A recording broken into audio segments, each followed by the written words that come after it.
Thank you, Okay, Chair. thank you. Good afternoon. I would like to call this meeting to order of the Jersey City Planning Board. Today is Tuesday, June 30th, with a start time of 5:33. Can we all stand for the Pledge of the Allegiance?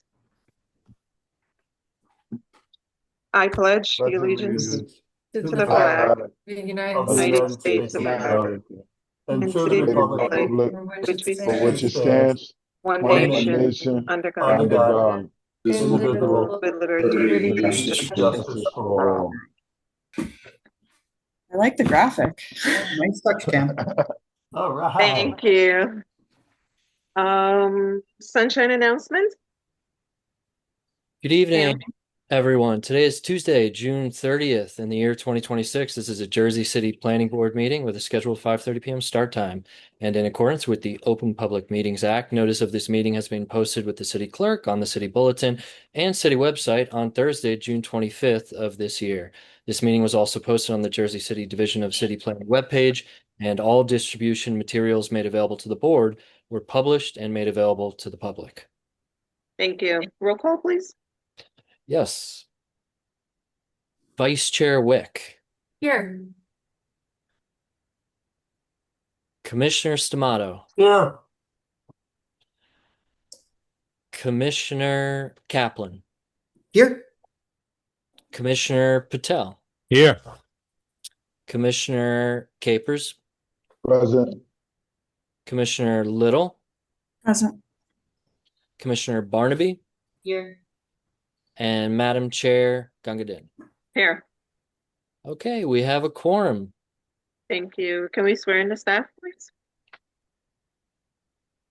I see Cam, Sophia, and Matt. Do you guys swear any testimony you give tonight is going to be the truth, the whole truth, and nothing but the truth? Yes. Thank you. Kim, any correspondence? Yes, Madam Chair. Quite a few items. So let's start at the beginning, of course. Page 5, item 8 under old business. This is case P 2025-0106. Address is 342 Johnston Avenue. It's a preliminary and final major site plan amendment. They have requested a carry, and they are going to renotice for July 28th. So there will be new notice for 342 Johnston at the July 28th meeting. Okay. Moving into new business, continued on page 7, we have item 16, case P 23-073. This is for a preliminary and final major site plan with C variances. Address is 530 to 548 Tunnelly Avenue. They've requested a carry with preservation of notice to August 11th. Next item on the agenda, this is a oh, actually, you know what? Scratch that. The next item is tentative. We might hear from the attorney when we open.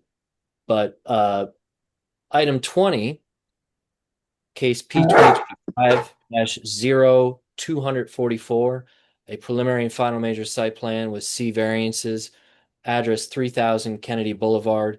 They've requested a carry with preservation of notice to July 28th of this year. And then that concludes correspondence at the moment. Thank you. And for the record, we could mark the sunshine announcement as B1. Does that work for you, Mike? Okay, thank you. So at this time, I would like to move on to old business. Case, I'd like to call case P 2025-0133. Preliminary and final major site plan with C variances. Address is 547-555 Summit Avenue. The attorney is Charles Harrington. This matter was initially heard on June 9th. And the commissioners present was Pat Stamato, Pavan Patel, Andrew Kaplan, Elizabeth Wick. Am I correct there, Pam? Yes, thank you. I would like to ask if Commissioner Conway, Commissioner Capers, and Commissioner Barnaby? I thought Commissioner Barnaby was present for that meeting. Yeah, I think both myself and Commissioner Yeah. Barnaby were present, but we are not listed on this list. I thought so too. Sorry about that. I'm not sure how that happened. Might have just been a copy paste thing, but I believe you were Probably, present. yeah. You were, yeah. You were definitely there. Okay, so I would like to ask Commissioner Conaway and Commissioner Capers if you had the opportunity to read the transcript and or watch the video. Yeah, I've Yes, had time to review prior testimony necessary to proceed with this. Thank you. Thank you. yes, Kim, can yes, you I have. promote? Thank you. Yes. Council Harrington, is Mr. Burton part of your presentation team? Yes, we have Mr. Burton, Mr. Freitas, Christina Atiea, John McDonough, Eric Campbell, I think might be here. I'm not sure. And then we have also Ashley Massoni. I'd like to be promoted. You're a member of the team of professionals for this applications and you still haven't been added as a panelist, please raise your hand using the raised hand button located at the bottom of your screen. Thank you.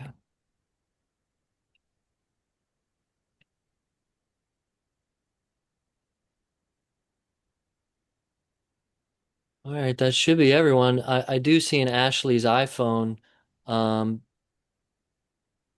I'm Pretty sure that would be Ashley. yes. Well, now there's two Ashley iPhones. Sorry, now I'm in. Apologies. Okay, no worries. That should be everyone.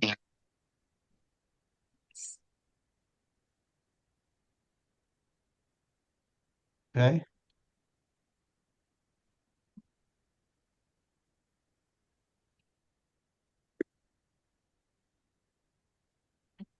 Would Mr. you like to- Harrington, can you give us a Yeah. brief? I know we this project has been opened and testimony has been taken, but if you can just do a recap. Sure. Yeah, it's been a few weeks. So Charles Harrington of Connell Foley on behalf of the applicant for the record. So as you may recall, we started this application towards the end of the meeting on June 9th. This is a project within the Journal Square 2060 redevelopment plan area. It is within Zone 3 of the redevelopment plan area. My client has been designated as the redeveloper of the project, although not required because he's not, associated with a bonus like the homestead extension bonus. It's 2 towers in a phased project. It is proposed to have in the 2 towers, 2 47-story towers, a total of 1,514 residential units, of which will generate 152 affordable housing units within the 2 towers. It also would have a total of 31 hotel rooms between the 2 towers. And we are, I think an interesting component of this is that there, as presented during the last meeting, we're creating like what we call the Homestead Market. The Homestead Market is a pedestrian plaza, if you will, that's entirely on the private property of the developer that would connect this project to the west to the Homestead Extension pedestrian plaza as well, and it would be bounded by retail along those interior frontages. So we did at the last meeting get through the the engineering testimony and the architectural testimony. We did leave off at the planning, the planner being my next witness. But before we get there, if I could, because there was a lot of discussion about some drainage within the pedestrian walkway, and there was also a discussion about how we're handling the trash, right? So we would like to speak to that a little bit before we get to Mr. McDonough, because we did provide for some drainage as requested by the board at the last meeting.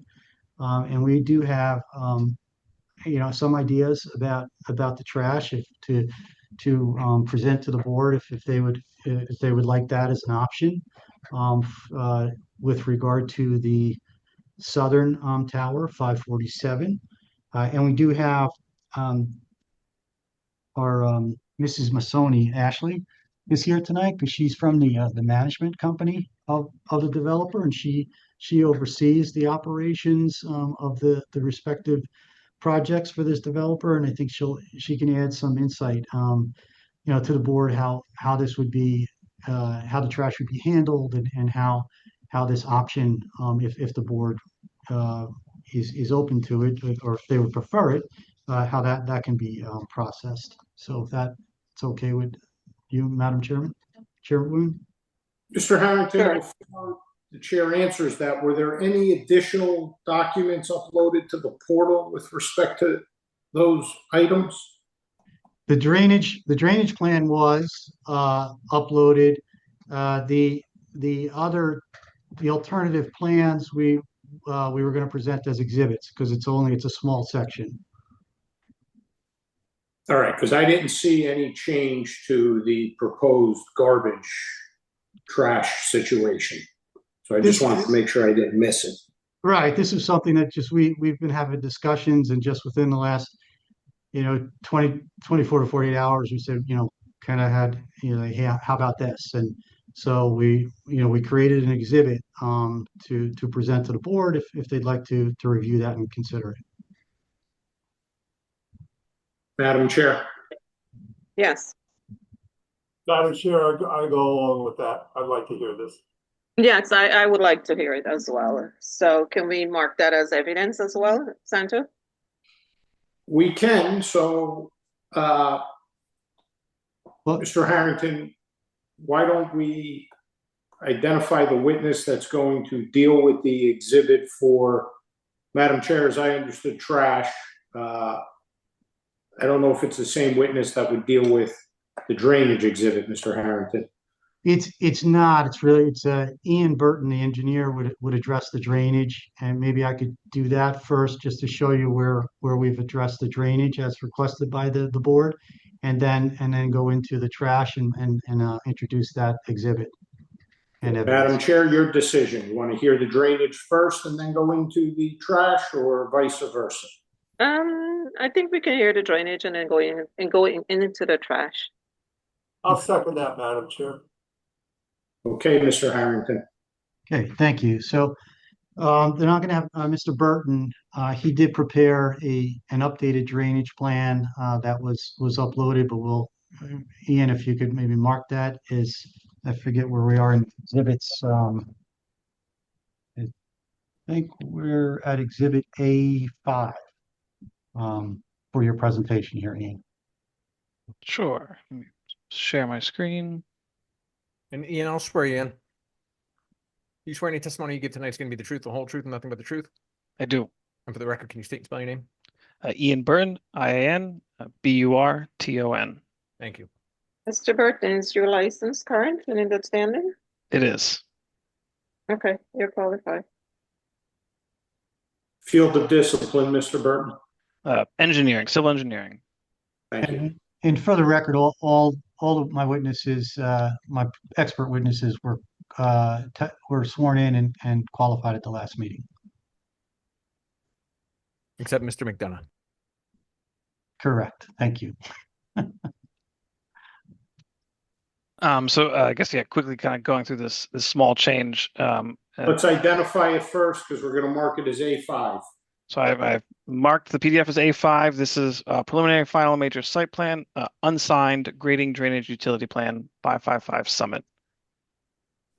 Dated, this one's June 8th.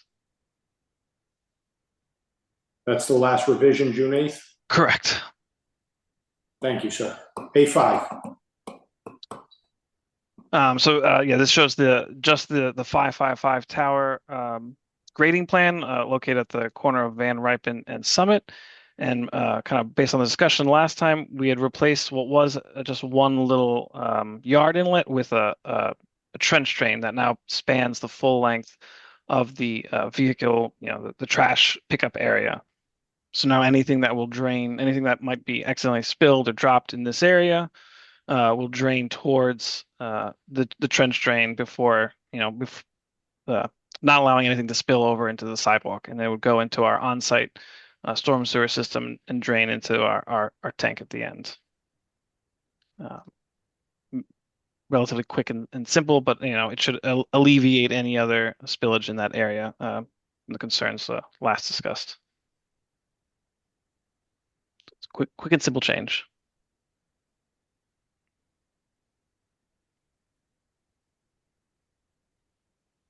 I can go into. We also, yes, in addition to drainage, I don't know if we want to get into this topic now, but we've reached out to traffic to kind of work with them on addressing the bump outs. I know that was a discussion on previous projects to work with them on adding bump outs at the two intersections of Summit and Avonia with Van Ripen. We have not heard back from them yet, but I think we're amenable to changing this curb line to extend it farther, protect the pedestrians in those intersections. And then we're also willing to work with them on any bike lane improvements as they exist today on Summit Ave. And that contact to the Jersey City Traffic Department was in concert with Mr. De Silva, correct? Correct. Because I just note that we did follow up with the Jersey City Traffic Department to try to get their comments on bump outs, prior to tonight, but I know that they're overwhelmed. So we did not hear back, but we are, as represented at the last meeting, we are committed to work with them with their preferences on the bump outs. I can confirm that the applicant has indeed made good faith efforts to reach out to transportation planning. I've been looped in on those communications, and we intend to, as planning staff, to ensure that those things get cleared between now and signature plans. And I can confirm that traffic engineering, traffic planning are extremely overwhelmed, and apologies for their non-responsiveness, but appreciate the willingness to work together. Is that your presentation, Mr. Burton? That is. Okay. Mr. Harrington, if we can just go back to the trash. Yes. From where it's going to be stored, previously to the previous presentation that was given. I just have a couple questions, so I would like to go back to that to swear in back your staff, one of your witnesses. Sure. Yeah, I think Christina would be the appropriate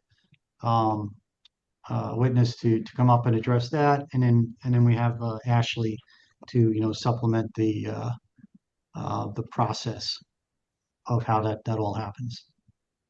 So Christina, you're muted right now, Christina. Yeah. Chuck, do you want to swear in both? Did you have direct for Ashley, or are we just going to kind of let them answer questions?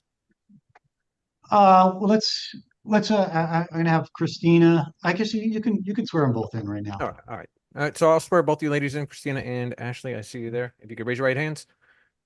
Do you swear any testimony you give tonight is going to be the truth, the whole truth, and nothing but the truth? Yes. And for the record, Christina, then Ashley, if you could state and spell your name for me, please. Christina, Christina.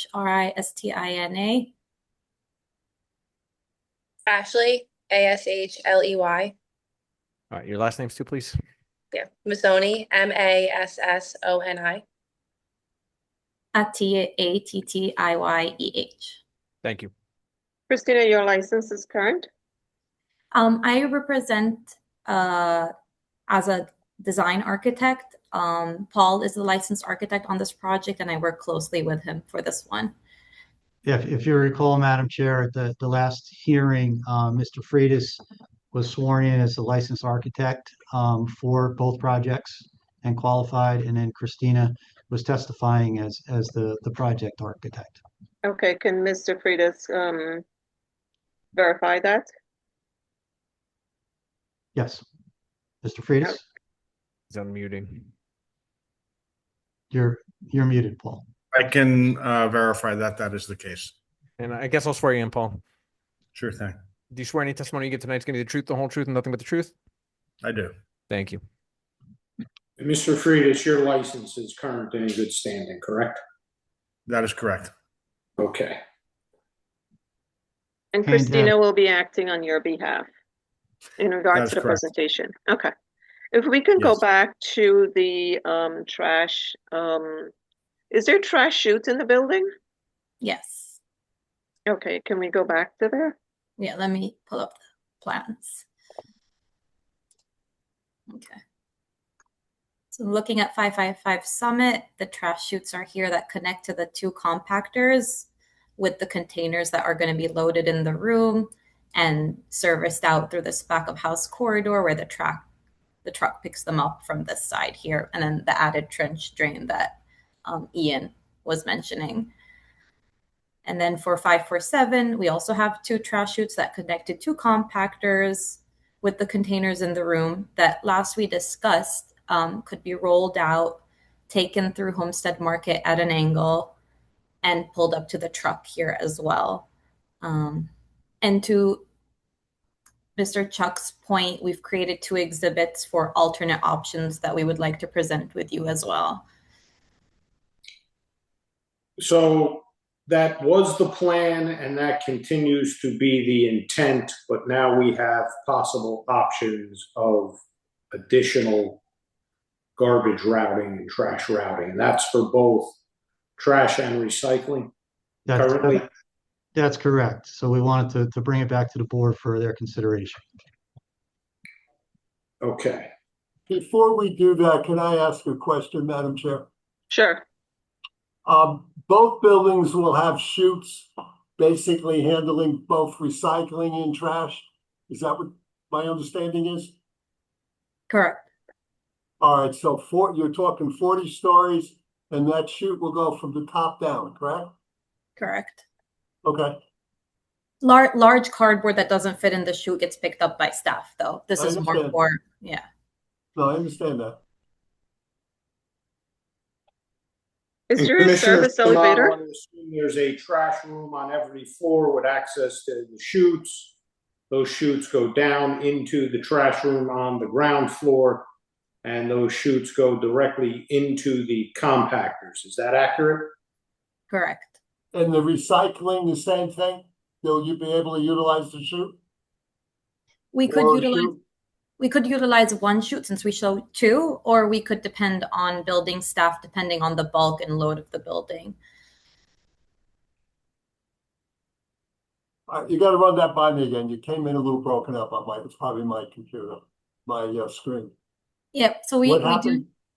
do show two trash chutes. One can be designated Okay. for waste, and the other could be designated for recycling. Good. And then for larger containers of recycling, building staff would have to bring it down and store it in the trash room. Okay, yeah, I like that. That would be good. Oversized boxes, whatever it is, the move-ins and stuff like that. I Pizza understand that. box. Okay. So do the chutes not feed directly into the compactors? Do they have to be collected and placed into the compactors, whatever's coming out of either chute? They directly go into the compactor, into a container. It connects into a container. And once the container fills out, staff replaces another container in. How many containers do you have there? On each project, so each one of these is a container. So 1, 2, 3, 4, 5, 6, 7, 8, 9, 10. 10 containers per building or Yes. altogether? Yes. And again, I know we had a question about the size of the containers. So we are confirming they're 2 cubic yard containers. Their dimensions, we've added them to the plan. They're 3 foot wide, 3 foot height, and 6 foot long, which is accurately dimensioned and shown on plan right now. And these are going to be picked up once a day, correct? Correct.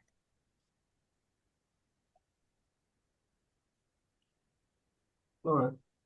Okay.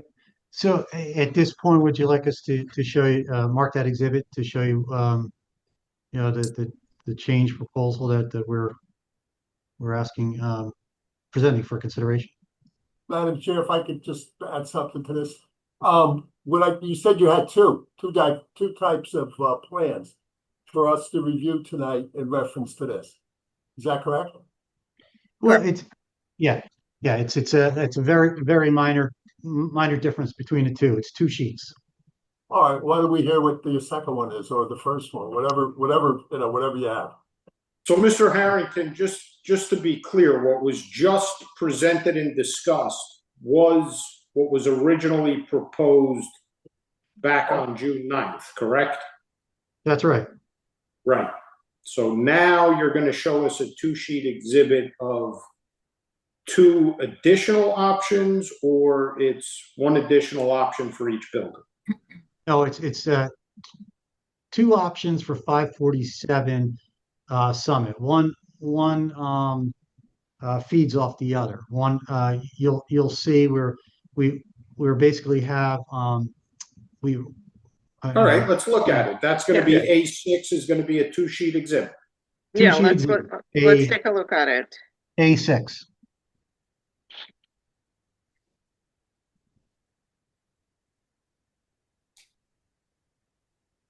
Okay, so actually, this is the first page. Start with that one. So last we We spoke. gotta identify it. So A6 is labeled as Exhibit 1A. What's the sheet called? Is there a date on it? A100. Title or no title? It's the first floor plan that's been marked up. And is there a revision date to it, or an alternate date, or any kind of date? We can add one of today's date. Okay. Let's date it today, June 30th, please. Okay. Okay, and then Christine, if you could identify the second page as well, because it's a 2-page exhibit. Okay. Yeah, there you go. And that's marked as Exhibit 1B, correct? Right. And that also has sheet A100, but it's distinguished because it's marked as Exhibit 1B, correct? Correct. Yeah.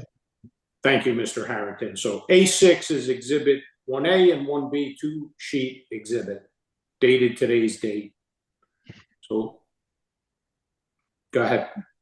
Starting with Exhibit 1A. So last we spoke, and that's the original plan that was shared, that the containers on 547 Summit could be wheeled out, again, at an angle to get to this loading zone that we're proposing for 555.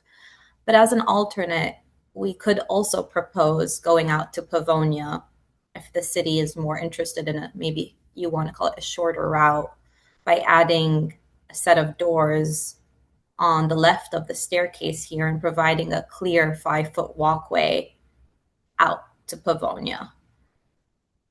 Okay. And explain how you create that wider walkway there. Yeah, by setting back the trash room a few inches more, a few feet more, and the retail as well, we were able to get a 5-foot clear walkway to allow the containers to turn around and get to the sidewalk there, where pickup could potentially be if that was desired. And in that instance, Christina, you'd have a private hauler making the pickup on Pavonia Avenue, correct? Instead, correct. Isn't Pavonia a very, very busy street, and there's a park somewhere around there? I don't know about it, but congested. there is at the top of this exhibit, you'll see it says, you know, that North 952 East, that's a large office building that I would imagine also has pickup there. But we can have, and Madam Chair, it's, you know, it's a very good question. And that's why Ashley's here to you know, she can speak to how the operational of the pickup and the timing of that would happen. But if Christine, if you could walk through. Yeah, so feeding off of this, we moved to Exhibit 1B, which is the same idea, is that if it was desired for pickup to happen on Pavonia, yet if their concern was if containers were to kind of load, we can tuck them into this kind of alcove on this alleyway, hidden behind the facade of the building, where they can be picked up again within a decent amount of time of which the trash company comes, but it helps keep the alleyway free and nothing ever be blocked if needed to wait out longer. So creating a tucked in area right here where they can kind of stack behind each other, non-visible to the street. All right, Christine, I have a question. The containers will have tops on them, so basically you won't have anything overflowing from the container because of the compactor, like I see it right now. Okay, correct. Good. This is a photo of the containers we use, yes. And you'll have an opposite opening on the lengthwise, which we don't see, where that would line up with the compactor. So you're pulling them out lengthwise to make your swings. Correct. Yes, we're showing that on this. Yes, here. Now, you'll also be loading in your commercial area into these things too? Yes, we could offer our commercial area the same access as well. And where would that be? And the commercial area is naturally in this one particular building, correct? That's is a type of generating any type of food waste? We don't know yet what our tenants would be if they are F&B oriented. From the size of this retail, it looks like it's a smaller, if it were to be F&B, maybe on a smaller side, a coffee shop, a juice bar. So I don't see heavy cooking happening in this one. On the back of Homestead Market, maybe it could. And then we could provide back of house corridor that connects to this trash room. So no corridor, they don't have to access the exterior to get in, but a direct corridor inside. All right. The only thing I would suggest is, and I would like the board to think about it, is you're not going to pick this up during the day. You're picking this up at night, late at night, like 1, 2 o'clock or whatever in the morning. Say 1 to 4 or 5 o'clock. If you're doing that, then I think it would work, because I think we have a situation with that one area where we'd have congestion, but it'd have to be done late at night or early in the morning, like around 1 to 2 o'clock in that area there. Well, we have Miss Massoni here to address she can speak to the pickups and how they can be scheduled. So as far as the pickup. Wait. I want to see if the board has any other questions. Okay. Madam Chair, do you have any questions? Yeah, so I was just, going over back. Is there any reason why the truck just can't pull inside the building and have the garbage being picked up straight from there, rather than having the garbage sitting outside? That's a good question. On Pavonia? Anywhere. I think the concern, because we do this all the time. That's what we see on every project. The garbage is being inside, the garbage truck comes, pick up the garbage and goes. Well, there's no smelling happening. It's not sitting for hours outside. It's a very tight neighborhood there. Very tight. I agree. I agree with Madam Chair. With a project this size, I just would prefer it all be contained into one space, the pickup and the collection, just like most projects that we see. Well, with floor drains too. I would definitely want floor drains. So this way, any type of sop or liquid or whatever would be able to drain out. You're not tracking it through everything. I don't know if all projects have it interior. I know there's a lot of street pickup, but if you're asking, I guess where we have the indentation there and the retail to create an off-site where you can pull into that area like and have the truck off street and load unload. I guess I'm just thinking here you're thinking like that door. It could be a door right into the trash room. Is that what you're thinking there? Anything where the truck would basically be inside, and you don't have to worry about wind conditions. You don't have to worry about any type of leakage. It's more in a confined area. You guys are putting in or looking to put in a beautiful building, and some of the stuff that I've seen running around, in Jersey City, is that you got a beautiful building, you have containers. The only problem is they're overloaded and you got stuff blowing all over the place. Or they're leaking and you have spilt milk, liquids, whatever. I mean, it's. Yeah, what I would like to see is a Like better design for the garbage. Agreed. A loading bay, something contained. I like to see that contained a little more than what it is. Cover us on spillage, stuff blowing around, that kind of stuff. I mean, you got a beautiful building. You don't want to jeopardize it. Well, Christine, I guess the question, you could utilize that retail space to have an area where it's interior where it comes in there and then you load the truck from the trash room. Is that? Right. I guess the conversations were regarding the curb cuts, right? And whether traffic on Pavonia would allow for that with the backing up of the truck. Yeah, I do think Pavonia right here, this is right across the street from Journal Squared and the same block as the pass station. And so I think there is a lot of traffic. So, to echo some of the other commissioners' comments about possibly having pickup like at, between 1 a.m. and 4 a.m. or something of that nature would be a good thing. But I mean, would it be possible to have that loading bay where the truck backs in on the other side, not on the Pavonia side? Would that be better? I just want to make sure the board and the applicant are both aware that a curb cut on a major traffic street such as Pavonia Avenue is a variance in the Journal Square 2060 redevelopment plan. So this would be, if we're talking about curb cut in Pavonia, we're talking about an additional variance for the project. Absolutely. Just to elevate the discourse. Okay. But even to that, Pavonia is a very, very busy, Too busy. area there as well. So. Well, we could maybe now's a good time just to bring up Ms. Masoni, and she can speak to you about her relationship to the management and the property and how the garbage is planned out and how you can schedule pickups in the middle of the night, because that's what we're trying to stay away from Pavonia for the curb cuts for that reason. But this maybe we'll move on to Ms. Masoni to speak to this, and if I could, Madam Chair. We can go with Christina, but I think That's she. a great idea, Madam Chair.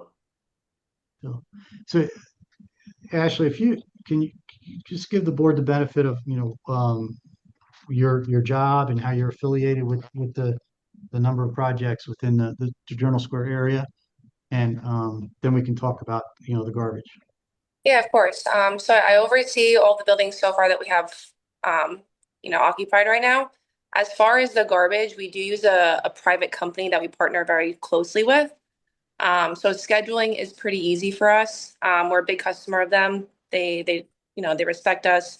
They do also understand that residents as well don't want garbage on the curb. It is a complaint that we get. So we're also on the same page with this, where we don't want it on the curb for too long. So we can schedule it. If it comes down to the fact of bringing in our maintenance team a little bit earlier, let's say if, at 5 a.m. even, we can technically have as early as 4 a.m. pickup. We can coordinate that. We have enough buildings now where we can have a designated team that does trash. They come in, they do our containers, they bring it to the curb, and we schedule it directly with the company. So they would essentially come and we would bring it out within 15 minutes of them coming. It takes them from the second they stop at the building, under 10 minutes, they said. to pick up and actually take the containers with them in the truck. And then they move on to the next one. So if it does come, obviously that's an easy change for us. We just have to coordinate with them directly. We're one of their biggest customers in the area. We have enough buildings and we're all within 1 to 2 blocks of a span. So it is something that is feasible for us. Ashley, a question I Yes. have for you. What we're looking at right now, is this per building? In other words, the building I'm looking at on my screen on the left, that would be picked up one way. The one on the right would be picked up another way, correct? Correct. You're not going 80 feet with one building with material. No. If we go with the option of them picking up on Pavonia, they would pick up on Pavonia. And then we also have buildings on Van Ripen where they would just add the building on Van Ripen to that stop as well. So it would be 2 different stops for 2 separate buildings. They're being built together, but they're completely separate on the operation side. All right. And where they're dumping this, you'd have some type of a drain so that if there's any liquid or anything coming out of the truck, it would go into that drain, correct? Correct. And essentially, if we're scheduling it, it's not going to be sitting on the curb for more than 10 minutes anyway. So it's it's less room for error if we work directly with them and we give them a time frame. Hey, come at 4 a.m. Our team will bring it out at 4 a.m. It takes them 5 minutes to bring it out. They pick it up within under 10, and it's a much quicker process for us anyway to do it this way. Well, I'll be happy if they started picking it up at 4 a.m. Like you said. How long is it going to take?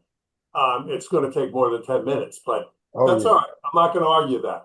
They gave us a 10-minute. The 4 a.m. we moved it a little bit later just because as far as like a residential standpoint, on the more quiet roads, it's a little bit loud. But on Pavonia, it's a busy road anyway. So to do a 4 a.m. pickup for them to come back around and loop to the other buildings later, it's something that they said that they can do. All right. So, Madam Chair, that is all based on the assumption, obviously, that the developer continues to own and operate the property, management stays in place, the contract with the hauler stays in place.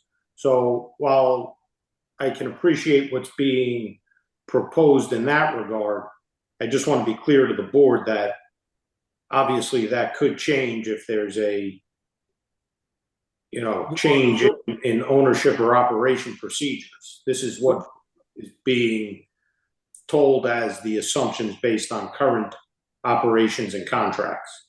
Absolutely. And we have to look, for the future and as to what happens here. Seeing that this building is a 2-tower and there is just other building so close as well.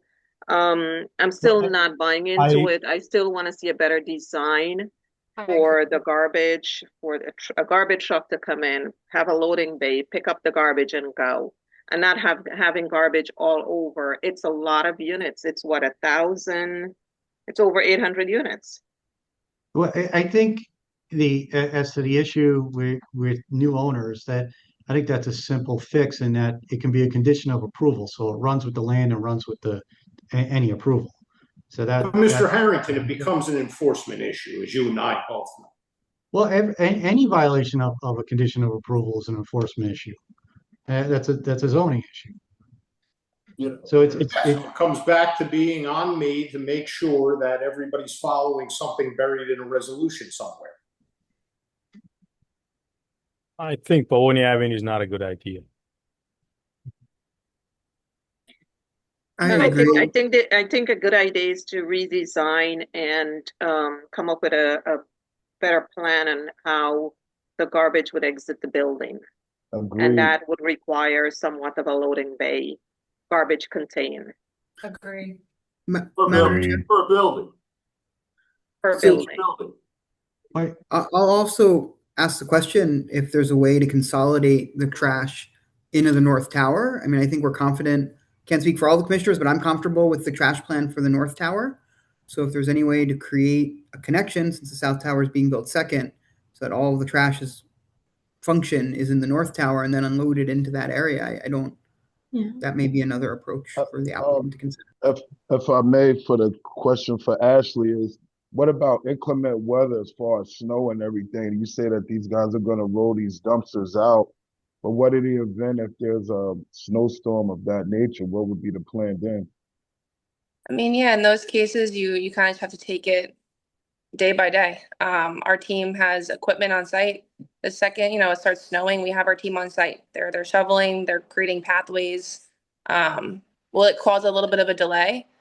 It might, but it's our teams are equipped properly for any type of weather. So I don't see that being a major issue. But we wheel out garbage from other buildings from a pathway. At 9 Homestead, we do have a similar back alleyway where they do bring the trash out. And in the past 3 years that we've been open, I haven't had any issues with that with weather. And Ashley, I believe 9 Homestead is a longer walkway to come out, right? It's about 150 feet for the team that wheels it out as well. Correct. How many units? This would be a shorter. This is shorter. How many units that we're talking about in this homestead? 432 to be exact. You know what, I tend to agree with Madam Chair. You gotta, maybe you better sit down with the contractor and see if you guys can come up with a better scenario. As far as, one of Commissioner Capers brought up a good point. I mean, what are you gonna do with snow or ice conditions? I know we gotta deal with it, but for us, it will be a nightmare due to the fact that you're gonna have garbage coming down from all those units because people aren't gonna be able to get to work. So that's gonna cause a load up. You have a store that's basically generating waste besides your regular stores. And you're also running recycling. So besides what I refer to as wet waste, garbage, you have recycling going on. I mean, you really should sit down. I'm not going to sit here and tell you how to do it, but you should sit with your contractor. And I don't think any board member wants to see containers being moved 80 feet across one way or another. So I think you'd have to deal with each building individually and come up with something. Agreed. But, I keep looking at this, Madam Chair, and the design to me is like everything is working against each other. Mm-hmm. I just think it comes down to a redesign, in my opinion. So I'm trying to follow the comments then when you speak to a loading area, and then you also want each individual tower to handle its garbage separate and apart from the other, which leads us to what we talked about earlier, Pavonia Avenue. Would you have you utilize that?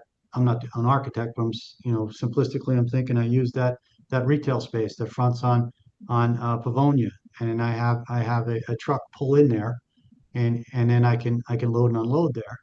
Now I run into the issue of it's a curb cut off Pavonia, which they've had. There's curb cuts now off Pavonia. There's the corner parking lot, which had Huey McGuire's offices forever. It always had curb cuts, and then the building next door to us has curb cuts, and then further down there was a parking lot there forever that had curb cuts. So, is that something that it would be considered here to have a curb cut leading into the 547, the southern building, to address the concerns that the board is raising? Because I'm not sure. Again, we were trying to stay away from Pavonia and Summit for curb cuts, but is that the path that we're going down when you say we'd like to see a loading area off street in the building? Mr. Arrington, I think the idea is to have something that's enclosed where we don't have to worry about material blowing around or manpower moving it from one end to the other. Something centrally located where I don't care if it's a self-contained unit, and your contractor will know what I'm talking about. We go in and pull out the unit, dump it, bring it back. You have alternatives. That's why I'm asking them to sit down with their contractor. Well, and so Mr. Harrington, let me let me just try to help with your point. As I'm understanding it, either the Pavonia Tower on the left side of the screen, the trash has to go across the Homestead Market pedestrian walkway to the off-street pickup zone that's being, highlighted on the screen, or the trash has to be taken off-street of Pavonia, which does create a curb cut along Pavonia. Right. But those are the two options. Yeah, Christina has, I guess, doctored up the exhibit to show a proposed loading area there. Is that something where? But there's no way to get the trash from the left side tower to where you propose the pickup on Van Ripen without carting it across that pedestrian marketplace in front of all of that retail space. That's right. But if we put an enclosure as shown on the exhibit now on the screen, that would be interior collection. Correct. And require a curb cut. I understand that. And then has trash pickup off Pavonia. So would it be preferred, again, going back to Exhibit 1B, if this kind of loading zone becomes an interior corridor that our trash team has access to, you give them a security gate number, and that way it's not on the alleyway that connects you to Homestead Market, it's not visible to the sidewalk. So if you instead of creating a curb cut, it's just a corridor pathway to the trash room that our team, the trash pickup team, has access to, and no one sees it. So this becomes interior corridor. Madam Chair, I'd have significant concerns about having a truckload from Pavonia. It's an extremely busy road at all hours, and it also is a major bus route for a significant number of buses in and out of the Journal Square bus terminal. I think just the loading and the operation, in addition to the curb cut, in addition to, I believe there's loading zones on the curb right now, so those would need to be lost in order to create this space. I think it adds a lot of concerns from just a sidewalk operational perspective. Also, you would need engineering approval as well because of the area. I mean, assuming it's sounding like, just from my professional opinion as a planner, that utilizing the dock in the other building is the least impactful option. And if there's concerns about those rights running in the future, there could be a condition potentially around just, recording an easement so that 547 has the right to utilize the dock in 555 for trash pickup. And that would be fully enclosed.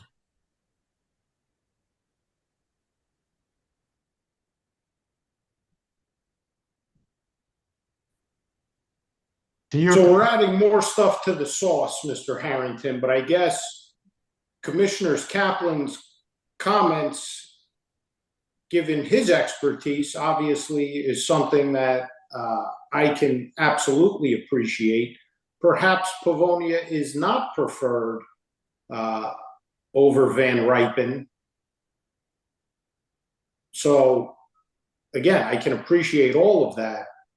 I just don't know that the board is comfortable with what's been proposed and potentially what we're discussing. It seems to be in conflict, and that's the struggle. And I think we all appreciate that. So yeah, it sounds to me like it sounds like the Van Ripen pickup for trash makes the most sense. It's a secondary road. We have the pull off there for the garbage to come in. What I'm hearing is the concern about bringing the containers across the walkway. Right. How do you get it there? And also the concern would be having garbage be picked up interior, like inside the building and not outside. Correct, Commissioner Connolly. Andy. And Madam Chair, I mean, the only other thing I will note here, these two buildings are adjacent. They are, nearly connected and at a higher level. So I don't know if there's any opportunity for consideration of having the trash move from one tower to the other, not at the ground level, not rolling dumpsters across, such that it can all be collected in or moved through a space on a higher level in order to reach there. I think the concern is not with the loading of vehicles in here. I'm assuming you add the drain and some of those other things, as much as it is rolling the dumpsters across that pedestrian pathway. So I don't know if there's another architectural element that can be added to move them from one building to the other at another level. Right. That's kind of where I was going. So, So, Mr. Harrington, Madam Chair, I think what Yes. I'm hearing is we need further review by the applicant of the proposal. And I think what Mr. Harrington is asking is, do I abandon the idea of taking trash off of Pavonia? I think so. I think that is something that the board can give, a clear position on. And I would give the position probably in the way of, while in theory it sounds like a good idea, in reality, we don't really want trash over on Pavonia. Yeah. We got to Absolutely. figure out how to get it over to Van Ripen. And if the board wants that trash pickup loading zone on Van Ripen enclosed, I don't think that's a hard thing to do, Mr. Harrington. It looks like that could be enclosed, given that right now it's an open space for this purpose. Right, correct. How you get it there, I think, is what you guys really need to figure out. And it may turn out that, this is the best possible scenario.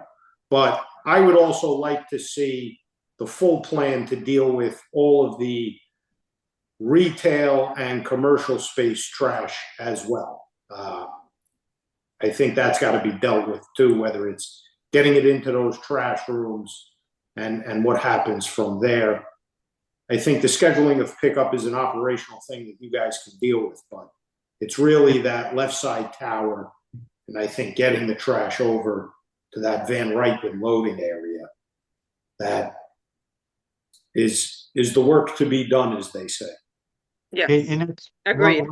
if I could follow up on one of your comments there, Mr. Lampe, that area we have on Van Ripen, it is open. We thought that was a benefit because it creates more of an open air, environment. But I'm sure it could be enclosed. It could be, partially enclosed.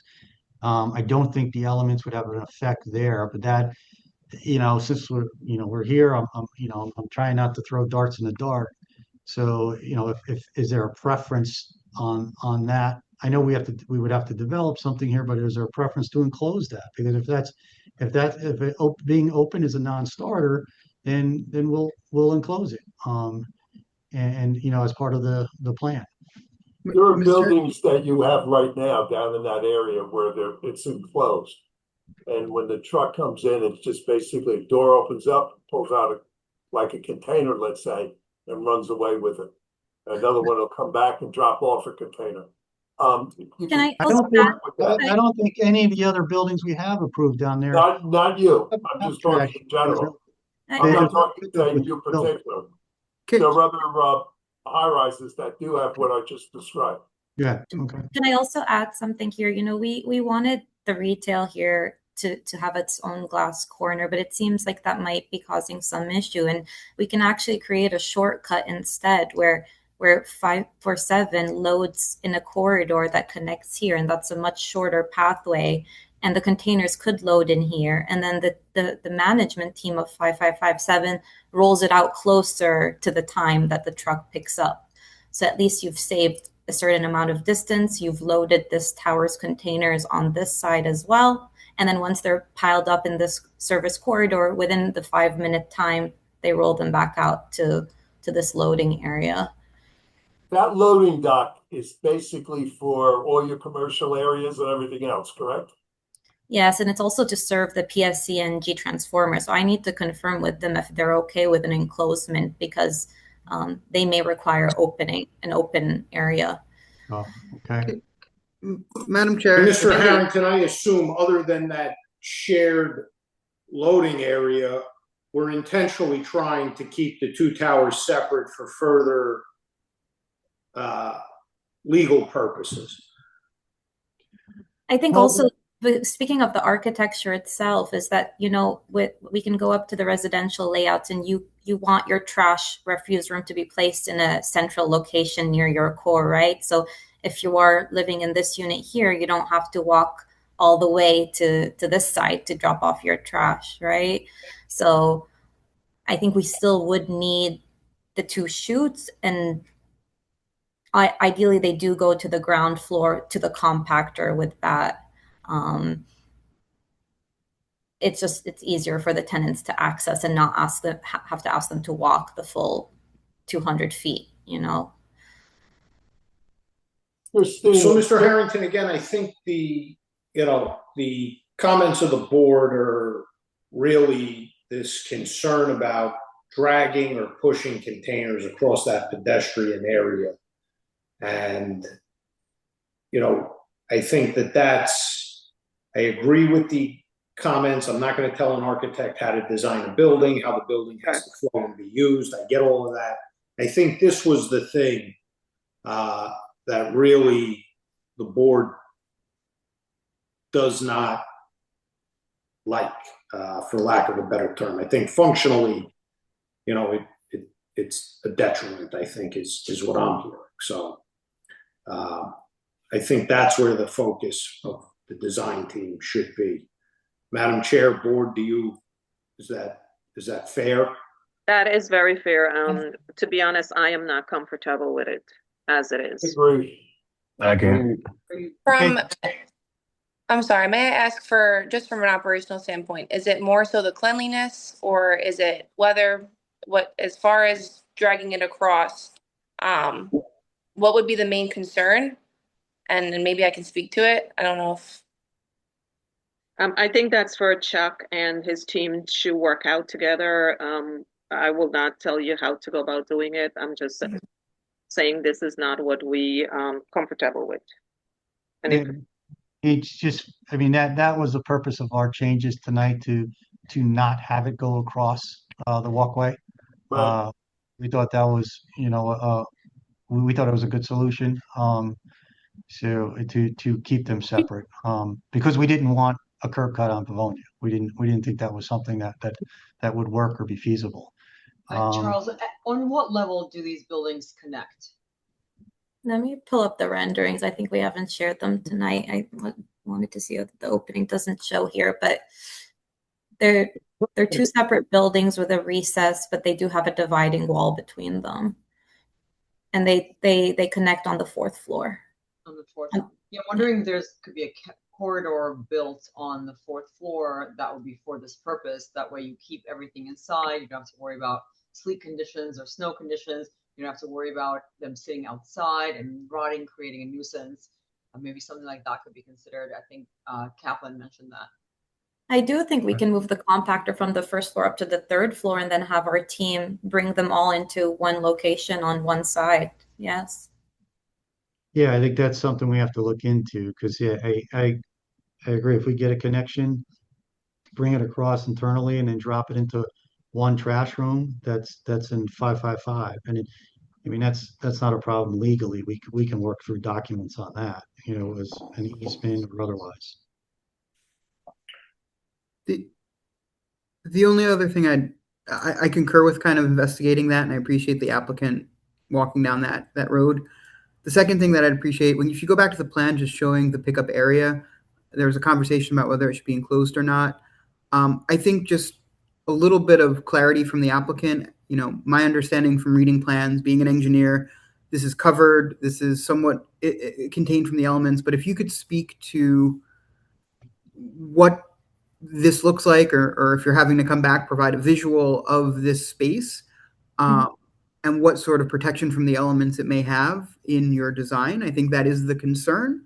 and you may have some protection from the elements in your design, but it would be important for you to elaborate on that to address some of the commissioner's concerns. Got it. I can pull up the elevation design.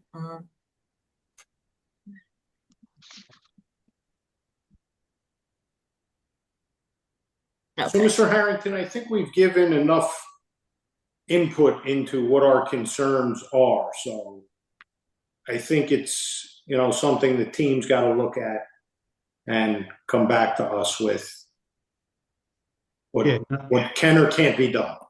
Understood, and we appreciate the comments. We understand it's not a workshop where we're going to build this together and design it together tonight, but the comments are helpful because, again, we don't want to go and try to design something and come back that's not acceptable. But I think we hear these, and I think we know our homework right now. So I want to get it right, Mr. Harrington? I think absolutely, it's going to be a beautiful building and project, and you want to make it beautiful project. It works. It's a beautiful project. It is a beautiful project. It'd be a great addition to the neighborhood there. Absolutely so. So if I could respectfully, could we carry this to July 28th? That'll give us some time to do some homework and hopefully come back with a solution that works. And we'll work with Matt, on this. And Cam? Let me call you back. I'll call you back. I think that's a good idea. We can do July 28th. Thank you. Okay. So carried for July 28th? Yes, carry with preservation to the July 28th meeting.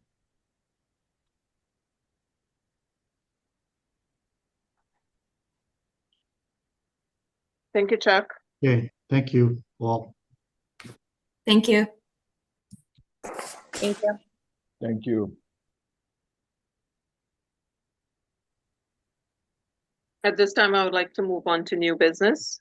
I'd like to call case B2026-0095. It's for land development ordinance amendment. The petitioner on this is Mayor James Salmon and planning staff. Tanya, Director of Planning. I did not swear Tanya in yet, so. I was just about to say, yep, Do you swear any testimony you give tonight is going to be the truth, the whole truth, and nothing but the truth? I do. Thank you. Hopefully this will be very simple. Our most recent master plan done in 2020 recommended that we remove cyber hotels or data centers as permitted principal uses within the industrial district. It doesn't, hang on one second.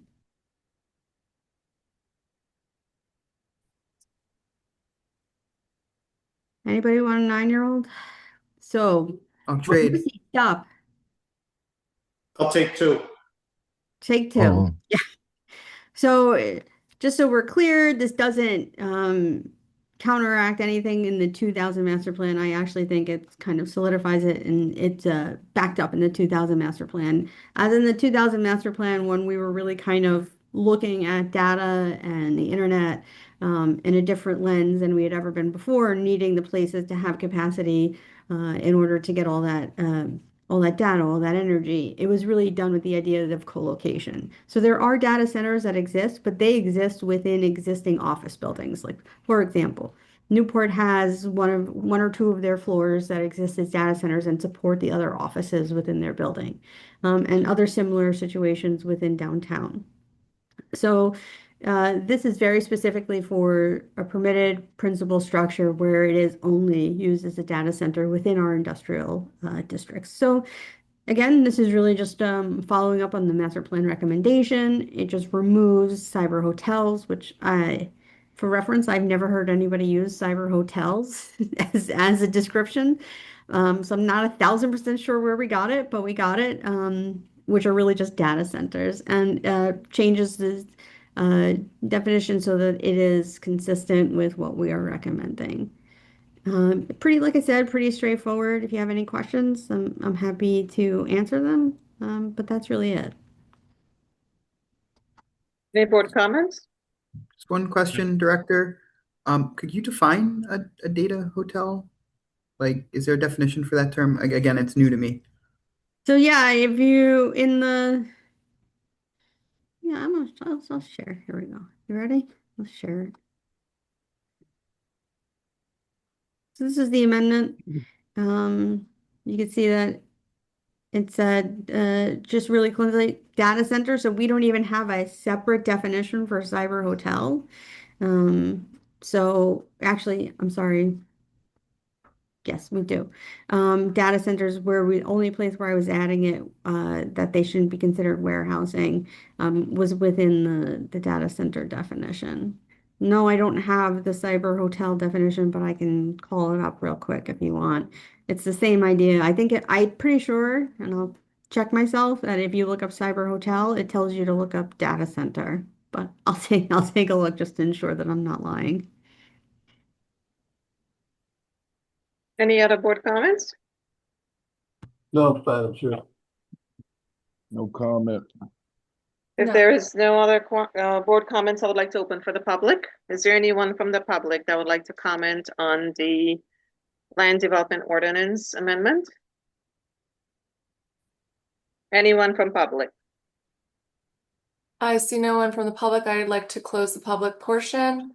Second it. Motion. Tanya, wrap it up.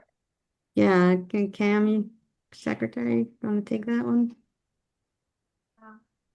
Certainly. Okay. Do we have a second?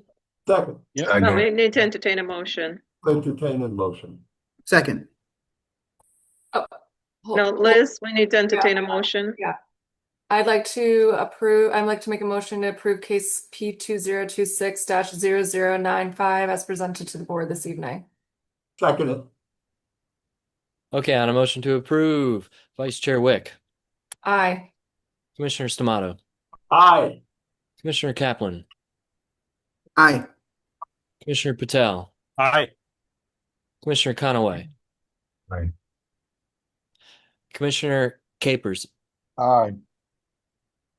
Councilperson Little, Aye. Commissioner Barnaby, Absolutely aye. and Madam Chair Gongadin. Aye. Motion carries, all in favor. Thank you. Thank you, Tanya. I'd like to call case P2024-0088. It's an amendment to previous approval, P18-120, address 87 Bright Street. The applicant is Michael Case. Attorney is Nicholas Jerome. This matter was heard going back dating March of 2025, March, April, September 30th of 2025, February of 2026, and April of 2026. Testimony has been taken, and the commissioners that are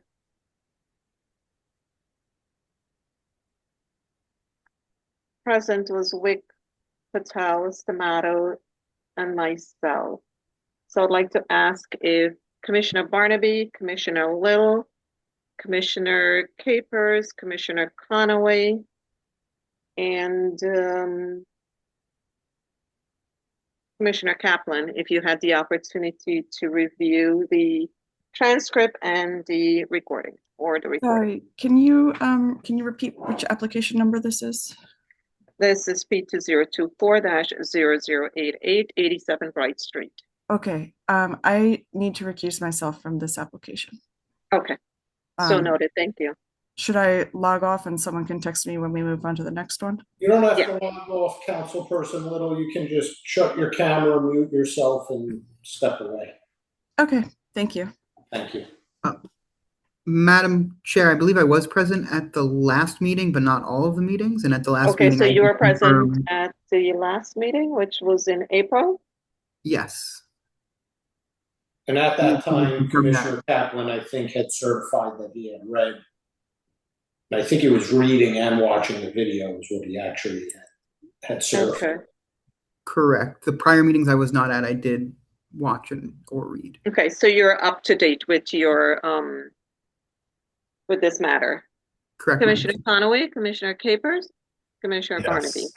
It was painful, but I'm caught up. Okay. I'm caught up. It was very interesting. Fine, you got caught up. Okay. Yes. Commissioner Conaway, you caught up as well? Yes, I did my due diligence. A lot to do. Yeah. Thank you. Stephen Joseph? Yes. Yes, Madam Chairwoman. Stephen Joseph for the applicant. We also have Mr. Abbott here this evening. He's going to raise his hand. He's also an attorney with my office. We'll enter his appearance. We did renotice for this evening since we are now virtual. Why don't we start off by confirming we have notices?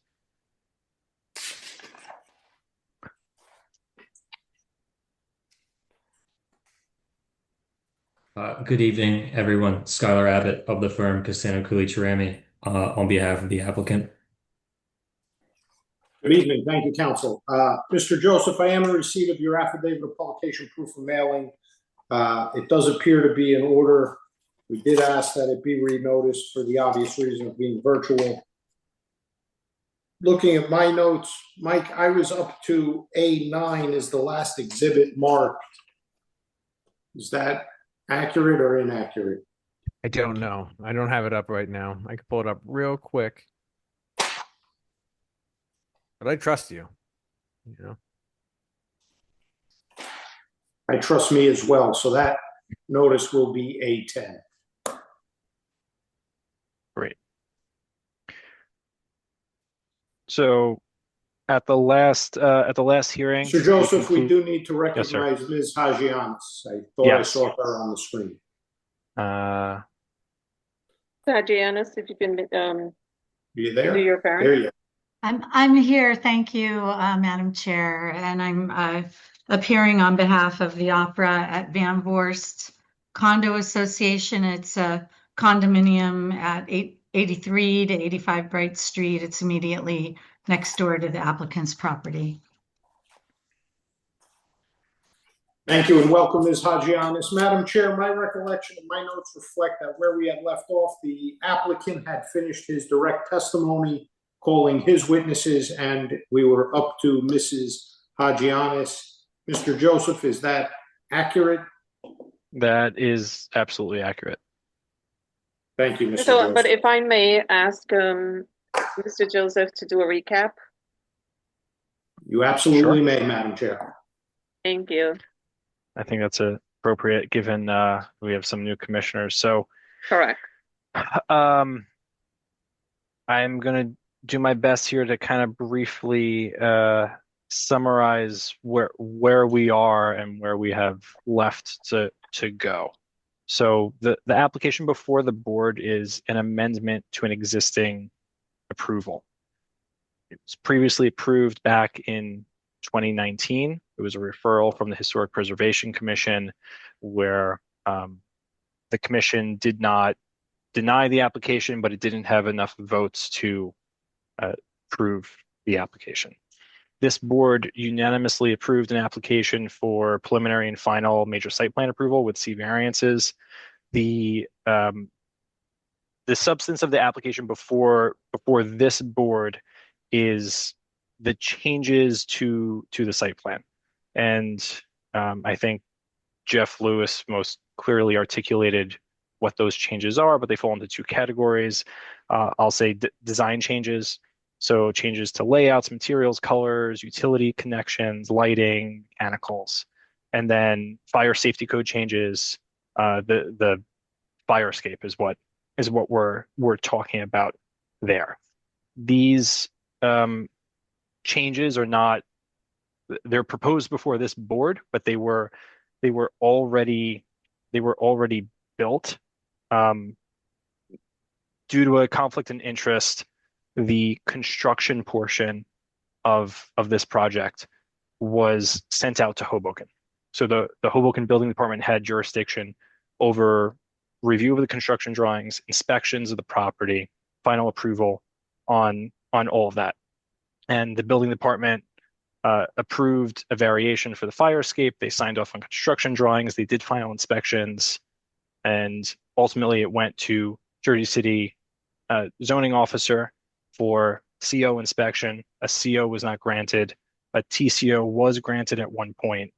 The units in the building were sold. There's occupants in the building now, and we're trying to retroactively get these changes approved in order to get a full CO on the property. Our position is that there are no substantive changes to the project. There are no variances that are changed, altered, no new variances associated with the plans presented before the board this evening. And we spent a whole lot of time trying to get here. We went through 2 different architects. We went through some planning testimony, and we've finally concluded our direct testimony. And now opposition is going to present their witnesses to give their opinion of what the situation is at the property.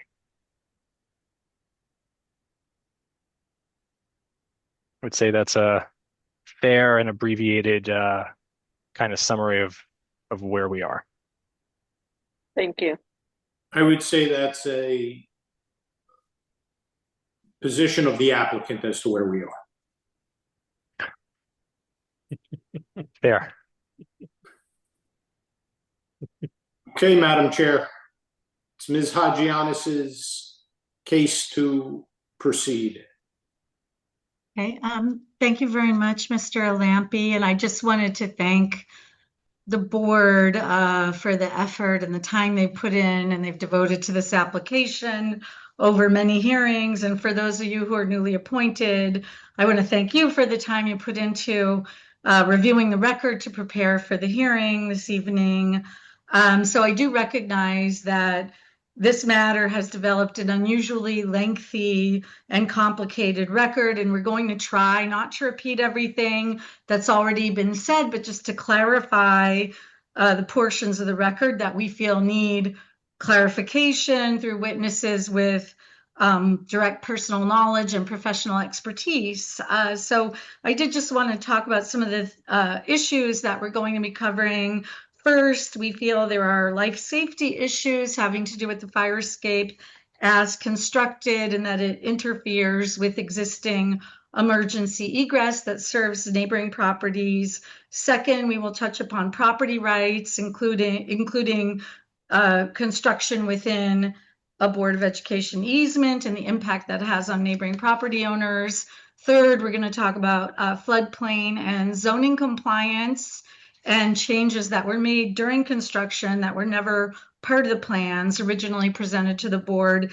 And finally, we will be addressing the integrity of the land use process itself, because there's a question about whether significant changes made after an approval can be ratified when there are still questions concerning code compliance, historic approvals, and consistency with plans upon which the prior approvals were based. So I'm going to be calling 4 witnesses.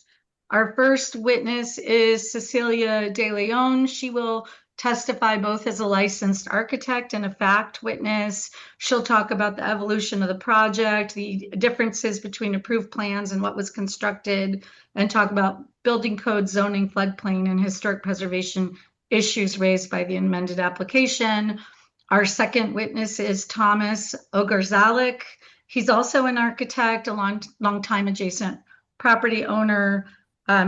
He can get into all of his different hats he wears when he testifies, but he'll talk about the creation and purpose of the shared emergency access corridor, the history behind that, and his firsthand observations before and during construction of the project at 87 Bright Street and some of the practical impacts on neighboring properties and the community.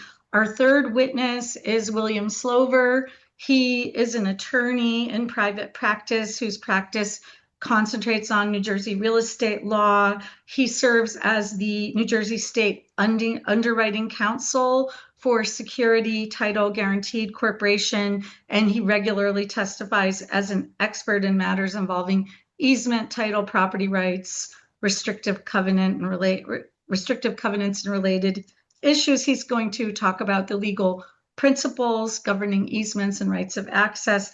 And finally, we will have Brian Shaw. He's an experienced firefighter and emergency responder, and he'll offer some practical testimony about emergency operations, evacuation, and how the fire escape as constructed might affect access in the event of an emergency. So we hope that all these witnesses will give the board a clear record to evaluate the amended site plan application. And thank you. So with the board's permission, I'd like to call our first witness, Cecilia De Leon. If I may interject, two of your team members have to accept the promotion to panelists, Mr. Slover and Brian Shaw. Okay, Mr. Slover is accepting, and Mr. Shaw. However, I do not see Tom in the audience. Is he under the iPhone or the Samsung? If so, I think he's sharing the same screen with Ceci because they happen to be married. okay. Yeah, sorry, Tom's with me. So it's under the same CD studio. Oh, okay. Super. Okay. All right. We'll just get Brian up here, and then your whole team's up here. Thank you. Well,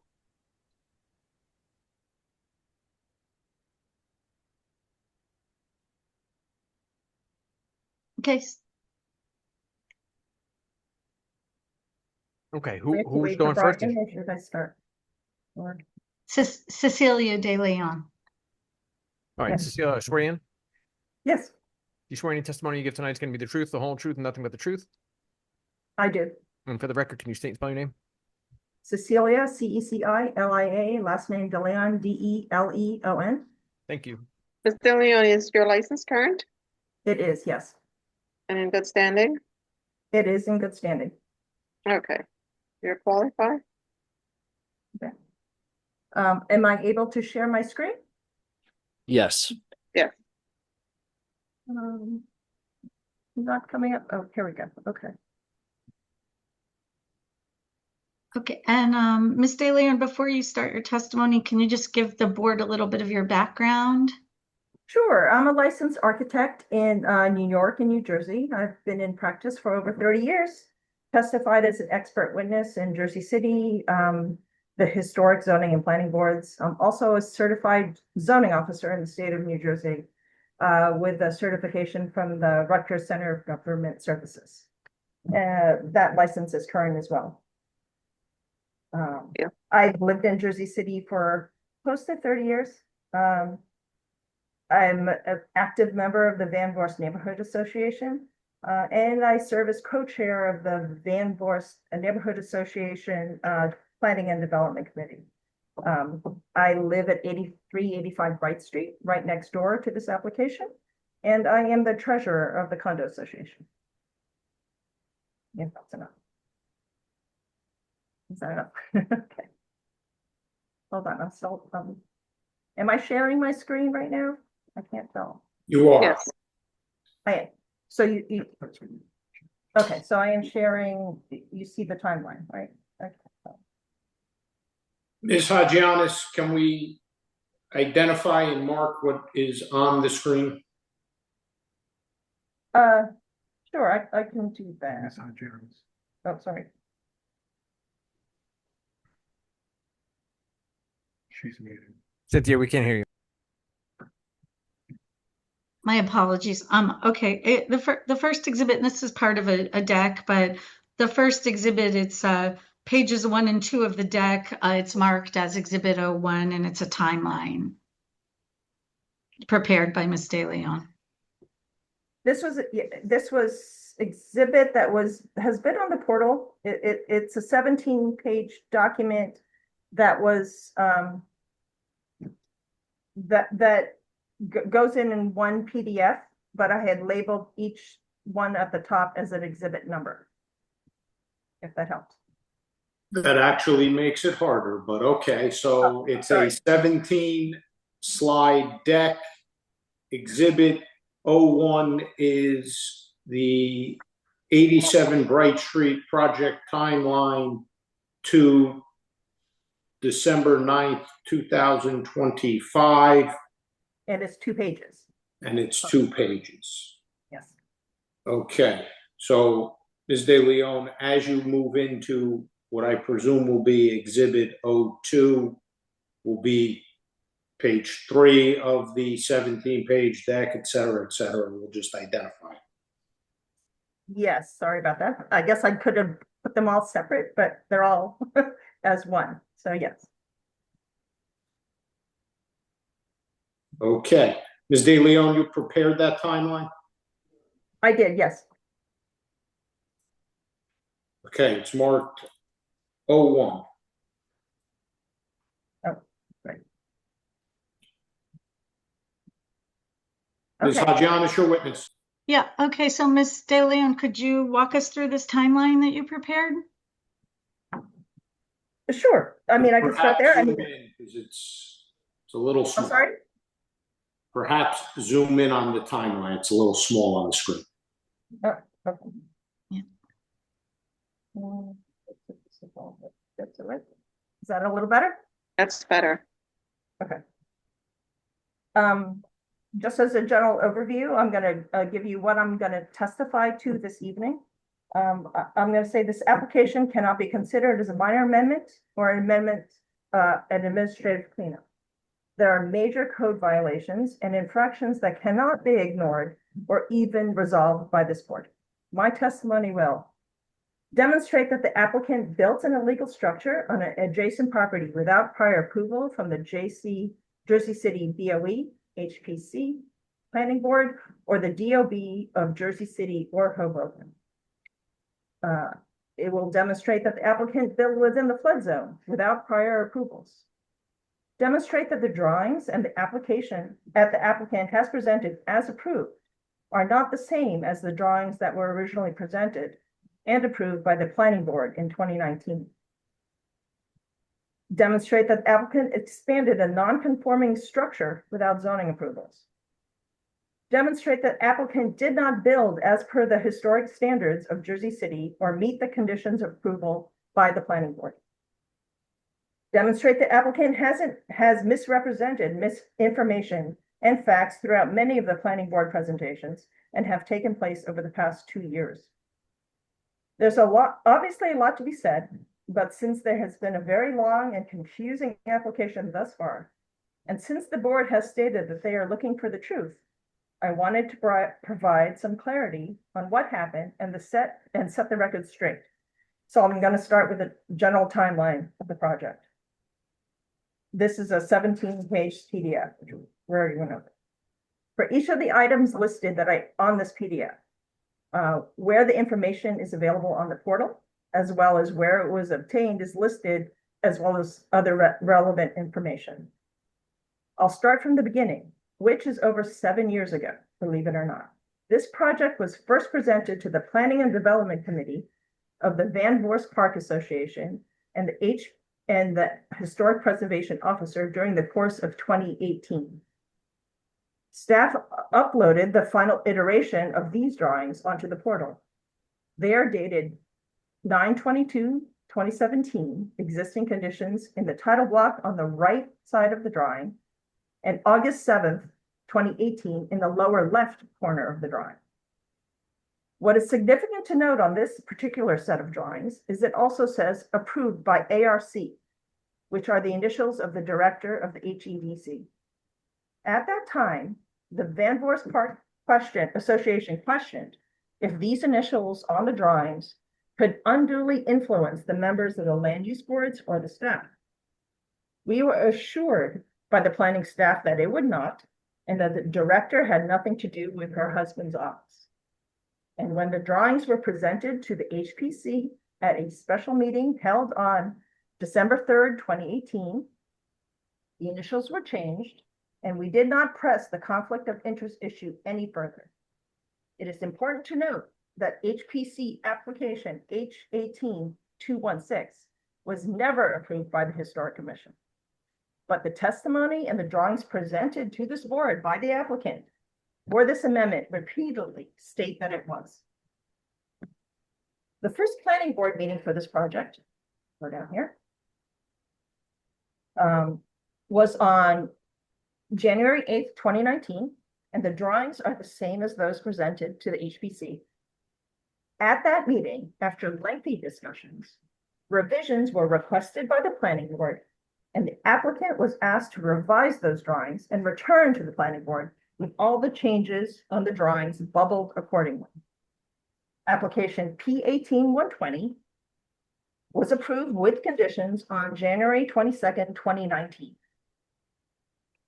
These resubmitted drawings are dated 1/10/19, Planning Board Submission Revision 1 in the title block, and 10th of January 2019 in the lower left corner.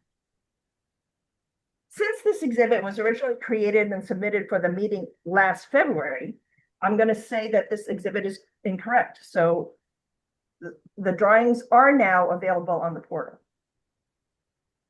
Planning staff has since verified and uploaded the correct set of planning board approved drawings.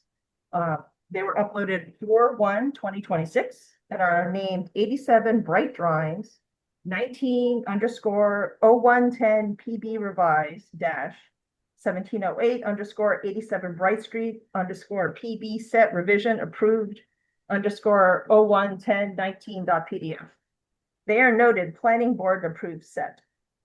So this is incorrect, that they're not available. They are now available on the portal. This set reflects the changes that were specifically requested at the planning board, and the changes are bubbled accordingly. They are not only significantly different than what is being presented as for this amendment as originally approved, but they are also different from the sign set in the planning office. I'll get more into that later, but right now I'm just going to continue with the timeline.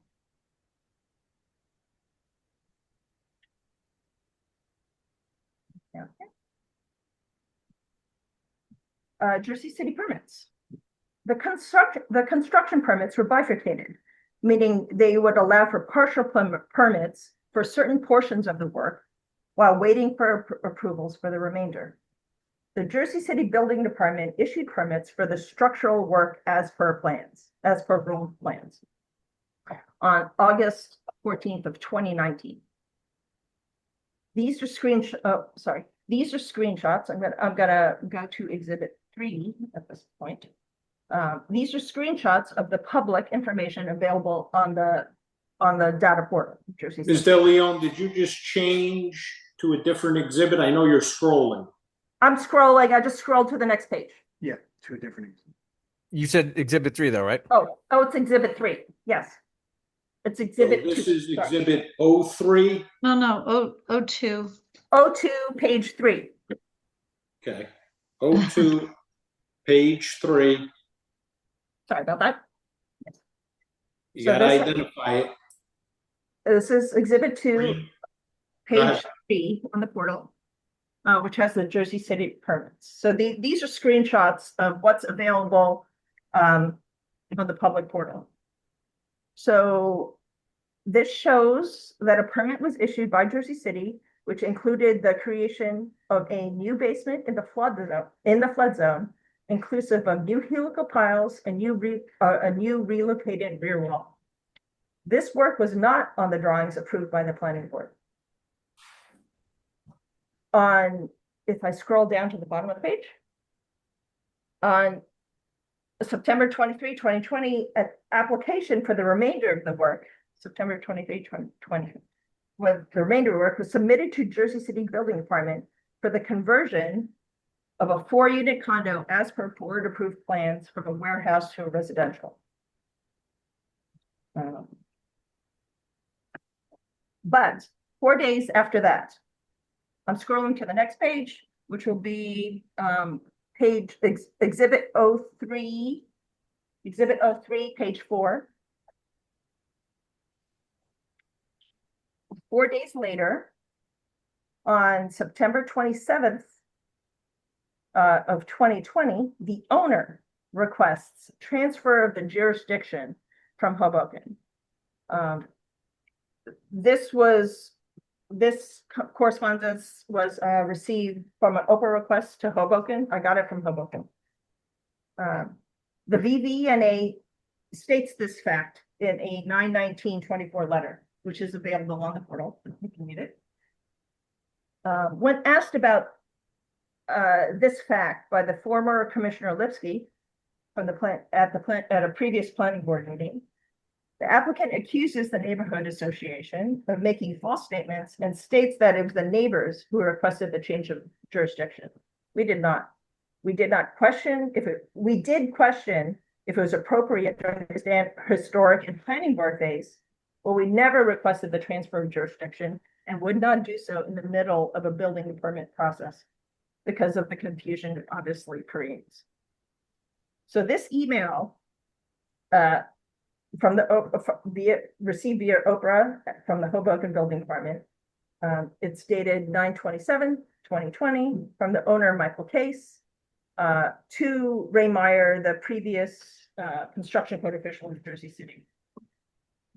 I'll just read it. It states, and I quote, "Wednesday, my expediter Charlie submitted plan to building after the completion of a zoning review. It is my understanding, after meeting with my architect late last week, that these plans need to be transferred and reviewed outside of Jersey City due to a possible conflict of interest. It seems easiest to move it to Hoboken." 3 days later, drawings are signed and dated by planning staff at the planning office. These drawings are identified in the title block as 1/10/2019, the same as what was the planning approved set, but they are dated 10th of July 2020 in the lower left corner and are identified on the portal as PDF of approved plans. As I stated before, not only are these drawings significantly different from the drawings the planning board approved a year and a half earlier, they also different from the drawings that are being presented as approved for this amendment. Unit layouts changed, the drawings and details have been revised, rearranged, omitted, and even added. Plans that being presented as approved for this amendment were never seen by this board, the historic board, or the public.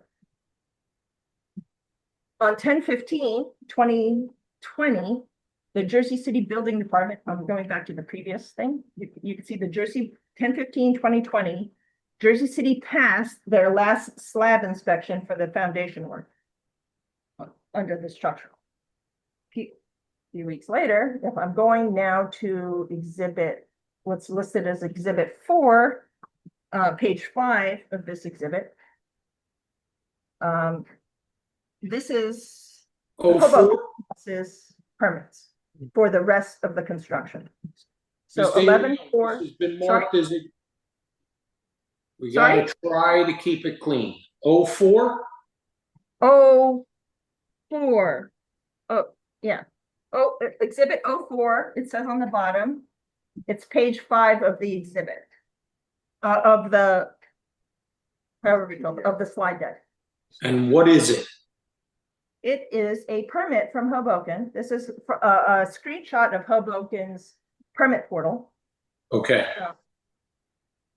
It's public information. It's a screenshot from their permit portal of permits they issued on 11/4/2020. Side note, they submitted it the same day, but it is for the remainder of the work. So foundations were done in Jersey City. The rest of the construction permit, building, alarm, HVAC, plumbing, electrical, fire portions of the work are issued from Hoboken. These drawings, the drawings that Hoboken that received and went through their permit are labeled 10/2020 Hoboken DOB revised plans, and they are also on the portal. I'll note that no fire escape is shown in any of these drawings. So, so 3 years later, sometime in the fall of 2023, the fire escape is constructed. And our condo association issues a letter to Jersey City concerning the egress, the floodplain, and other construction and procedural issues. This letter is also on the floor if you need to see it. In March of 2024, the application for variation for the already constructed fire escape was submitted to Hoboken. That application and the drawings associated with them were presented by the applicant. I'll note that those drawings have the property line drawn on the wrong location, and they did not have relevant dimensions or details. The final sign-off for that fire escape was obtained a year later in February of 2025. And another year after that, in January of 2026, the Hoboken building official issued a letter stating that he forgot to check the approved box on the original application 2 years prior. On 8/20/2024, these amendments finally show up on the planning board agenda. Now I am going to the next page. Is this too big? I'm gonna go. Actually, I just wanted to, I had a couple questions about the different iterations of the plans. Sure. Could you just explain to the board what is it important to understand about why it is you're talking about all these different iterations of the plans? Like, what's the takeaway for the board? Well, I think it's really disingenuous if the board is being shown things that are not actually what's going to happen. So I think that the differences in the construction of things that were built after the fact. Okay, so you showed a plan that you said was marked, I guess, January 10th, 2019, or you referred to that plan in your presentation as the original plan. Correct. That has now been uploaded to this application file folder online. Is that correct? Okay, so what are the differences between those plans and then the future iterations of the plans? I could get into them. I mean, I could pull them up. I think do you get it? Am I jumping the gun? Do you get into them further on in your presentation? It's a little bit. I get to it later, but there's okay. The drawing numbers change. There's no bubbles. It goes through. There's plans added. The seller plan is added that wasn't in the original application. I could do a side by side. You can't follow it. If you read the transcripts of what was approved, looking at the drawings that are signed, it doesn't. You can't follow. You know, things moved around, so it's quite significantly different. So, Mr. Leon, I would say we will get to that. I think right now I'm following the timeline and your presentation in terms of some of the changes that happened over the time. And I think, you know, when you get to that point that you're going to walk through, okay, this wasn't approved, but it changed. I think the board's going to follow that. So we're up to Exhibit 05, which is a letter to Mr. Cerami regarding, it's a notice to cure the encroachment. Again, a lot of this stuff we've already seen and known about and heard, but go ahead, 05. This might have been introduced as a, you know, from the applicant as well. But going over the timeline on actually when this happened. So this is December 10th, 2024. The Board of Education issues a letter to the applicant stating a review of the property boundaries, and I'll quote, has revealed an unlawful encroachment which violates the terms of the agreement. There'll be more expert testimony on this particular issue later, so I'm not going to cover it at the moment. I just wanted to put this in everyone's head on when this is happening. For everything. So this exhibit is actually 2 pages. So exhibit 5 is page 6 and page 7, I guess, of the document. Right, of the slide deck. So just to finish up with the timeline, there's numerous planning board hearings since then. This application, and finally on July 30th, 2025, a zoning violation was issued for illegal units without a certificate of occupancy with a compliance date of 8/1/2025, going on a year. We're halfway through 2026. After numerous planning board meetings, where the applicant has attempted to explain the amendments, very confusing, but we can finally present the issues and our objections to this particular application. As constructed, this project has major violations of the Jersey City Municipal Code, State Building Code, and National Flood Code. So I'm going to continue to explain those issues. First, I'm going to ask, is this big enough? Should I make it larger? You know what? You should.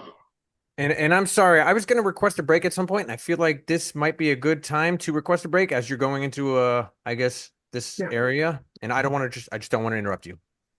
I think it's a good time. Let's take a 10 minutes break. So I'll be back at 7:35. 7:35. Okay. Thank you. Thank you.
How you make it out, Commissioner?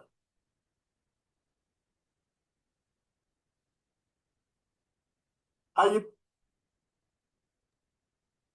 you make it out? Hi. You're talking to me? Yeah, no, Capers. I was trying to get a hold of Capers. Oh. Hey, I'm here. I'm here now. All right, good. How you doing? Had a little technical difficulty for a second. That's all right. Commissioner Conaway, how are you? I'm finding yourself. All right, good. Welcome aboard. Thanks for Thank you. I having us. appreciate the warm welcome. Capers, are you related to Sinclair or Lioness? No. Mm-mm. All right, different family? So I have a big family. I'll be honest. I don't know everybody, but we have a huge family in Jersey City. My grandmother used to work at Liberty House. Okay. On Montgomery Avenue. Yes. Yeah. And my aunt taught at St. Bridget's. And I do have family that work for the city. Yeah. All right, because if I'm not mistaken, I might know your family. I worked with them years ago. If it's Lioness and Sinclair. It's a high probability, yes. Yes. Small world, isn't it? Very small world. That's a nice dog. Thanks. You're welcome. She always likes to say hi. Hey.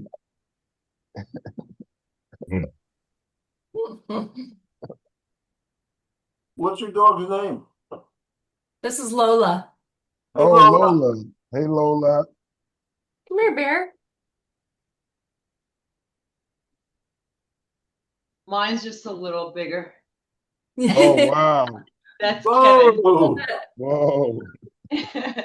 95 pounds. Oh my Wow. goodness. Oh, he's big. Wow. That's a an big actual bear. Yeah, I just call this one Little Bear. Can we call the meeting back to order? Is everyone back? Yes, ma'am. Yes. Yeah. Indeed. Ms. De Leon?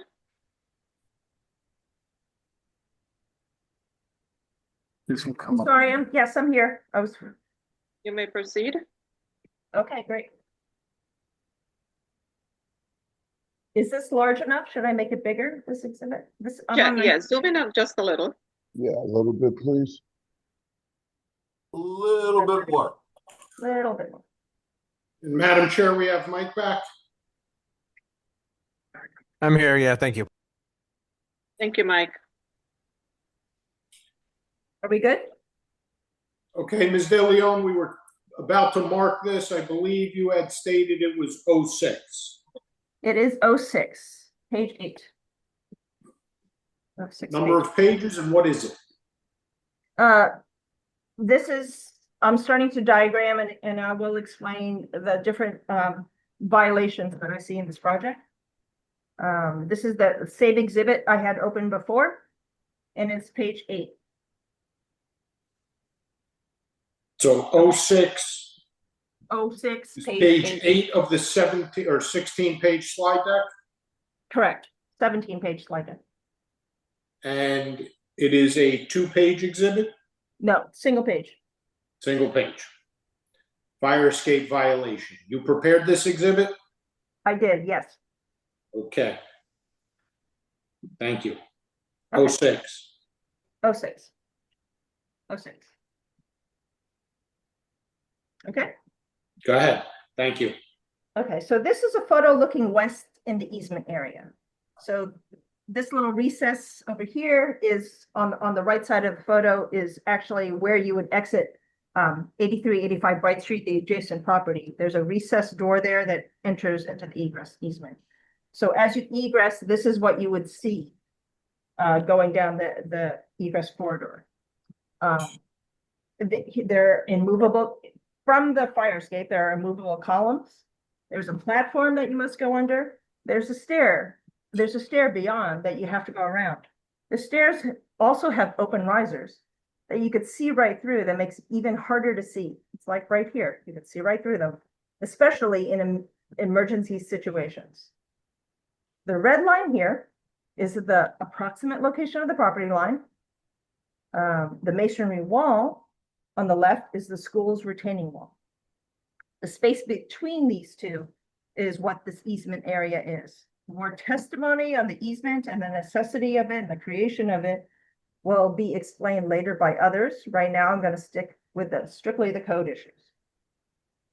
A fire escape was never shown on any of the drawings presented to the BVNA, the planning staff, Historic Commission, Planning Board, or even the Jersey City and Hoboken building departments. It was built outside the applicant's property lines onto BOE property without anyone's prior knowledge or approval, and as evidenced by the BOE letter dated December 10th, 2024, it is an unlawful encroachment, which violates the terms of the easement agreement. The original building was a 2-story warehouse with 2 new stories added on top of it to create a new 4-story, 4-family building. According to the drawings presented by the applicant, but contrary to their testimony, the new 4th floor and the new 5th floor roof deck above it only have one means of egress, down the main stairs and out the front door to Bright Street. The building code requires 2 exits in multifamily buildings at the 4th story above grade plane higher. The applicant's architect testified at the September meeting that the second means of egress from the 4th floor was to go out the rear windows, hang out the window, drop down 10 feet to a new 3rd floor exterior roof deck. From there, you have access to a fixed ladder at the rear edge of the building with no side guards, which leads down to a small exterior deck on the 2nd floor. This 2nd floor deck has a cantilevered steel balcony, which I believe the applicant referred to as a basket, with a counterbalance drop-down ladder. You could see that counterbalance drop-down ladder right here on this photo. So there's a 2nd floor balcony here. This is the basket they're talking about. It's kind of hanging off the building. And that drop-down ladder comes from that basket. That ladder goes down to this steel platform, which has a fixed stair to grade. So this is all built on columns and foundations into the easement area. Fire escapes are not legal in new buildings. I contacted the New Jersey State Department of Community Affairs, the Building Code Division, as well as the Regulatory Affairs Division. They came out for a site visit in February 2024 and confirmed that as per the rehab subcode 523, cited here, 523-6.32, any addition to a building shall comply with the requirements of the Uniform Construction Code applicable to new construction, in which case the International Building Code, New Jersey edition, would apply. The IBC section 1011-16 on ladders states that permanent ladders shall not serve as part of the means of egress from occupied spaces within a building. Ladders and fire escapes are not legal means of egress in new construction, and they have not been since the 1960s. They are no longer allowed because of the lack of maintenance. They prove danger to firemen as well as occupants. Instead, building codes were changed to require a second means of egress to be provided in the interior of the building with fire-rated staircases, corridors, and sprinkler systems. Ken has also referenced DCA's formal technical opinion, FTO3. I have it available here if you want to submit it as an exhibit, but this document only provides the guidelines of how, not where, fire escapes are to be built. It gives guiding regulations, construction details, and dimensions. It states that fire escapes are only permitted as provided in the rehab subcode for existing buildings. For example, in many older historic buildings, it may not be possible to retrofit a new stair in the interior, so an exterior fire escape may be allowed. But they are not allowed in new construction or gut renovations or additions where the interior stair should be designed to code from the start to accommodate a proper stair as a second means of egress. Regarding the use of ladders as part of a means of egress system, FTO3 does have an exception on where has an exception to the IBC 101116 on ladders, which I mentioned earlier. It states that fixed and counterbalance ladders shall be permitted from the lowest platform landing to grade, where either a fixed stair flight or a counterbalance swinging stair is not feasible due to site constraints. When you're on property line, when you're over a property line, for instance. It also states that all new fire escapes installations require a totally separate construction permit application. This exhibit, which would be exhibit 7 or page 9 in this document, is on fire escapes. This exhibit shows examples of existing fire escapes. Fixed stair flights built according to the regulations set for in FTO3 are used at the upper floors. You can see them here on the upper floors of the fire escapes. And since these buildings are built to the street line, drop-down ladders or counterbalance stairs are used from the lowest platform of the fire escape to grade, so it doesn't impede the public right-of-way when it's not in use. This is the exact opposite of what was constructed on this project, where ladders are used in upper stories and a fixed stair is provided to grade. Fire escapes are not allowed in new construction. In fact, when my building was built when my building at 85 Bright Street was renovated from a warehouse into condos in the 1980s, the fire escape on the back of the building were removed, and 2 separate stairs were constructed on the interior of the building. There's no reason that this building was not designed from the start with a secondary interior egress stair within their own property, as is required and done for every 4-story multi-family building. Building officials do have some measure of discretion of how building codes are interpreted and applied, but it does not extend to completely negating the state building code requirements. If a mistake was made, it must be corrected within the confines of their own property and without improperly impinging on the property rights of others and endangering the lives of neighboring residents. So what you could see from this photo, I'm going back to exhibit 6, is this blue line right here, which is the approximate line of the base flood elevation in the area. The school was forced to elevate grade on their property to be above the BFE. Hence, that's why we have the retaining wall. This is their grade level up here. Which leads us to another significant issue with this project: flood code violations. This is exhibit number 8, which is page 10 of the slide deck. Let's see. The flood zone. At the last planning board meeting on this project in April, the applicant testified that the property was not in the flood zone. That testimony is not consistent with the FEMA flood map, which is excerpt on this slide. The property is completely within the special flood hazard area AE, which has a base flood elevation of 11 feet. The property here is at the X. The firm, the flood insurance rate map number, the FEMA map number, is 34017C01108E, which I have available if the board would like to see it as an exhibit. I'm not sure, Santo, you could tell me if you want the full map of where it's excerpt this from. But that's where I got this map from. I'll add a little side note here. Based on future projections, future sea level projections and recommendations, New Jersey recently adopted a new climate adjusted flood elevation regulations. It's called Resilient Environments and Landscapes, or REAL, R-E-A-L. It adds another 4 feet to FEMA's existing BFE. It was supposed to take effect in July of 26, which is tomorrow, but I believe it has been pushed out a year to July of 2027 to give more time for municipalities to understand what the impacts of this change is going to be. Obviously, this is an issue for every development in the flood zone, but for this discussion, I'm going to stick with a reference of the previous BFE of 11 feet.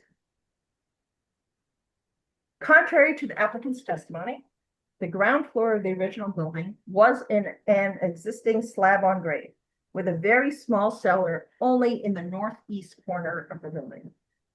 Having lived in Bright Street for over 25 years, I know the previous owner and was familiar with the building.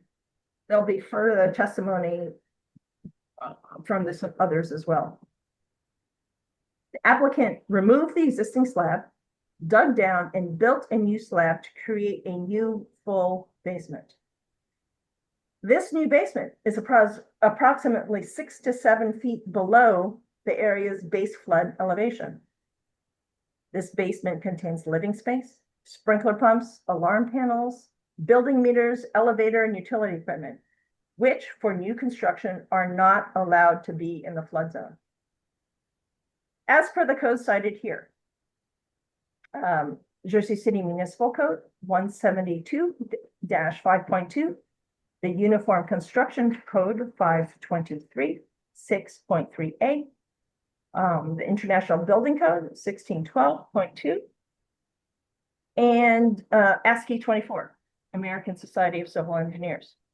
The basement is considered the lowest floor of the structure and is to be elevated a minimum of 1 foot above the base flood elevation. ASCII 24 also requires additional flood-proofing measures which are to be used when building in the flood zone, such as flood vents, specialized window details that resist water pressure, and the interior flood-resistant materials. It is unknown if any of those measures were used in this project. This board cannot approve new construction that is in direct violation of these local, state, and national codes. As evidenced in the drawings and transcripts of the planning board meetings in 2019, when this application was first approved, a cellar plan was not provided or even discussed. And the creation of a new basement within the flood zone that had all the meters, utilities, sprinkler, mechanical, and elevator equipment was never presented to the land use boards or the public. And the cellar is still not being presented as being new in this amendment. However, I'm going to Exhibit 9, page 11 in slide deck. This is an image of the cellar and pile plan, which is on file at the planning office and signed by staff on September 30th. The date in the lower left on this drawing is July 10th. You can see it here, 2020. The date on the lower left on the drawings approved by the planning board is January 10th, 2019. Mr. Leone, can you zoom in on the exhibit? Sure. And is this 09? This is, what page is this? Hold on, my computer seems to be freezing. Page 11, exhibit. This is 09, page 11. Oh, sorry. Just tell her. Sorry, I have an error on my computer for a second. Don't send. Oops. That's right. Just pull it back up. Okay. Sorry, I'm going to share a different screen right now.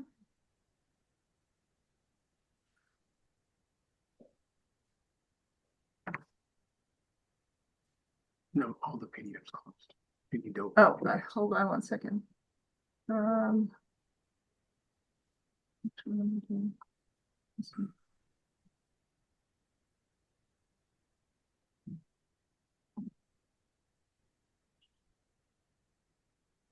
Okay.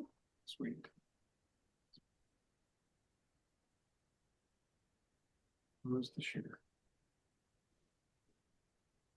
Sorry, one second. My computer is being not so fun.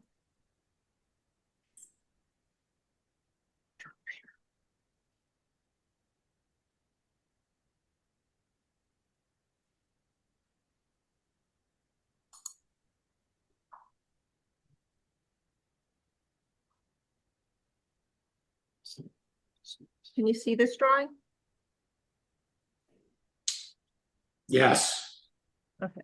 So these are the drawings that were approved by the planning board in 2019.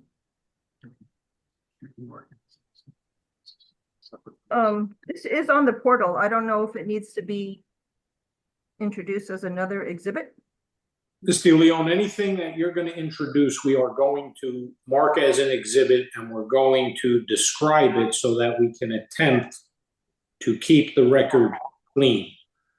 Okay. We're showing the last exhibit I have that we marked was 08, page 10 of the 17-page slide deck, titled Flood Code Violations.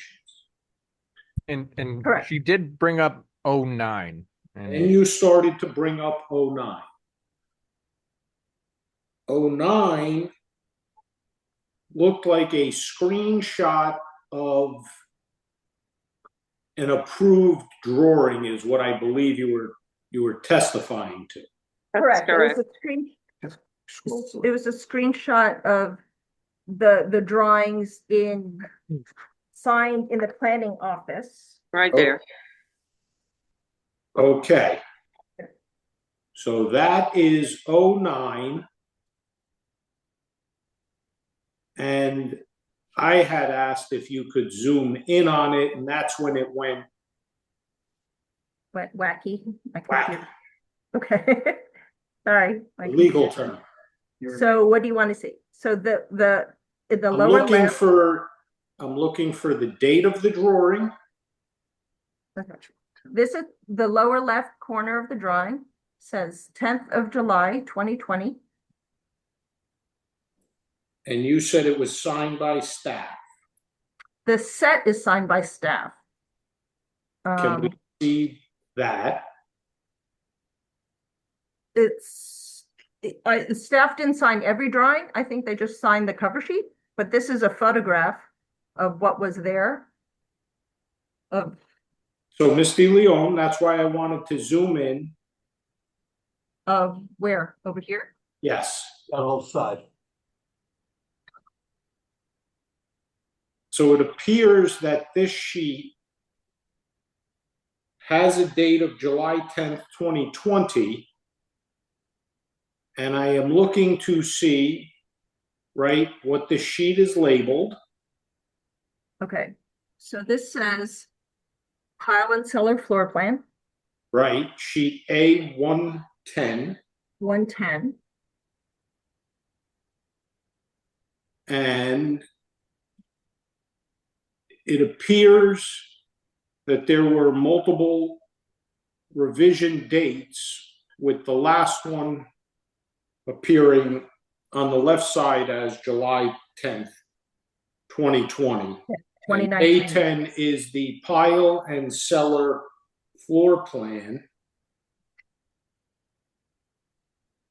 87 Bright Street. Does it say renovation? What's the block say? Bright Street Residences, it says here under project. Okay. Can we I zoom think in a maybe little? a little further up it had something in the other direction. And this is prepared by Mr. Cornwell. Correct. These are further up. Oh, this. Okay. Bright Street Residences. In the upper right. Okay. Yep. And it is your testimony that you retrieved this from. I took this picture. I went to the planning office and took photos of what they had on file. Okay, so now that we've identified it, you wanted to tell us something about it. Yes, I wanted to say that these drawings are substantially different. This drawing didn't even exist in the drawings that are actually approved by the planning board in 2019. Can you see this set now? Does that work if I just switch drawings? Yeah, enlarge it. Yes, you've now switched to another screen. Correct. I switched to another screen. So these are the drawings. Is this marked? This has not been marked. No. This has not been marked, no. Here's but what it we're was- gonna do. Okay. We're gonna mark this as 09 little a. Okay. This is another Cornwell Cornell. drawing Yeah. entitled Bright Street Residence. Correct. Does it have a similar sheet number? I'm going to zoom in for you. So this is the full set now. So this says Bright Street Residences. Let's see. All right, keep scrolling down. A little bit more, because this is where you are blocked. Okay, G100. G100. But you're saying this is the full set? Does it tell you how many pages? There's the sheet index. So this is G100 through, scroll down a little bit more. 1 of 16. 1 of 16. Z. It's a 16-page document. G100, A001, and then Z. They're all different. It's 16 pages total. 16-page sheet set.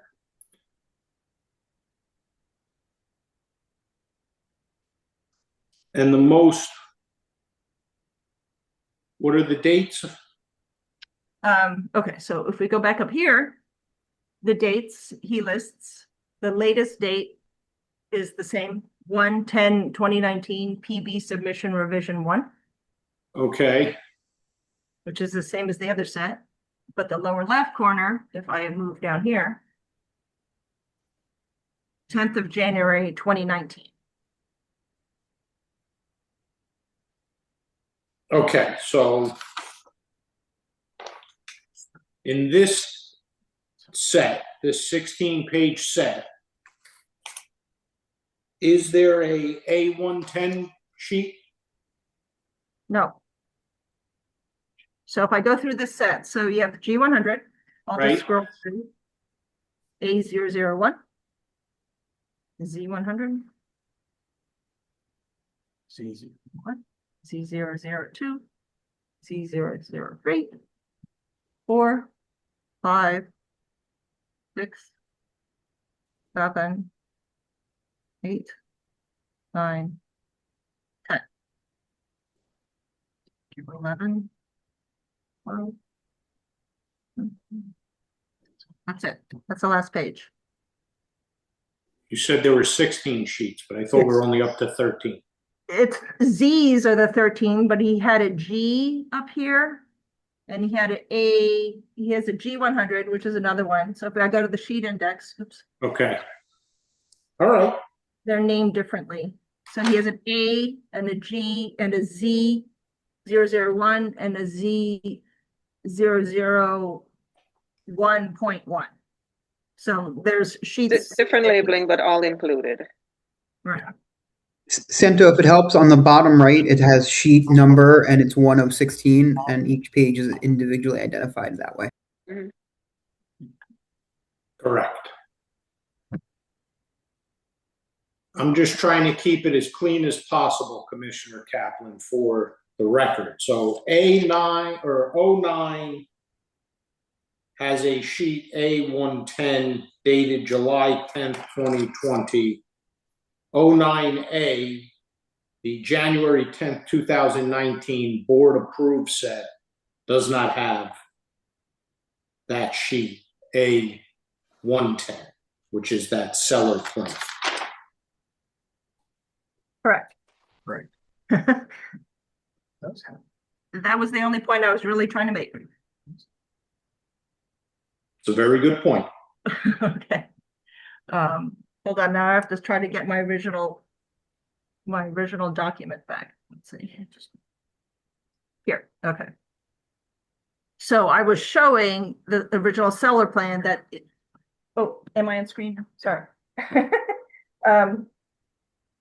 Only point I was trying to make that this drawing that is signed in the planning office has a full seller plan where planning board never saw that to begin with. That cellar plan includes digging out of the new cellar because the cellar didn't even exist back then. Oops, sorry. Within there. So it's substantially different from what was there before. But talking about the cellar in particular, my concerns. So in this set, there's no there were no construction details ever shown to the public of the new lowered slab or the foundation walls. But as an adjacent resident, I would like to know if the existing foundation, my building's like right up here adjacent, if when they dug down 6 to 7 feet below from where they were, if my foundation was compromised, was underpinning necessary in my building, was any damage done or any protection measures taken. We were never informed, and we still don't know what was done. I would also think the Historic Commission would want to be assured that the existing historic structures would not be damaged from any of the digging. The fact that this was never even presented to the public or any of the boards, and then to build into the flood zone is just is extremely questionable within there. Okay, I'll just continue with my presentation. Wait. So now I'm going to the next page of my exhibit, which is this is that same exhibit, Exhibit 10. Exhibit 10, page 12 of that original document, of that original slide deck. So the next issue that I want to explain is the expansion of non-conforming structures. As per Jersey City Ordinance, right here, Jersey City Ordinance 345-60, which I cited here, the area and dimensions of any non-conforming yard shall not be further reduced, and a non-conforming structure shall not be changed. The zoning charts and the original survey site plan on the approved drawings, which is excerpt on this slide. These are the drawings that the planning board initially saw, the 2019 set that we just introduced, say that there's a 1-foot setback off the rear property line. The center photo is the rear wall while it's being demolished. So this was taken by a neighbor. They sent it to me. The rear wall totally came down. The application drawings state that that rear wall was to remain. No new survey or full site plan with property lines are given as part of this amendment. But according to the measurement I took, the rear wall is now 9 inches. This is me with a tape measure. It's about 9 inches from the property line. Mr. Lewis's drawing, the applicant's architect, of as-built ground floor fire escape, it's his exhibit. I don't remember the exhibit number, but it's his drawing A300 detail 1. Also indicates a 9-inch rear yard setback. He also states on his floor plans that 8 inches was added to the rear of the building. So this slide, Santo, is another exhibit. This is a new exhibit. This wasn't part of the original 01, so I'd like to introduce it as another exhibit. I don't know. So we're going to mark this as O10 little a. O10 little a, okay. Does it have a title? It's brick counting. I didn't title it, I don't think. No, I didn't put a full title on it. I just labeled the drawings. But I would call it brick counting. As what?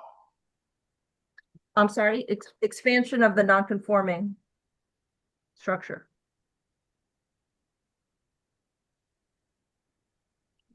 But it's not labeled that? It is not labeled that. It's labeled, it's photos of the rear of the building at different stages of construction. Okay, that's what we're going to call it then. Okay, good.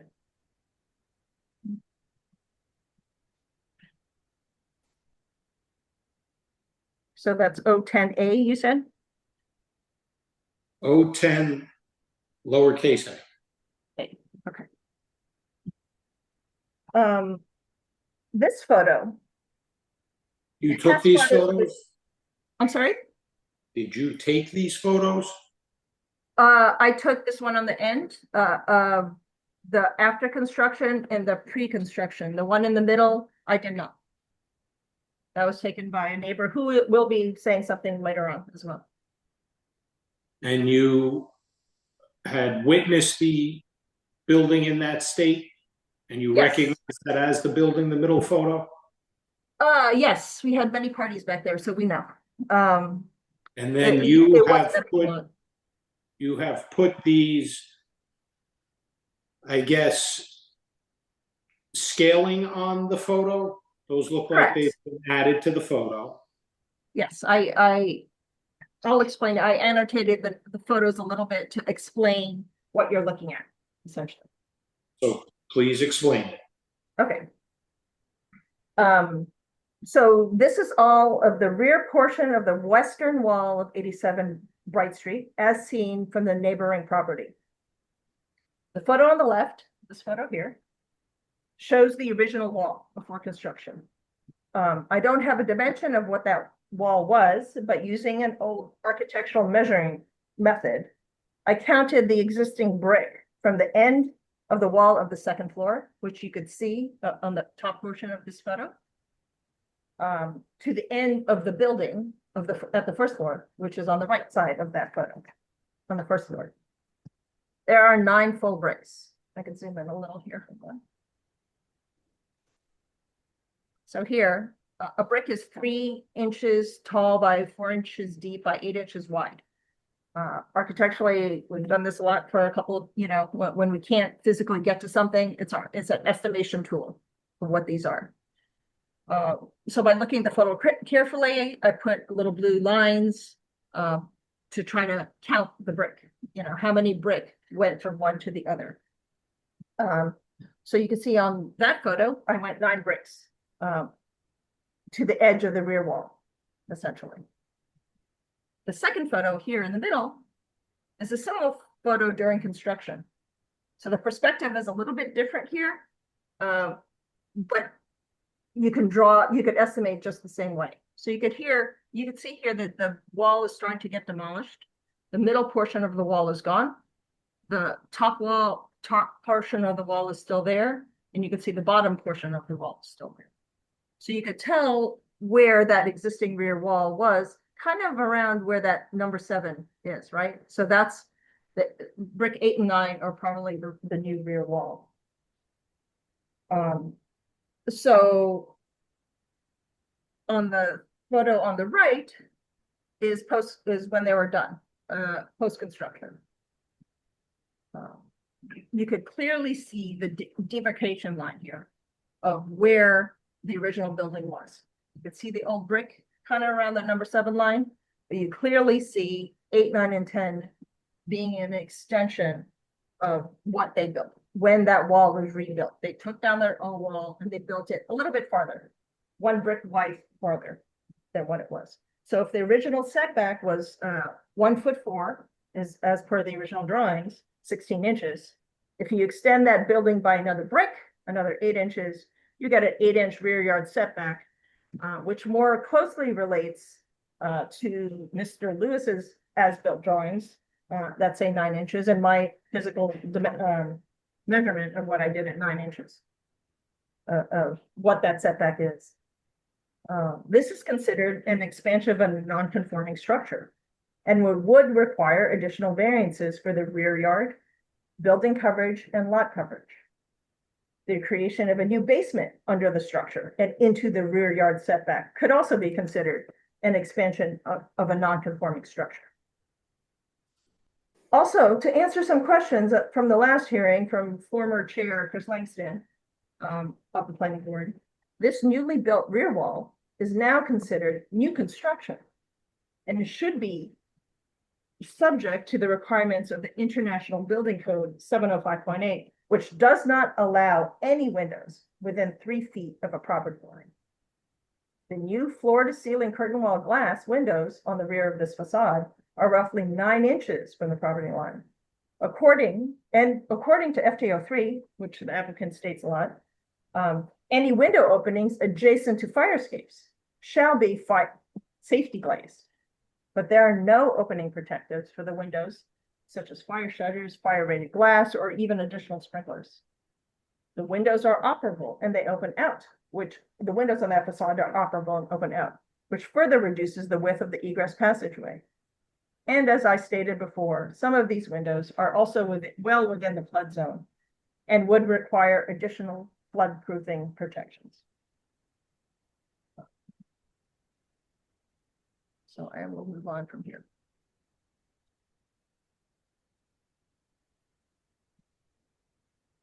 So now I'm moving back to the original exhibit. This is exhibit number 11, which is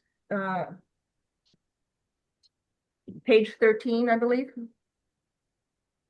No, page 14. Oh, page 14. Sorry. It's page 13 of the original exhibit. Labeled not per historic recommendations. Correct. Okay. Contrary to the applicant's submitted drawings, this project was not approved by the HPC. It was later approved by the planning board if the applicant followed the conditions of approval. They did not. I'll leave the details of the inappropriate and substandard construction to the as-built lower signage corners to others.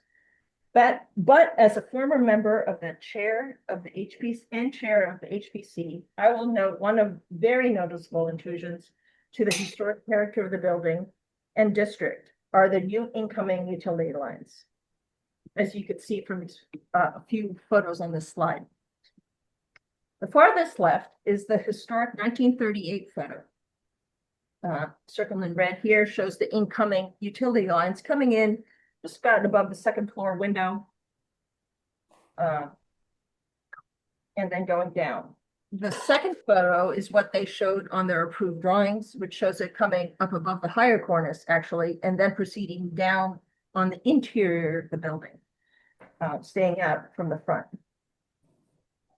The third photo is what they constructed. So they came in above the second floor, but then they put exposed conduits on the face of the building, straight through the signage cornice into the sidewalk. The photo on the right, this one, I'll zoom in a little. The photo on the right here is 93 Bright Street, a few doors down. This is a new 4-story, 4-family building constructed over 10 to 15 years ago. You can see the incoming utility lines entering the building at the second floor into an interior chase, which leads to the mechanical room, which is directly below on the first floor, right behind that little red door. I'll also note to be above the flood zone, this building is constructed on an elevated slab on grade with no basement. The adjacent building at 89 Bright Street, which is currently under construction, also tried to install an exposed exterior conduits for the new incoming service. We immediately informed city planning and the developer that this was not as per their approvals and the conduits were relocated to the interior of the building. I believe Maggie might have a picture of this in her updated memo. I don't have it. The planning board's condition of approval from 2019, number 214 and number 15 state that any deviations or changes to the exterior facade must be approved by the Historic Preservation Commission and this board. There have been significant changes and this applicant has not returned to the Historic Commission. Okay. Just to conclude, okay. We have brought up the significant egress and flood code issues numerous times since the beginning of this project in 2018. We have spoken to the owner, the architect, city planning, and have testified about these same issues at the historic and planning boards. In fact, page 2 of the planning board resolution for this project has a summary of my testimony and notes that the code compliance issues of egress and flood zone would require substantial redesign of the project. But these concerns were continually ignored. To make matters worse, there was confusion and inconsistency in the building department review process, with structural and foundation permits being issued in Jersey City and the remainder of permits being issued in Hoboken. The illegal fire escape constructed on adjacent property without the city or the BOE's prior approval was not added until the very end of the project and is now impeding the egress from the residents in my building. As an architect, I find it deeply concerning when the architectural plans fail to meet the essential life safety minimum standards.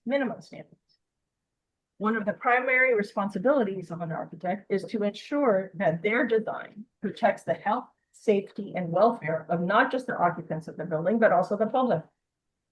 This responsibility goes far beyond creating attractive renderings and drawings used to sell projects and get approvals. Architects must possess the knowledge and the judgment to ensure compliance with zoning regulations, life safety codes, construction standards for egress, fire protection, energy conservation, environmental regulation, among countless others. These requirements are not just bureaucratic hurdles. They are fundamentals to public trust. Land use boards, building departments, and public depend on architects to design these to code standards, and city agencies and review boards should not serve as a substitute for professional diligence. Ultimately, the design of the building is the responsibility of the developers, their professionals, and their contractors. To have city agency turn a blind eye and ignore major violations for certain applications is not acceptable. But regardless of how we got to this point, if for whatever reason these things were missed or overlooked, the neighbors, the public, the new owners, the HPC, the DOE, and this board should not be forced to accept the substandard and, as demonstrated, non-code compliant construction created by this applicant. If this project was presented this way from the start, with the required second means of egress on someone else's property and the utilities and residential units in the floodplain, it would not have been approved. This was a full gut renovation, and there's absolutely no reason it was not properly designed to conform to code within the confines of their own property before being presented to the public and the boards, and then constructed accordingly.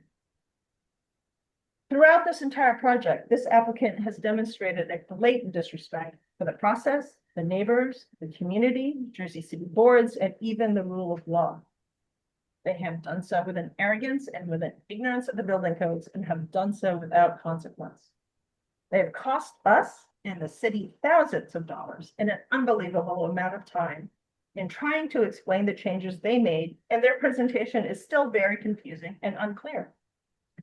The board should not rely on additional conditions of approval until the applicant first cures all the existing violations and demonstrates full compliance of the law through properly reviewed and approved plans.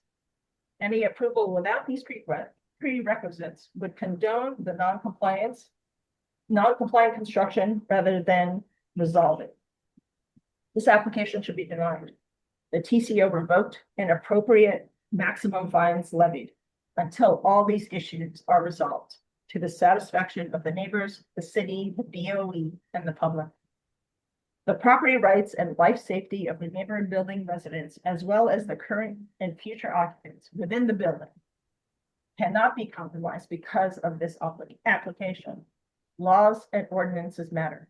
Building code matters. They are made for a reason and must be equally applied and enforced. Thank you, and I'll be happy to answer any questions you may have. That concludes it. Thank you, Ms. DeLeon. You can Any stop questions sharing from your screen for now. Madam Chair, I don't know if the board has questions, but obviously Mr. Joseph has the right to cross-examination, but if the board has questions. Any questions from the board before I move to Mr. Joseph? Mr. Joseph, would you like to? Mr. Leon, screen share, please. Yeah, so Mr. Abbott's going to take the lead on the questions for the witness. Mr. Leon, are you still there? I am. Should I stop sharing? Let's see. Please. Thank you. Great. Good evening. It's nice to have you here. So I'm going to ask some questions. They're all yes or no questions. We're going to try to get through this as quickly as possible. I'm going to share my screen. I've pre-marked a significant amount of exhibits as AC for cross, just to make it clean so we can get through it without any hassle. These exhibits are being marked generally for identification purposes and not necessarily entering them onto the record. And if anything gets entered on the record, I will, of course, request that that happen at that time. But for now, we are going to share. 1 second.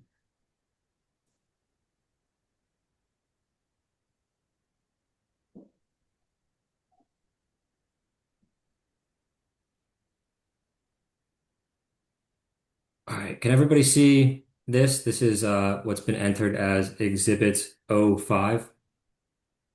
Yes. We can see it, counsel. Great, thank you. Ms. De Leon, you testified to this exhibit, correct? Yes, And you testified that this is a purported encroachment on an easement, correct? yes, it says it violates the terms of the agreement. It's ma'am, it's a yes or no question. Please just ask as it's posed. Your counsel has ample opportunity to clarify if necessary. So thank you so much. Okay, and let's start over here. This says December 10th, 2024, correct? Yes, And up here in the writer's contact, the email is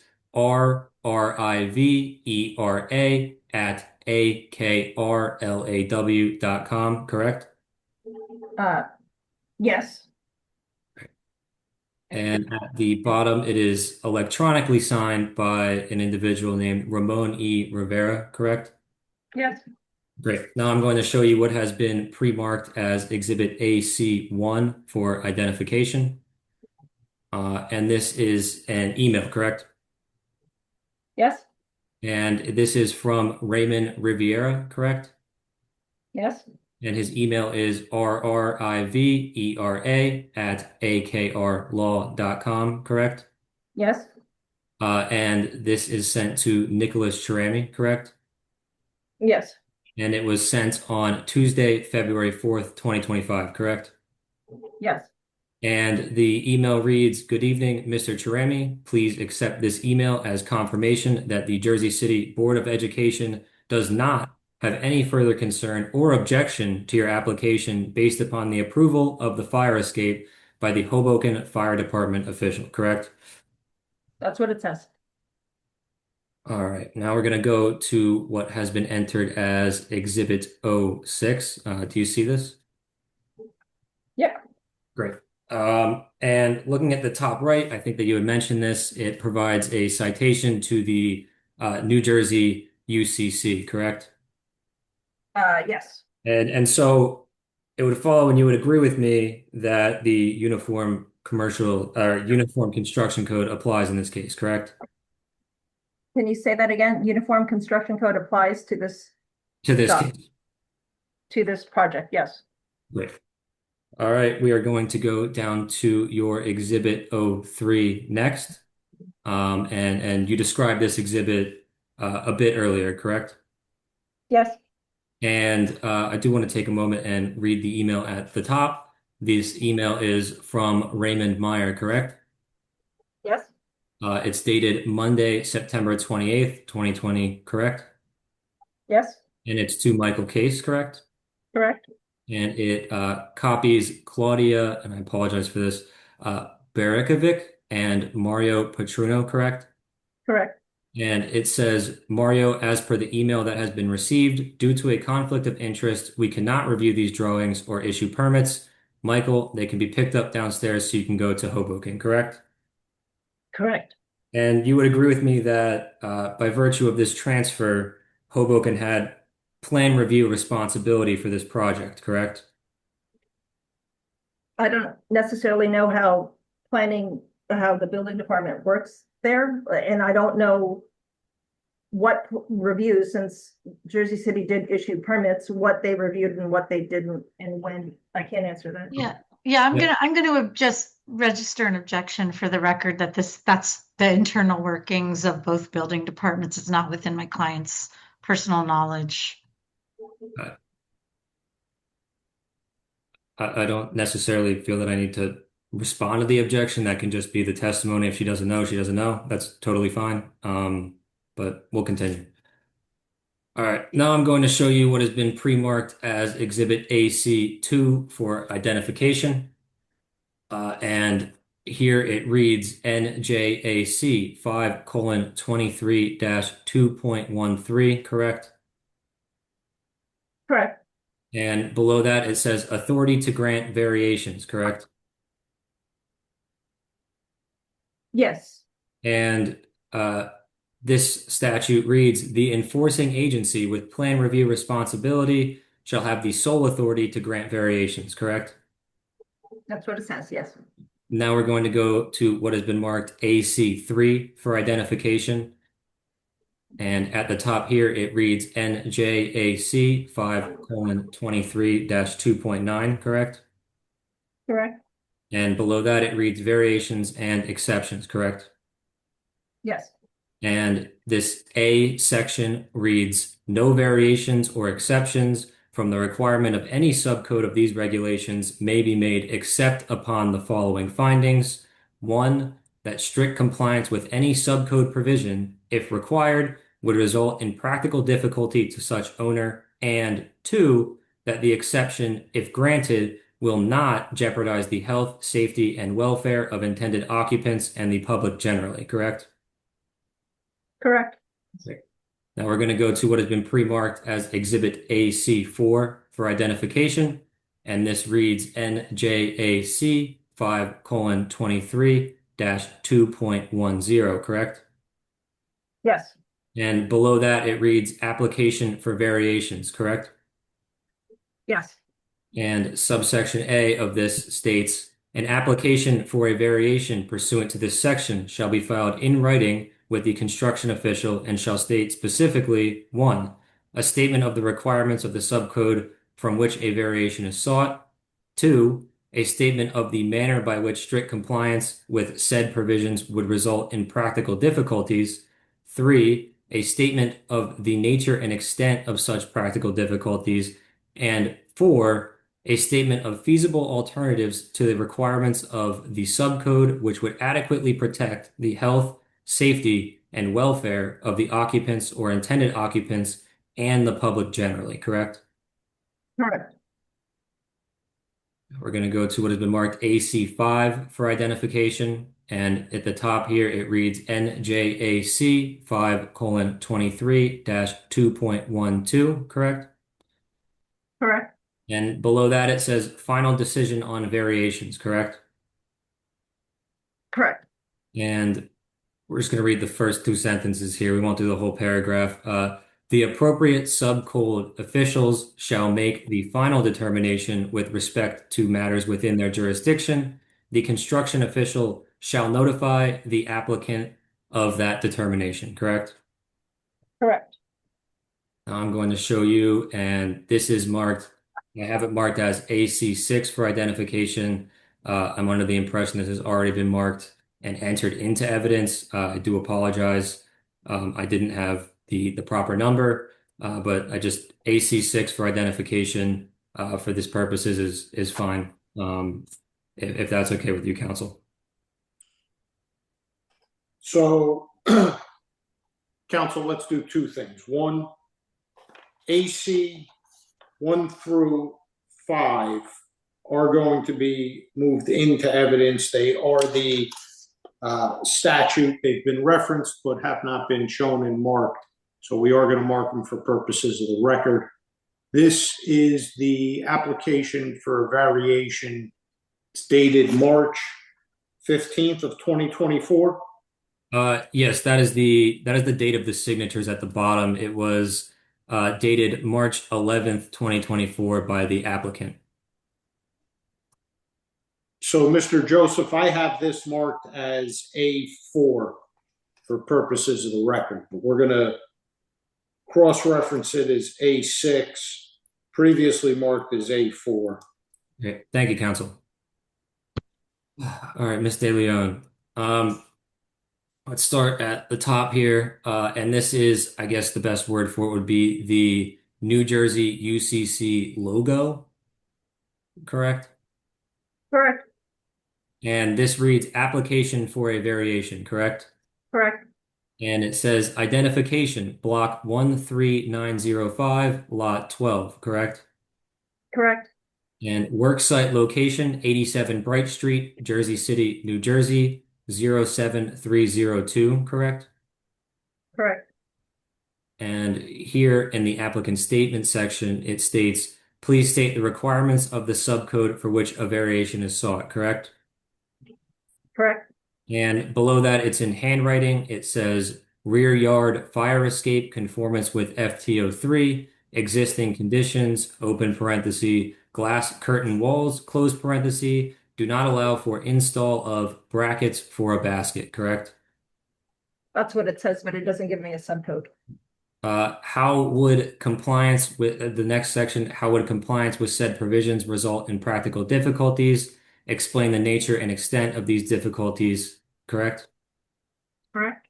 And the handwriting below it states a drop ladder would not be allowable from second floor since it would be 25 feet long, correct? Correct.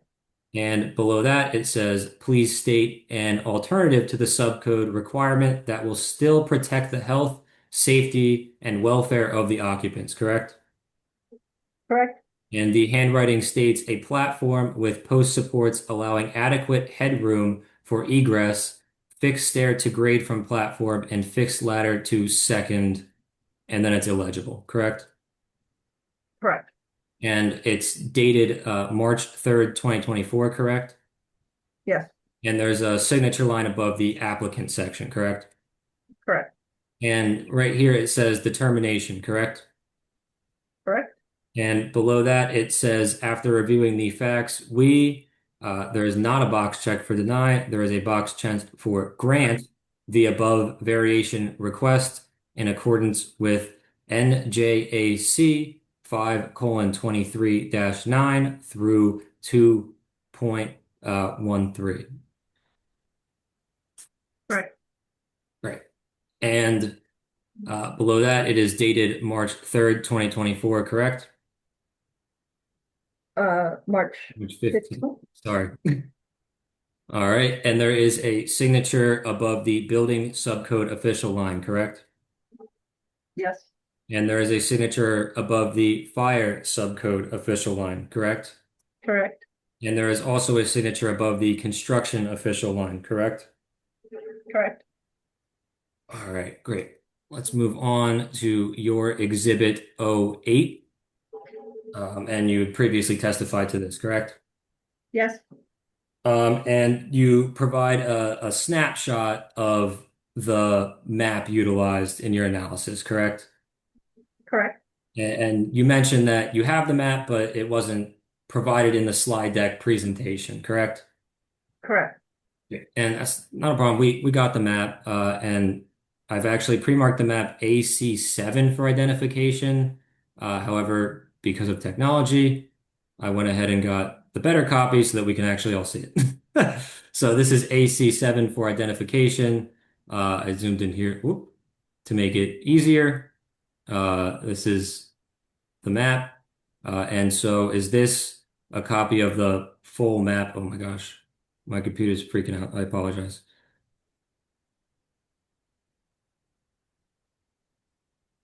Great. And so this is a copy of the full map utilized, correct? Can you zoom in on the map number, please? The map number, where would that be? Lower right corner.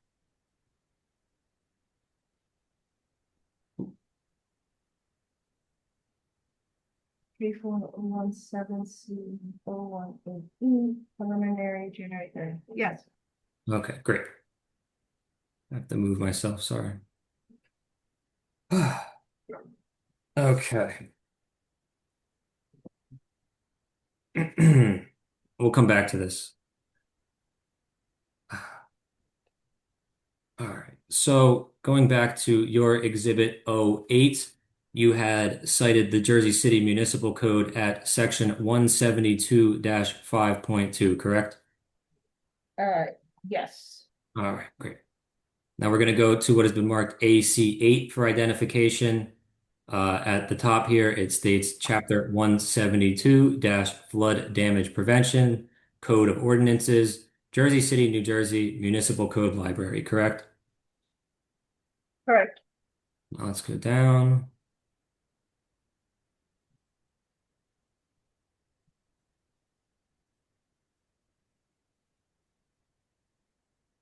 And this is here, you see, this reads section 172-5.2 dash specific standards, correct?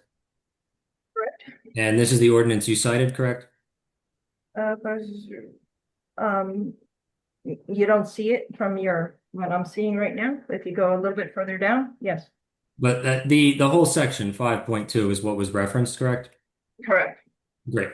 And right here it states in all areas of special flood hazards where base flood elevation data have been provided as set forth in section 172-3.2, basis for establishing areas of special flood hazard, or in section 172-4.3b, use of other base flood and floodway data, the following standards are required, correct? Correct. Now let's go to section 172-3.2.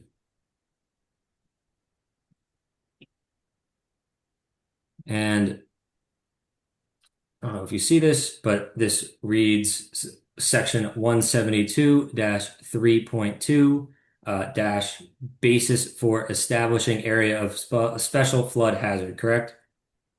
Correct.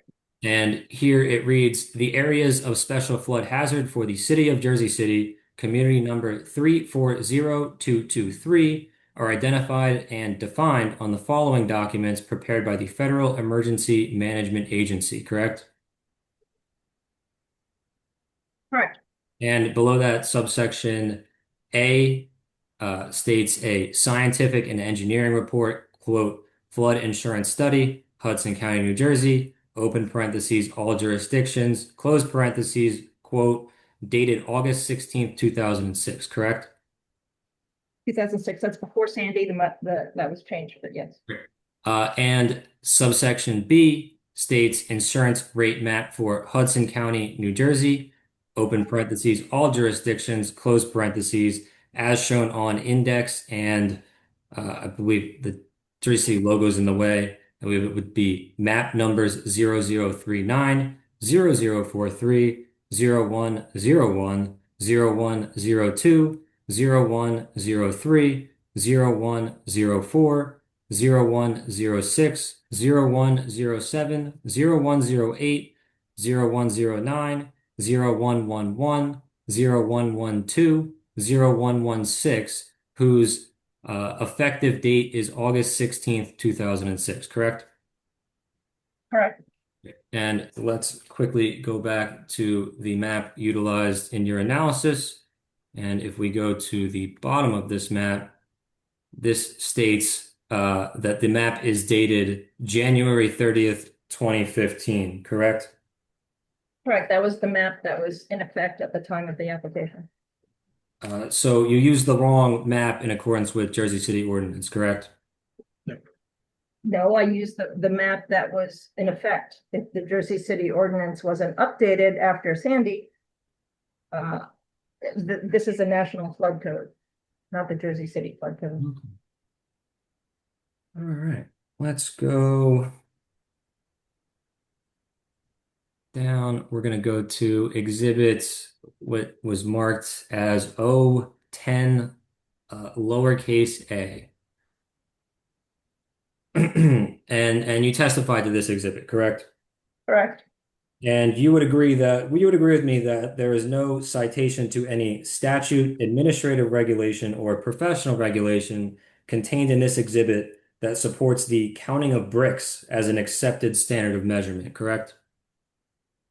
It's an architectural common practice to estimate size of building. And now you mentioned an easement, correct, in your testimony? I did, but other people are going to testify more and know more about these. Yep, and your slide deck did not provide any written easement, correct? No, it did not. Okay, now we're going to show what's been marked AC9 for identification. And This states NJSA 40:55D-25, correct? Correct. And it's the powers of the planning board, correct? Correct.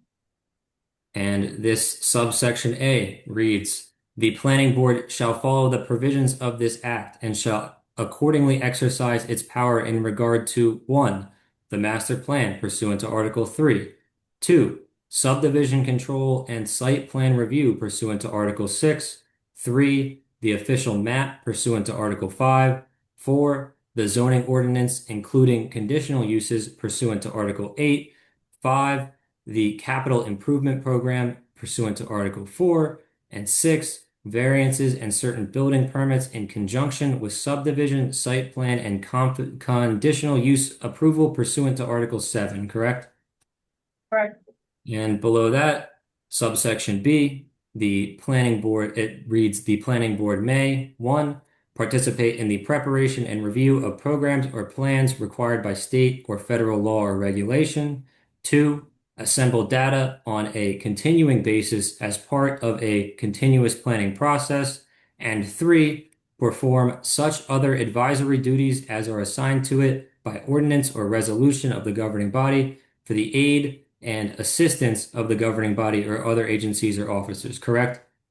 Correct. And you would agree with me that this statute does not provide the planning board with the authority to establish an easement, correct? Correct. Great. I have no further questions. Thank you.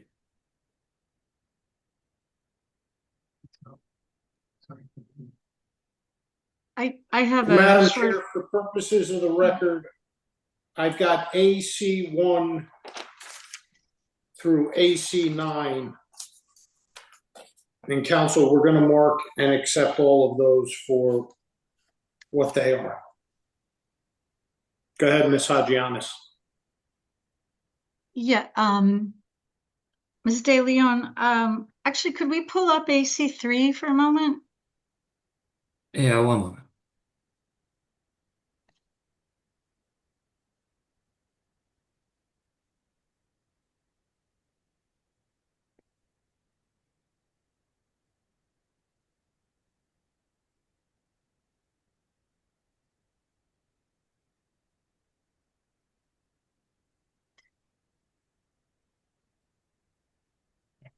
Okay. Thank you, Ms. counsel.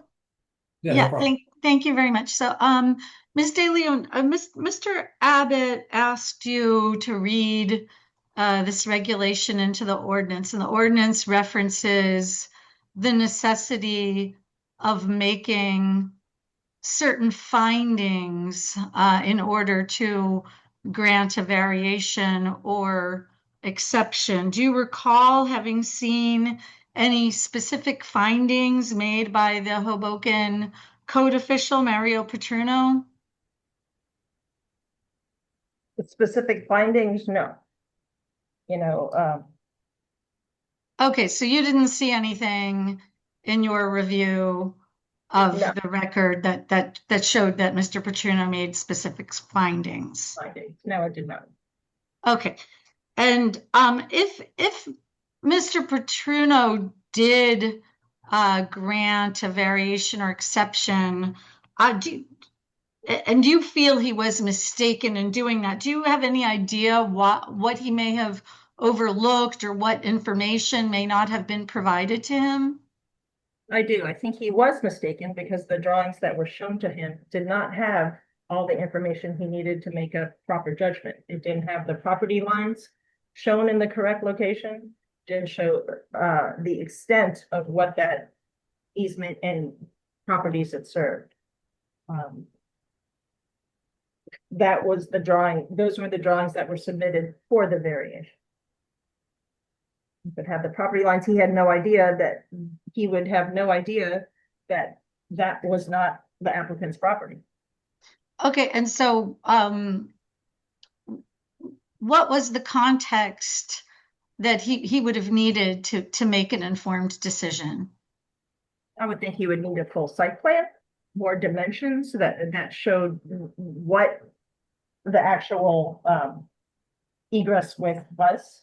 He would need the full easement. I don't know if he you know, if he had that and the wording of the easement, and I don't think building officials can actually rule on wordings of easements. So I think you would need an opinion if you're allowed to build there or not. Okay, and do you know whether a code official outside of the city of Jersey City has any regulatory authority to make permitting decisions in Jersey City? No, they do not. Well, can they make permitting? Well, isn't that sort of happening?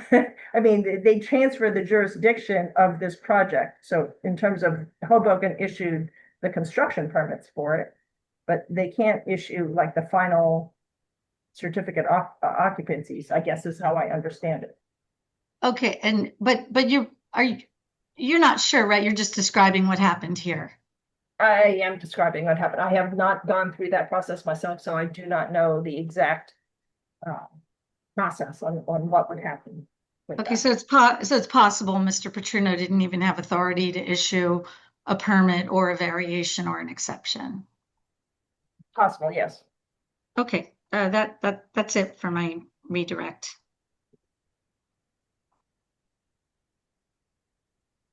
Can we stop sharing the screen? Yeah, no problem. Sorry.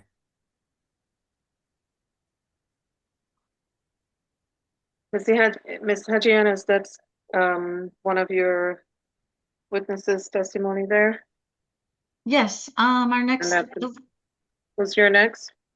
Yeah, the next witness is Thomas Agarzalik. Give us 1 second.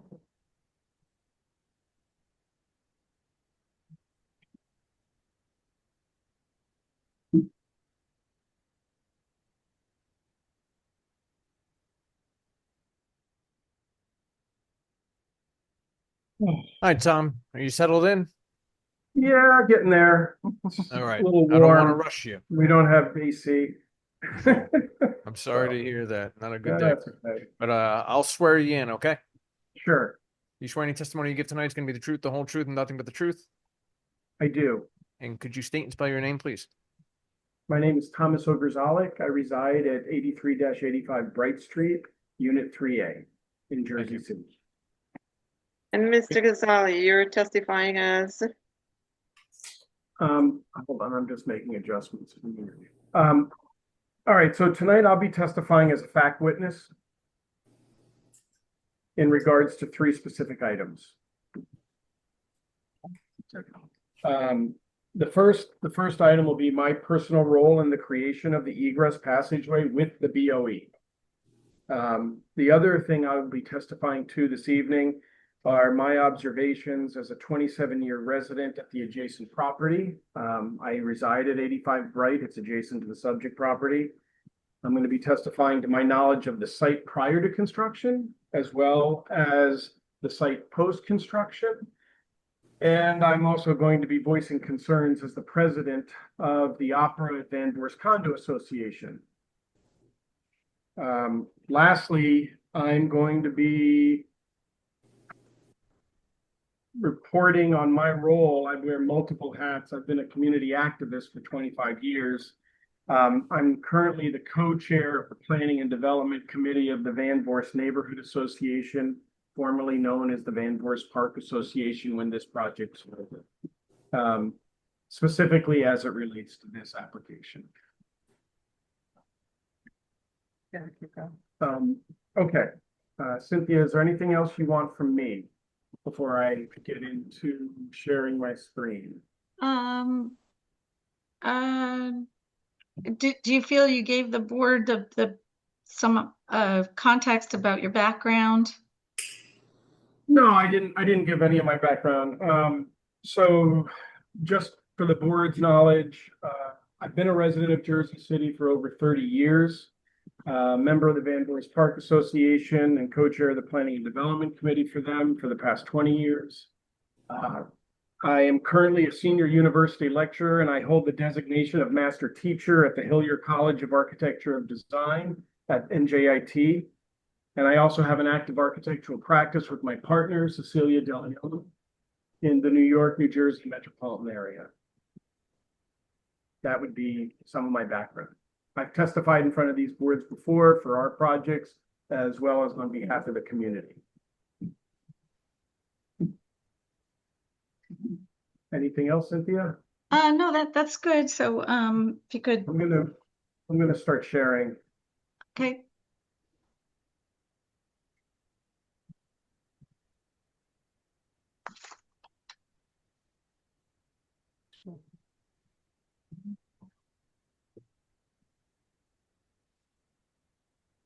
So, before I begin, I think we're gonna want to mark this in the slide deck. Sir, is this a different slide deck? This is the same slide deck, Council. We wanted to try to make it easy. This is just the next page in the slide deck. So when you say the same slide deck, we are referring to the 17-page slide deck. We were and left off at 011. Correct. So this is now 012. Correct. And what page of the slide deck? Say that again, I'm sorry. What page of the slide deck? Page 15 of the slide 14. deck. Sorry, 14 of the slide deck. And it's titled 2005 Block Plan. Thank you, sir. Okay. So first I'm going to talk to you and explain to you how the easement came about, and specifically my role in developing and creating this easement passageway. I'll begin with the emergency access passageway, but we're going to first take a look at the 2005 block plan. And just before I get started, is this large enough for everybody, or should I enlarge this? It's good for me. It's good. All good. It's all good? Okay. This is a drawing that I created. And it indicates basically the block and the properties along Bright Street, and where Bright Street meets Jersey Avenue, adjacent to the empty property that would eventually become PS3 MS4. And just to give you a quick background on how to read the graphics, these shaded areas indicate where buildings are actually located on the physical site. The numbers refer to the street numbers, and there's some small arrows you're going to see here, and I'll get into what those mean, but just so that we're very clear, right now on the western side of this drawing, the left side of the drawing where it says empty lot, and then there's another term empty lot, this becomes school property, this becomes a parking lot.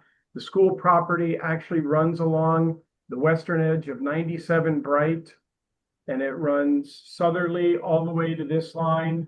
Then it runs easterly all the way about to the middle of 83-85 Bright Street.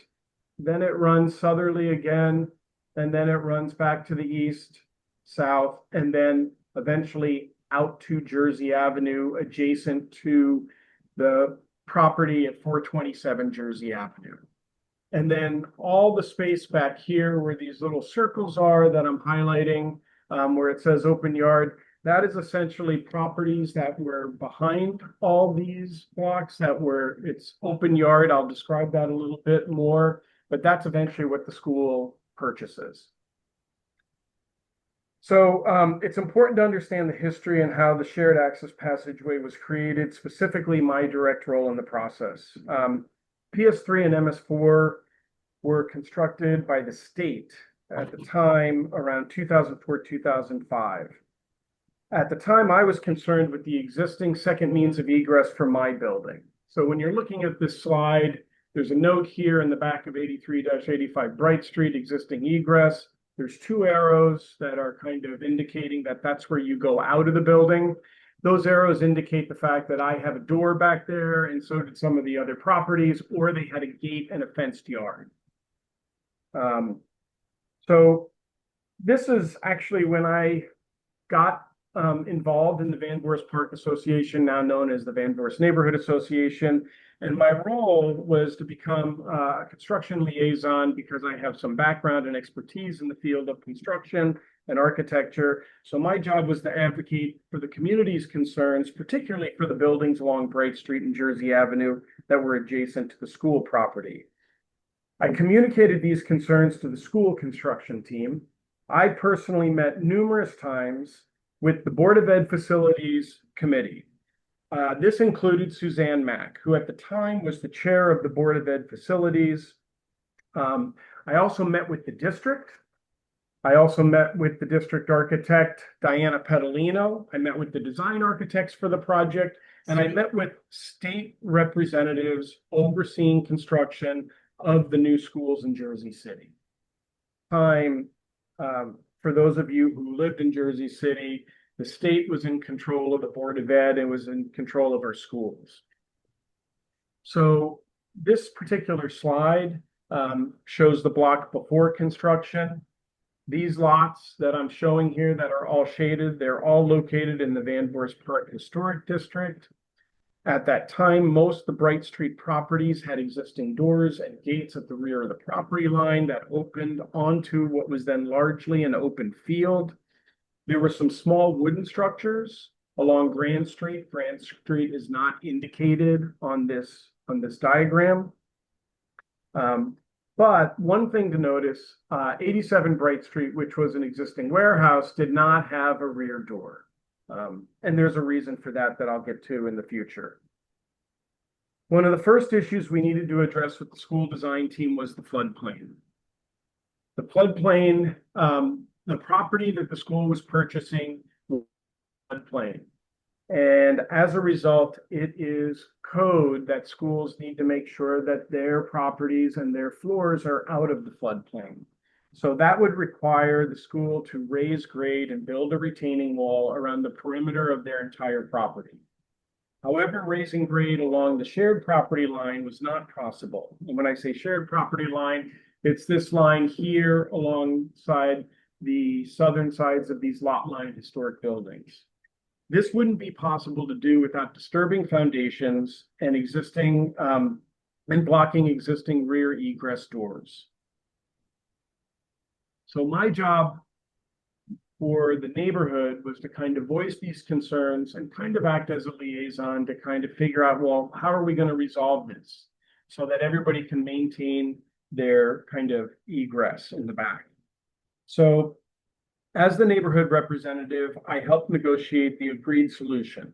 The retaining wall would be set back approximately 4 to 5 feet from the school's rear property line.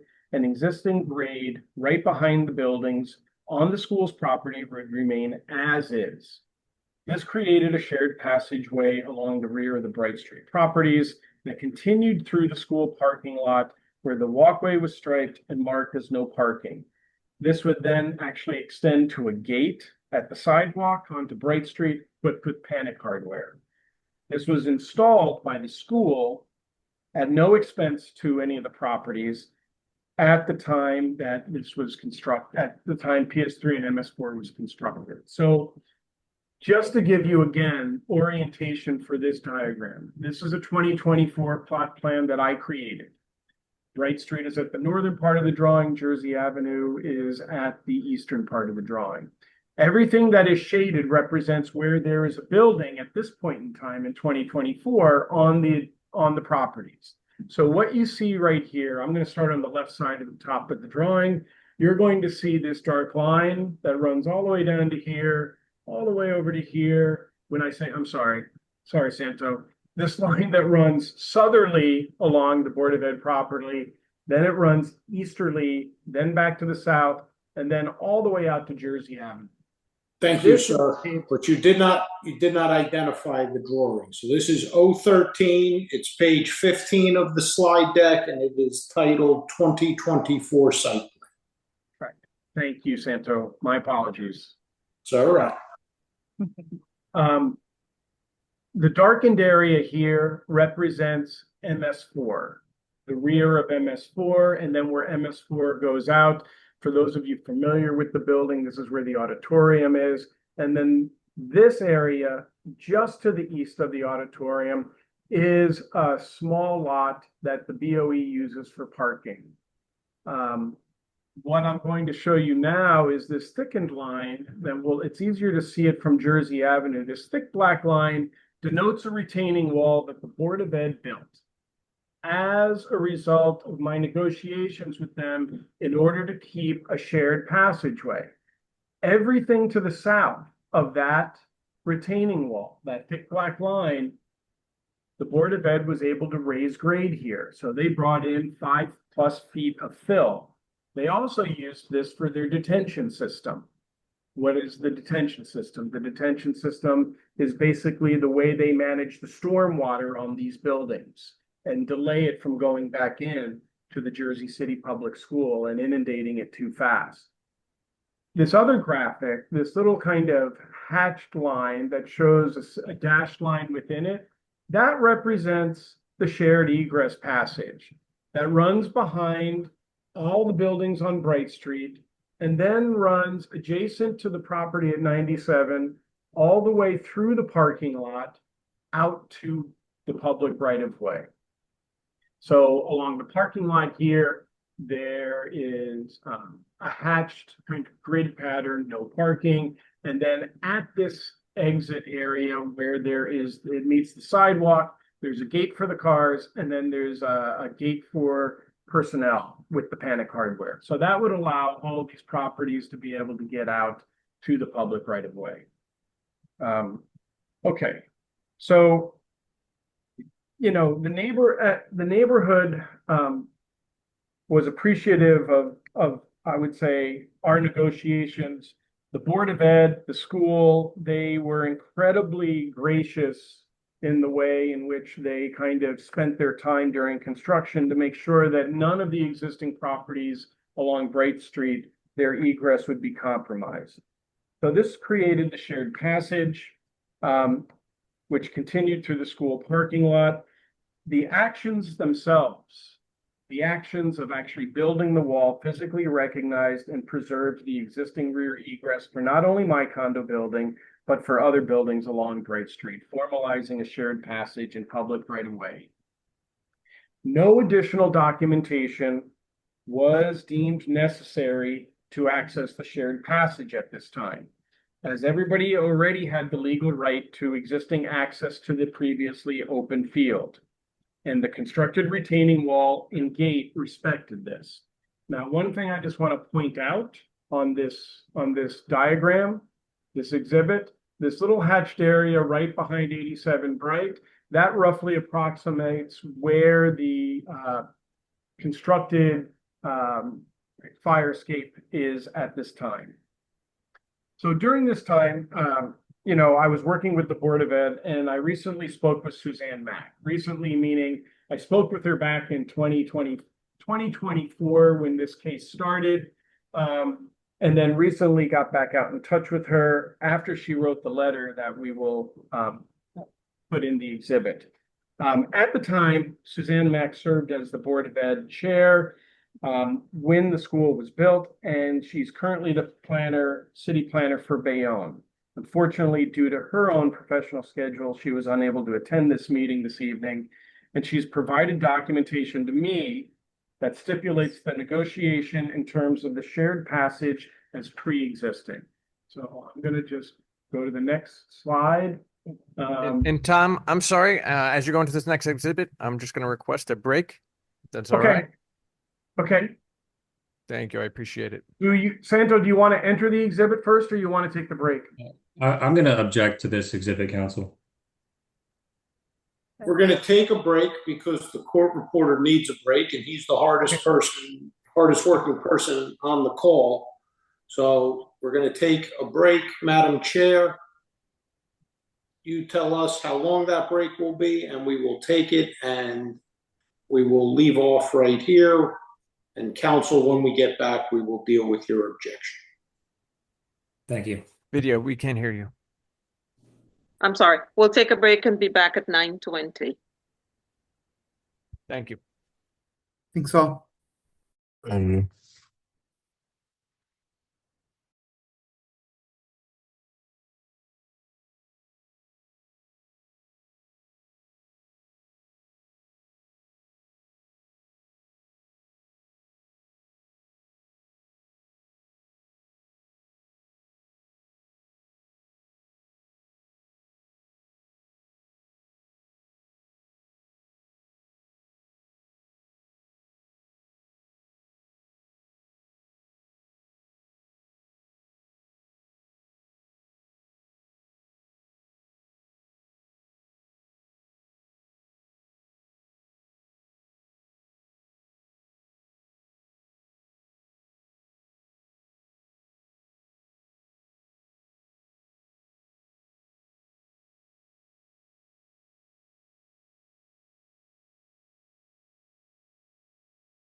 Can we call the meeting back to order? Yes, ma'am. Yes.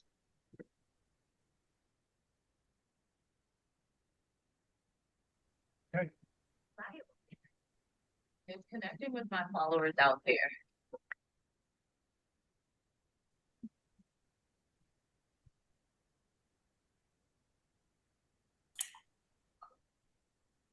Okay, Madam Chair. Margin, please.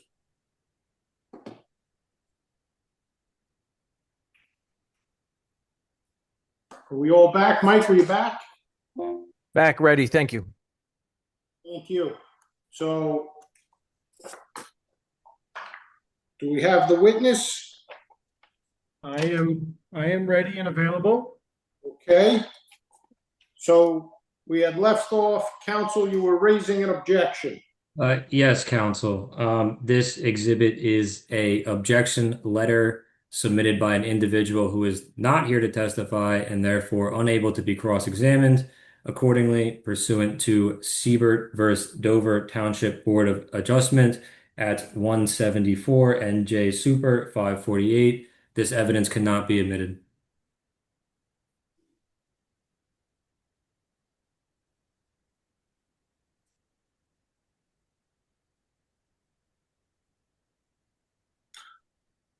Okay, hearing no response, I'm going to Ms. sustain. Janice, is she there? Is she back? Yeah, I am here. I think that I'd like Mr. Ugarzalik, I think he can address some of the content of the letter during his testimony because he's had Sure. all of the dealings with the Ms. Mack.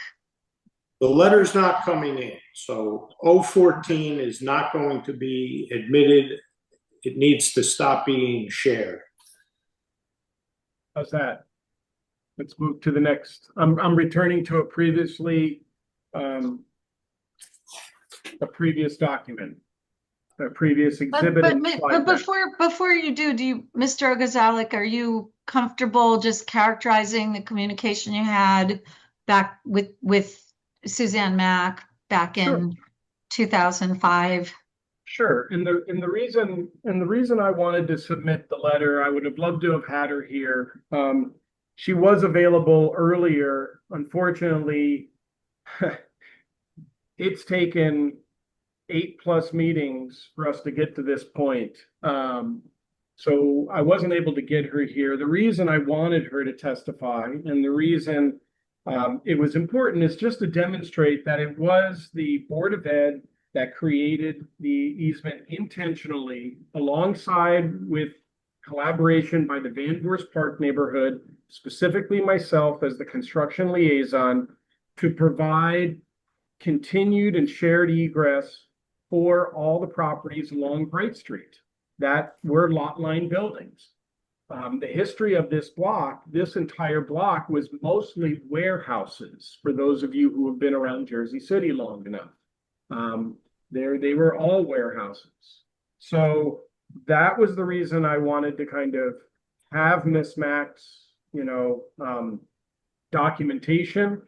I understand council's objection to it, but considering I've had personal dealings with her, I have no problem not presenting it. Okay, thank you. And sir, for the record, the document you have on the screen has been testified to multiple times. Correct.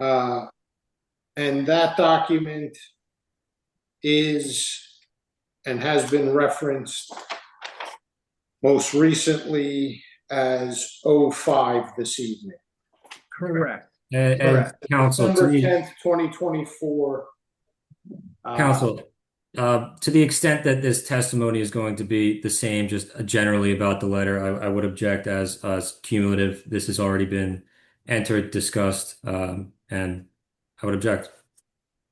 Thank you, counsel. And sir, obviously we've all heard, we understand, I think both. There was a notice to cure sent and then the subsequent email sent with respect to the Board of Ed. And quite frankly, we stopped the proceeding a year and a half ago to deal with the Board of Ed and what the Board of Ed's position was with respect to what they felt was going on with the easement. So I think the planning board is very well aware of that issue, but to the extent there's new testimony to offer, please. Sure, no problem. I'm not going to reiterate anything. I'm just going to speak to it in relationship to how it impacts development along the back of the easement. So this is a little bit different testimony. I'm not reiterating what's there. I just thought it was there as a reference, which would make it easier for the commissioners to follow. I don't have to have it on the screen if you don't want me to. Sir, we've all read the letter multiple times, but whatever you feel you need to provide. No, I guess all I would like to add is that when this easement was created, all right, no written documentation was required for any property along Bright Street. However, once somebody chooses to develop a property, it is the prerogative of the Jersey City Building Department to request written documentation from the Jersey City Board of Ed in order to stipulate to the city that developers have the right to access a second means of egress. So 93 Bright Street was the first property to do this. It received its first written easement from the school. Incidentally, 93 Bright Street chose to demolish the existing full lot line warehouse building and build a 4-story, 4-unit building with 2 interior egress stairs and a conforming rear yard.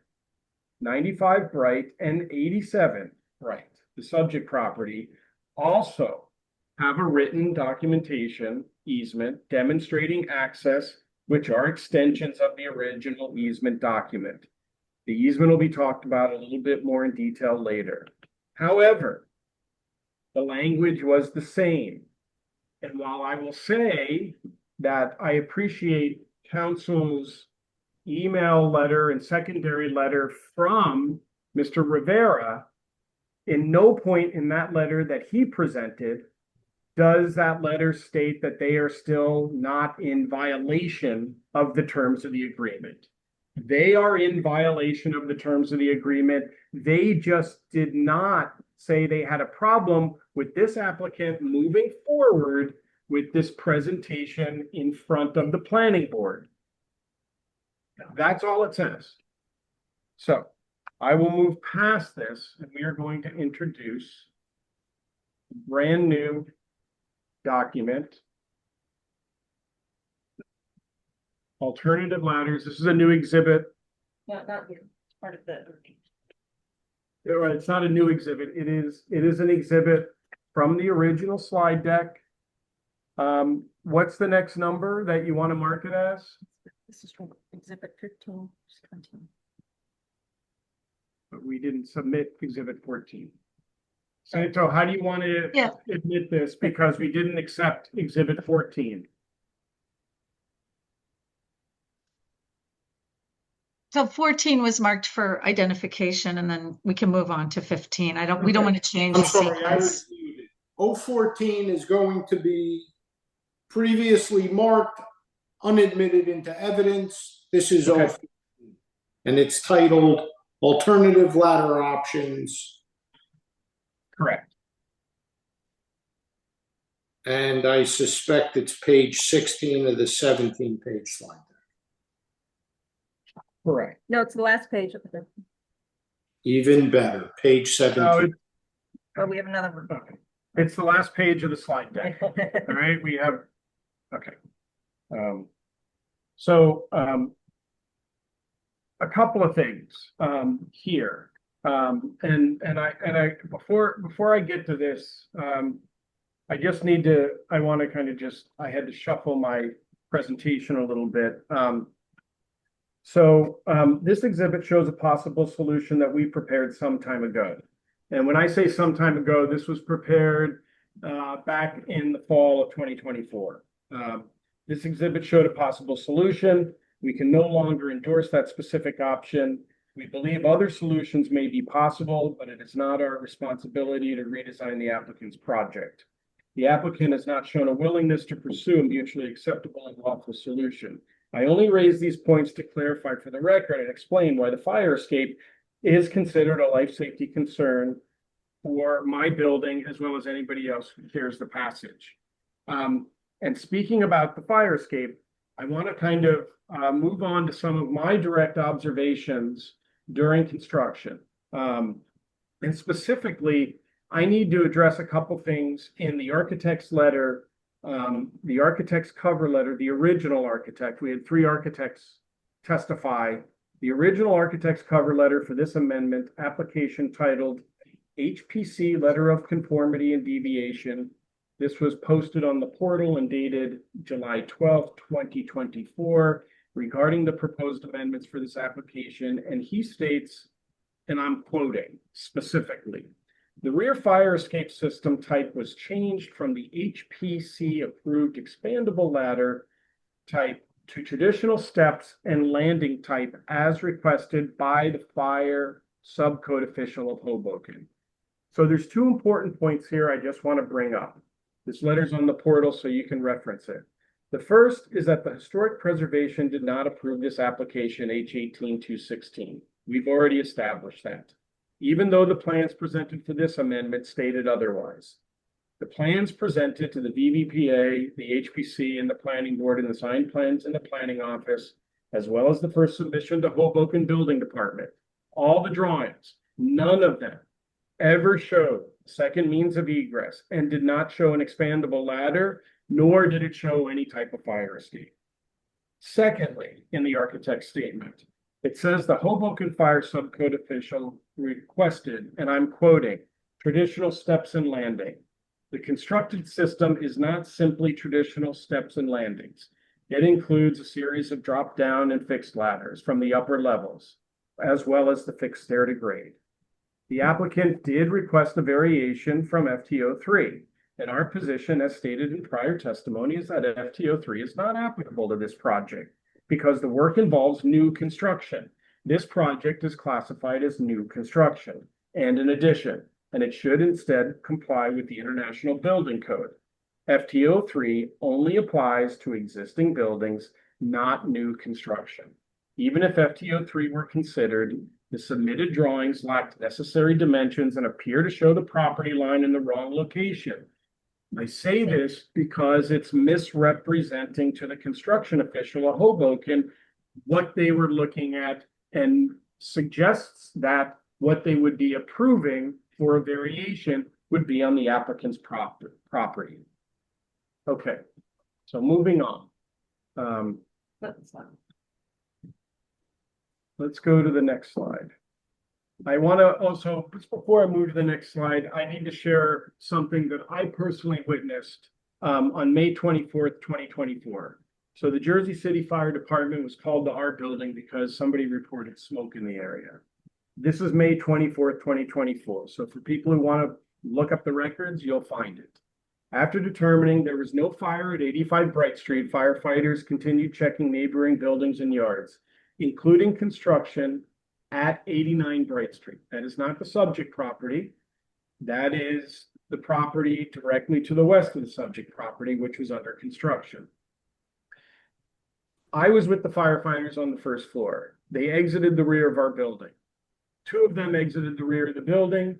They turned, they faced the egress passage. They took 5 or 6 steps from what I recall towards the 89 Bright Street direction, saw the stair, saw the exit stair, turned around, walked past me, and they said, we'll get to it from the front instead.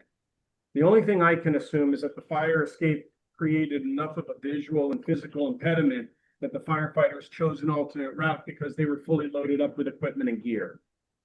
So as the president of the Opera at Van Voorst Condo Association, I'm especially concerned about the fire escape. It's constructed in this shared access passage. We have 8 units in my building. We have families of all ages, from newborns to seniors, a total occupancy load at any given time of 24 to 34 people that rely on this exit in case of an emergency. Our building has had unimpeded access to the rear public right-of-way since its conversion to condominiums in the 80s and possibly earlier. The fire escape, which appeared in 2023 of November, that's when we noticed it for the first time, narrows this passage and impedes both emergency access out as well as first responder access to the building. God forbid they would have to come from the back if the front of my building is compromised by fire. The applicant also testified that rear windows are operable, awning windows that open outward. So those are the windows that you're seeing in this image. This is why I'm keeping this image up. That curtain wall glass that is there with these operable awning windows. So they also testified that that would open up and further impede or restrict access down that shared corridor. And it remains unclear whether those windows are fire rated or tempered as required by building code. And this was a point specifically raised by Chairperson Langston. The resulting structure for unapproved construction has provided not only an impediment for approximately now 2.5 years, but a continuing concern for everybody in my building, because that's how long this testimony has been going on. This case has been on the docket. So I'm going to move to the next slide. I'm going to end the fire escape and exit access way, and hopefully that clears up some of the ways in which that was actually created and why it's kind of important. This is a brand new exhibit, Santo. It is from, we don't have it in that slide deck. This is a brand new exhibit. It consists of it actually consists of 5 pages. And this is a elevation certificate for flood insurance for 85 Bright Street, 2014. Counsel, I'm going to object to this on the basis of relevance. This is a neighboring property, and I believe on page 3 of this exhibit, it in fact says that a majority of the floodplain, the majority of the building is not in Zone AE. It's not. It doesn't show any condition on the subject property whatsoever. Ms. Hadjianis. Okay. This is the or the insurance elevation certificate, flood insurance of your client's building. Yeah, what does it have to do with the subject property? I can answer that question, Counsel.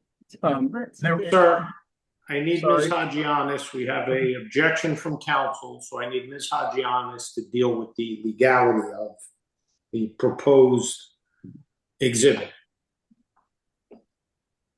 Well, I'd prefer my client to answer because this is from their building, but I think the idea is that the buildings are adjacent, they're in the same zone.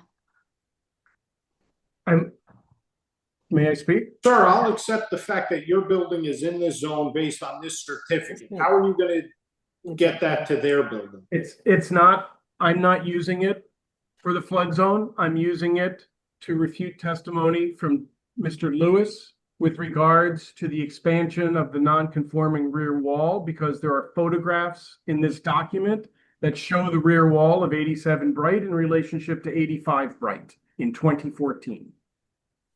Okay. That's why I'm show, okay. And I'm going to overrule their objection. 016 is in. It is what it is. Can you show the photograph? And that's the basis for the exhibit. Got it. So what we're looking at now, in 2014, insurance companies were faxing things to us. My apologies for the kind of graininess of the image. I'm going to help kind of clarify this in the next image. So what you're looking at in this top image, where it says rear of 83-85 Bright Street, pick 4114. You're looking at the back of our building, and it's very difficult to see the back of 87 Bright. But this will be made clear, a little clearer in the next image, where I zoomed in for you, and I've added some information so that it will correlate to my testimony. Sir, let me just stop you and ask this question.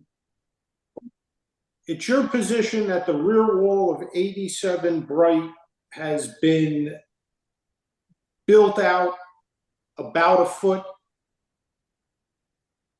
Yes, that's correct. It's been built out approximately 8 to 9 inches. Okay. Mr. Joseph or Mr. Abbott, do we stipulate to that fact? Then you want to talk about it. Skylar? I believe that there was testimony by Mr. Lewis that indicated the opposite. Opposite. Can you repeat the stipulation again, please? That rear wall has been built out, for lack of a better term, by 8 inches or so. I thought that was Mr. No. Lewis' testimony. I believe his testimony that was that the wall was substantially rebuilt, but in the same location. My recollection is that it was built out. Okay, go forward with the evidence, sir. No, just go forward. Okay. All I will right. go forward with this. So Thank you. on this image, I've added 2 colored lines. The blue line basically indicates the southwest corner of 85 Bright Street, the rear of the building.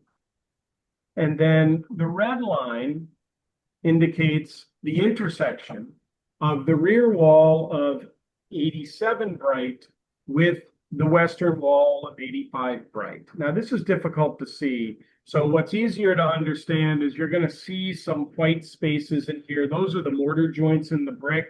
And what you're going to see is where they hit the red line, they change their angle and they go off in a different direction. And that's where you indicate the change of direction. In fact, 87 Bright's rear wall was perpendicular to the western wall of 85 Bright.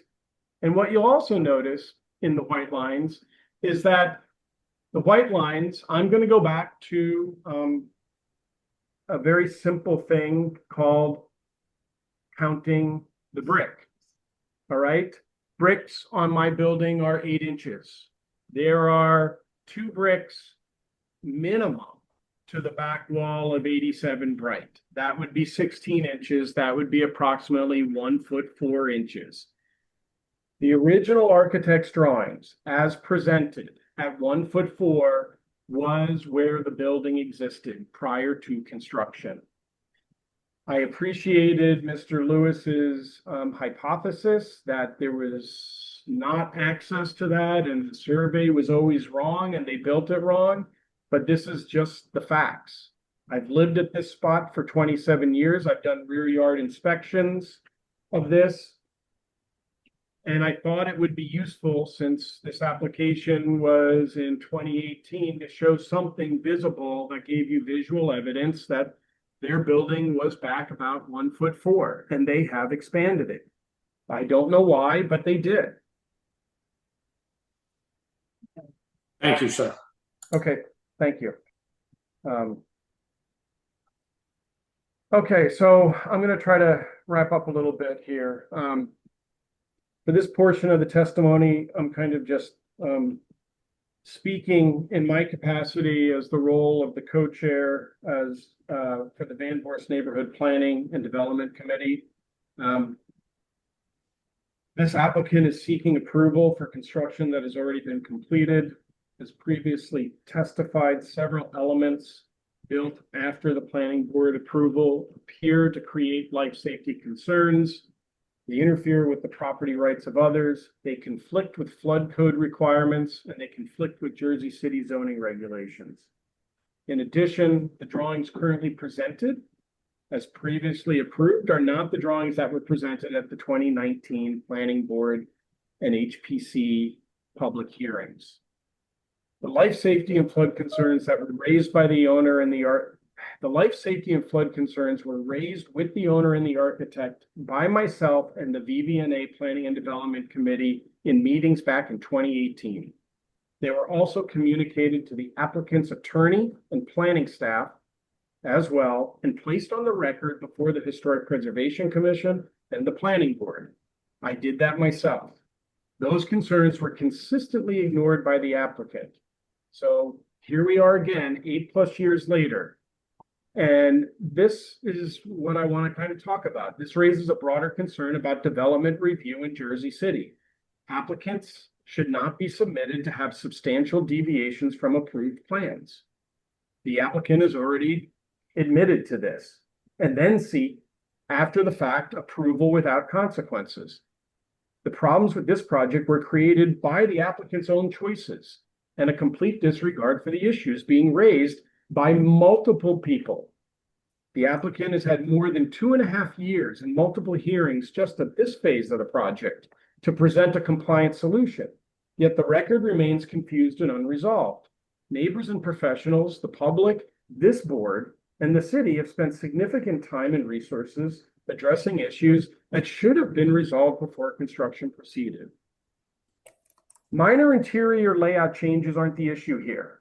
The unresolved concerns for life safety and flood compliance, property rights, zoning compliance, and the overall misrepresentation of the project and failure to complete the work they promised to do, and that's inclusive of the green roof and the cornice signage required by the historic preservation officer.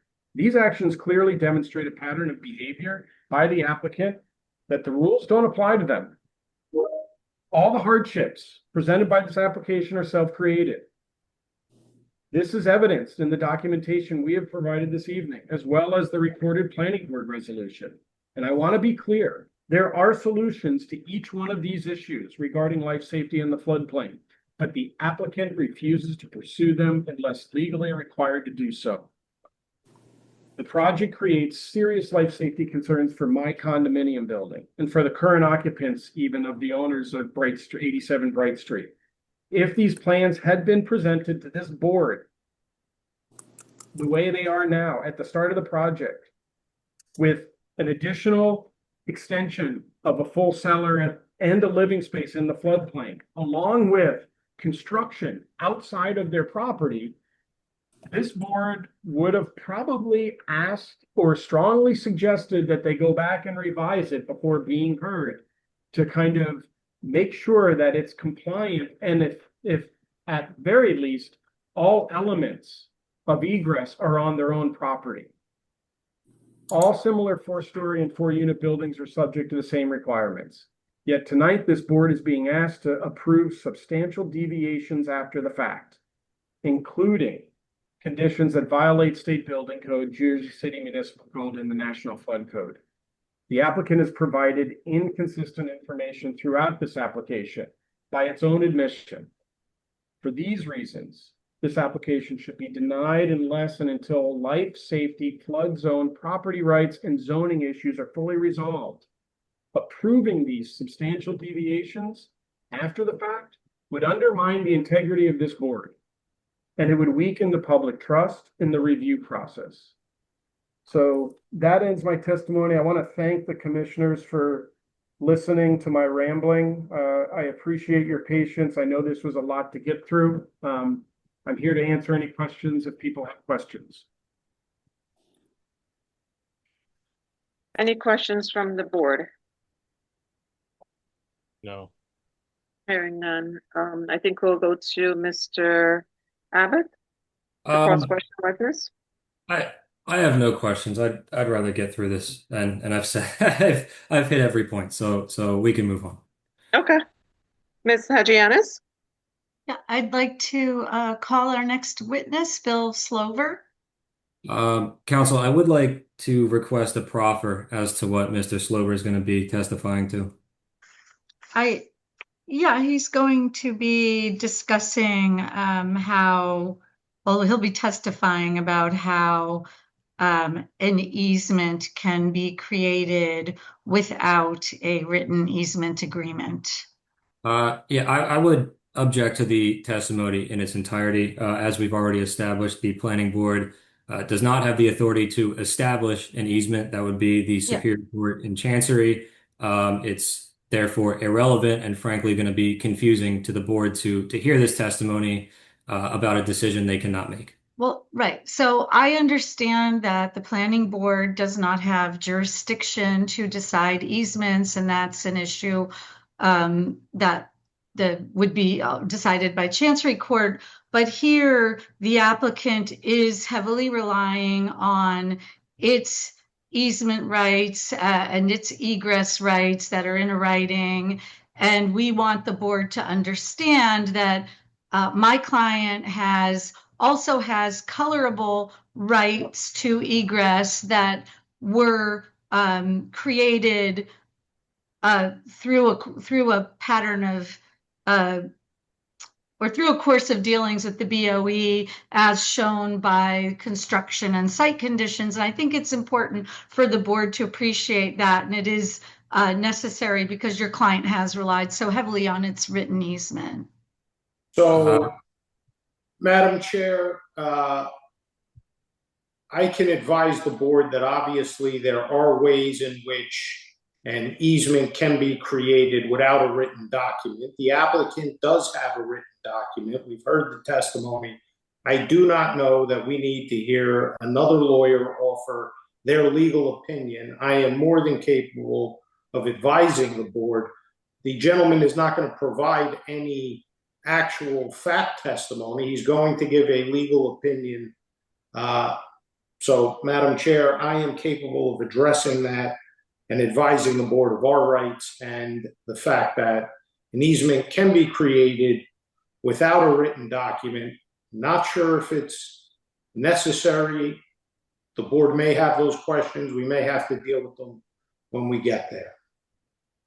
But if Madam Chair and the board wants to hear from a fourth lawyer and what his legal opinion is as to the creation of easements without written agreements. No, I don't think we do need a fourth opinion on it. I think you are more than qualified, Santo, to give that board that advice.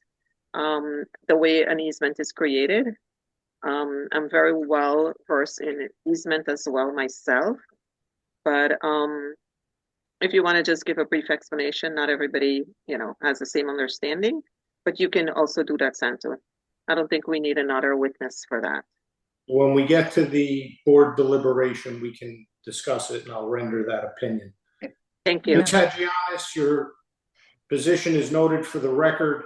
Do you have a he does have a certain expertise though that I would say surpasses, I don't know about your expertise, Mr. Lampe, but it does surpass mine. And I think he'll be pretty quick in testifying if that alters your opinion at all. It doesn't, but it's noted for the record.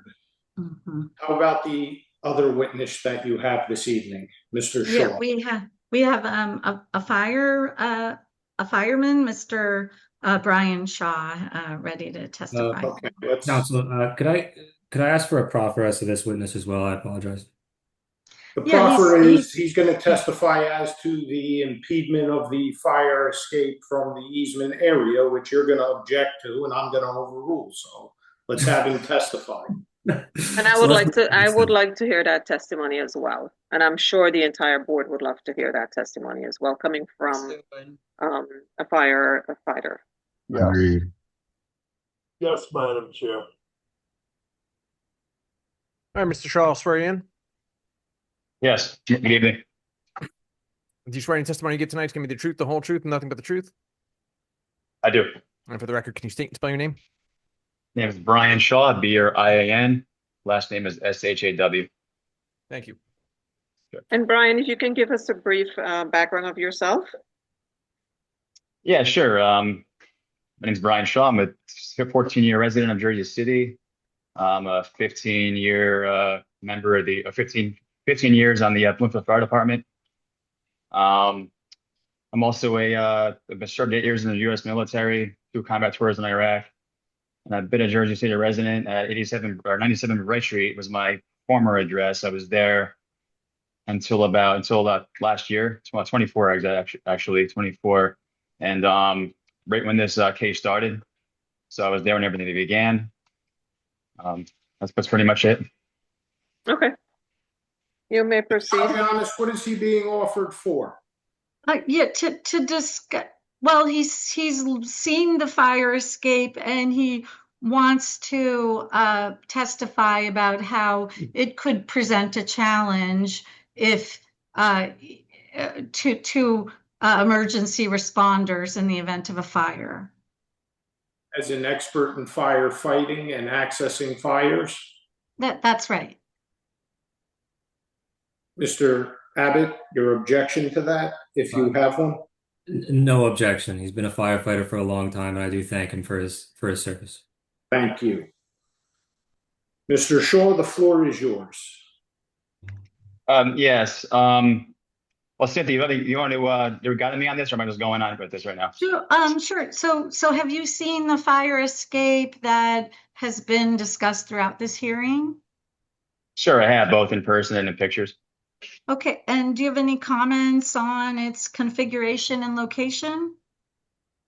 Yes. As the staircase comes down up the fire escape, it's about, I think it's 24 inches wide, I was told, or around that. It also has the 4 legs that support the structure that are also in the easement itself, which do cause an obstruction. If you look at the staircase, it's in the middle of the structure, which requires you to go around to the side of it, making the exit path even smaller. With that, New Jersey is a state that follows the International Fire Code, the IFC, and in turn, we have our own fire code in New Jersey, which is New Jersey Uniform Code of or New Jersey Fire Code, Uniform Fire Code, excuse me. That fire code is our version of that. We just take the IFC's template, which is pretty much a committee that makes up safety regulations for maintenance, prevention, safety, and I think the other one's retrofitting. So it specifically states, I believe the section in the New Jersey Uniform Fire Code, I think the section is 1031, I believe. It specifically states that no means of egress is to be obstructed. That can be anything from floor mats to a pair of shoes, and let alone a fixed structure. So that's my belief on this, that this is obstructing a secondary means of egress, and a secondary means of egress, even though it's secondary, is still a means of egress. And it's going to pose, it's going to slow operations down. It can even become a minor threat to people trying to flee a fire. Fire scenes are chaotic. It's madness. People are panicking. First responders are trying to do their job. The easement itself back there is also the tight space. So everyone's going to be asking, well, you can just go to their front door. It's not always their option to go to their front door. We're going to have to get to the rear of that building to get people out to perform operations. And that easement is going to be in the way. It's going to slow things down. It's going to cause a bottleneck between people trying to get out of there. It can be a danger. I mean, and what type of equipment would you be if you were fighting a fire and you had to go through the back? What type of equipment would you be bringing through the easement? We'd be bringing back, well, obviously hoses. I'm stretching the hose line back there, and it can get in the way of that. It can even kink a line, which can cause a drop in water pressure at the nozzle, putting firefighters in danger and the property itself in danger because there's no water pressure. We'll be carrying tools like axes, Halligan, which are sharp, which can cause injury if there's a lot of people back there getting bottlenecked up in that one spot. And if someone gets hurt back there, we're gonna have to get them out. If the way through the building is blocked, we're gonna have to go through the easement at the back way. And that can require, if someone's down, not able to walk, if they're not ambulatory, we have to use a stretcher or a Stokes basket or some kind of stretcher to get them out of there. And carrying a person out on a stretcher is not an easy job.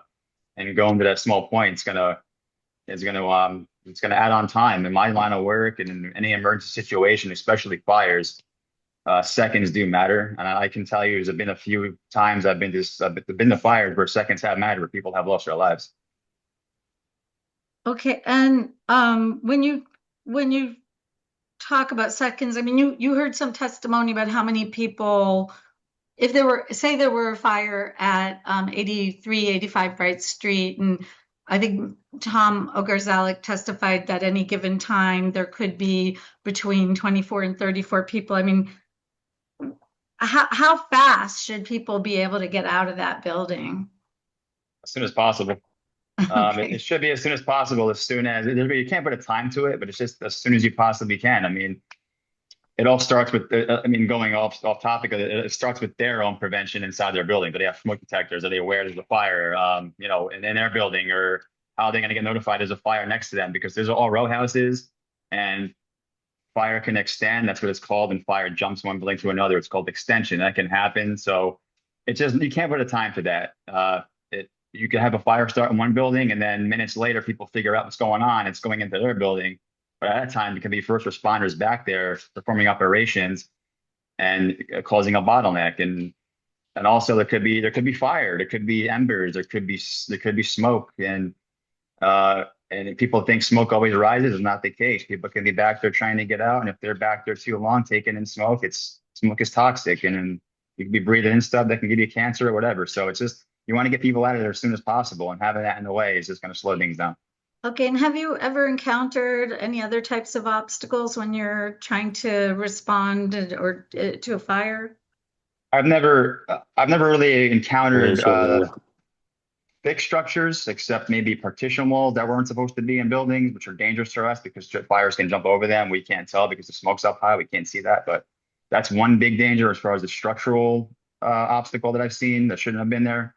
But you see obstacles everywhere, especially in a dark smoke-filled room. You're going to trip over furniture, shoes. It could be a hoarding condition, all kinds of stuff. The list goes on. I can't name everything. So even something small could be an obstacle.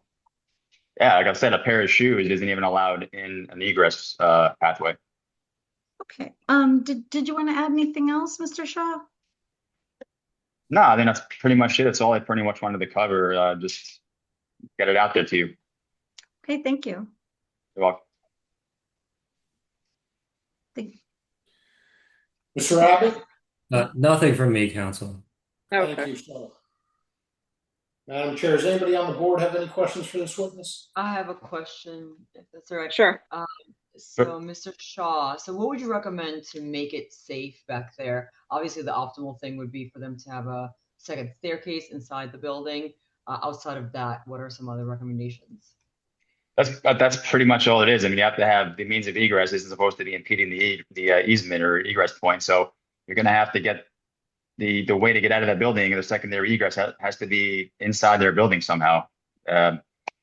Recommendations I can't really give you because I'm not a I don't do zoning. I'm not a construction where I don't build buildings. So all I can say is that it should be in the building. It has to be a secondary means of egress to get out inside of that place. Makes sense. Thank you. Any other board comments? No. Okay. No. Ms. Hadian, does that wrap up all your witnesses?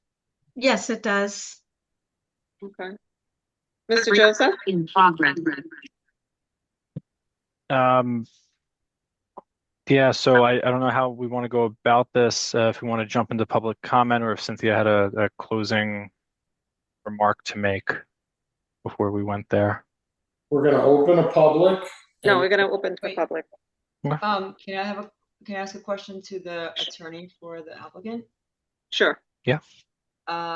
So on any a FEMA map that I was able to look up, this does come up as AE, which is moderate risk of flooding. I just don't understand how every single developer, everyone since Sandy, has known that you cannot put utilities on either the ground level if you're in the flood zone or even below. So how they would even consider to dig down to put utilities in a living space down there, I can't wrap my mind around it. Is there an explanation? I think that would probably be a better question for the architect, but I think what I could say is that the flood map in effect at the time the project was constructed was different, and obviously there were changes that needed to happen during construction. So there were some changes. That's why we're here. I don't know the thought process behind why the building was designed the way it was. Yeah, I mean, it was designed way after Sandy, and Sandy was what redrew a lot of the FEMA maps. So just, I find it bewildering, honestly.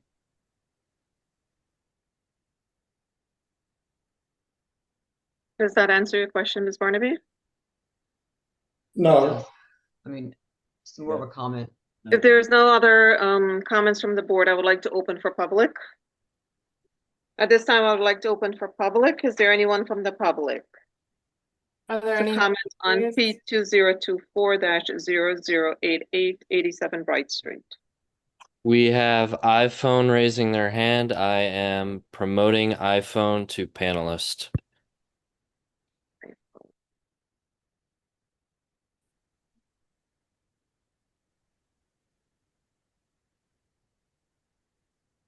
And iPhone, you can unmute, turn your video on.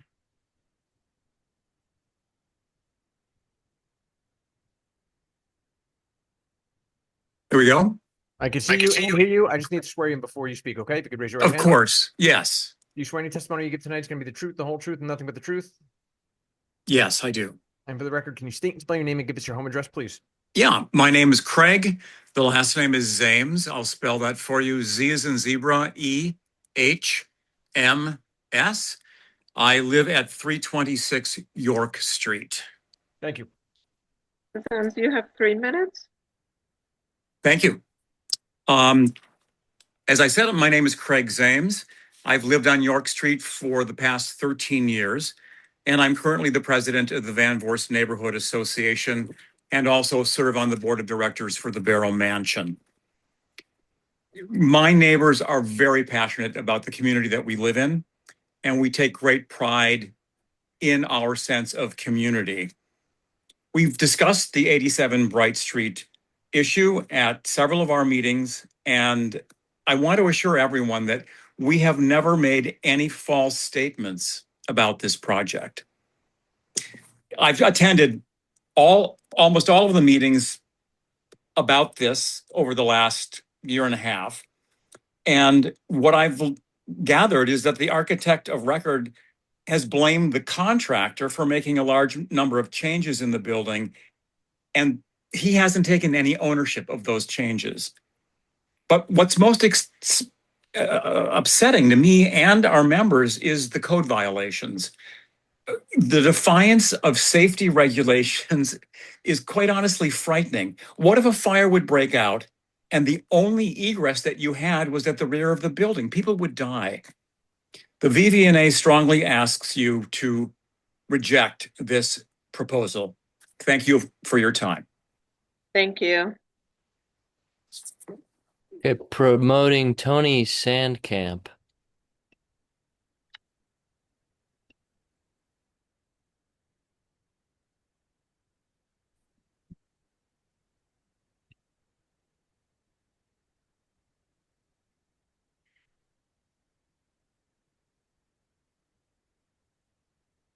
Looks like he put his hand down. Okay, promoting Diane Case.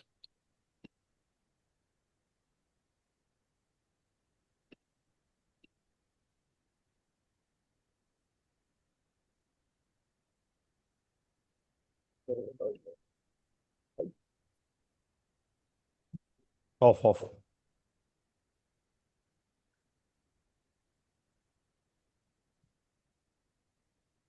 And Diane, you can unmute and turn your video on.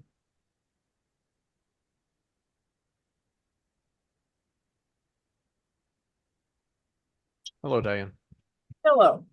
Great. I will swear you in. You swear any testimony you give tonight is going to be the truth, the whole truth, and nothing but the truth? I do. And for the record, can you state and spell your name and give us your home address, please? Sure. One N Case, K-A-E-S-E, 192 Washington Street, Jersey City, New Jersey. Thank you. Diane, you have 3 minutes. Thank you very much. As a registered architect, I can look and see that this is a project that has failed at so many levels. To me, it is simply scary. But the real crux of the matter here is that we are talking about life safety. It's not just life safety for the occupants, but also for the neighbors and the first responders. Those of us who lived through and observed the lightning fast flooding of our neighborhoods during Sandy don't take this lightly. And it is, to me, still scary to this day, some of the stories that I heard and observed, and some of the things that I observed during Sandy in Paulus Hook. And that's the same flood waters that would be hitting the area that we're talking about here on Bright Street. Many residents of North Carolina, the floods in Texas and elsewhere have also lived through this. And unfortunately, many didn't live through it. We were lucky here in Jersey City with Sandy. We may not be so lucky the next time, especially if the professionals who are supposed to address these conditions choose not to do so. While there is an overabundance of failures and places to point fingers, the only thing, the sole thing that should be the foremost in your minds as commissioners is the life safety of occupants and the neighbors and the first responders. I request and really request that you do the right thing and require that this structure be modified to meet all the current codes and accommodate the special conditions of its location. Frankly, it's the least that can be done to address the negligence that has occurred here and that has put many people in harm's way for, unfortunately, too many years. Thank you so much for your service on this one and the long time that has been spent trying to untangle this project. Thank you. Okay, promoting Tony Sandcamp.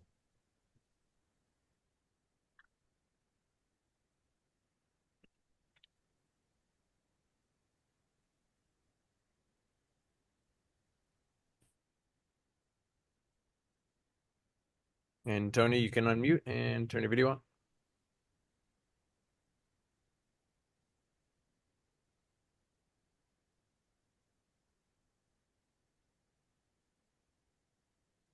There we go.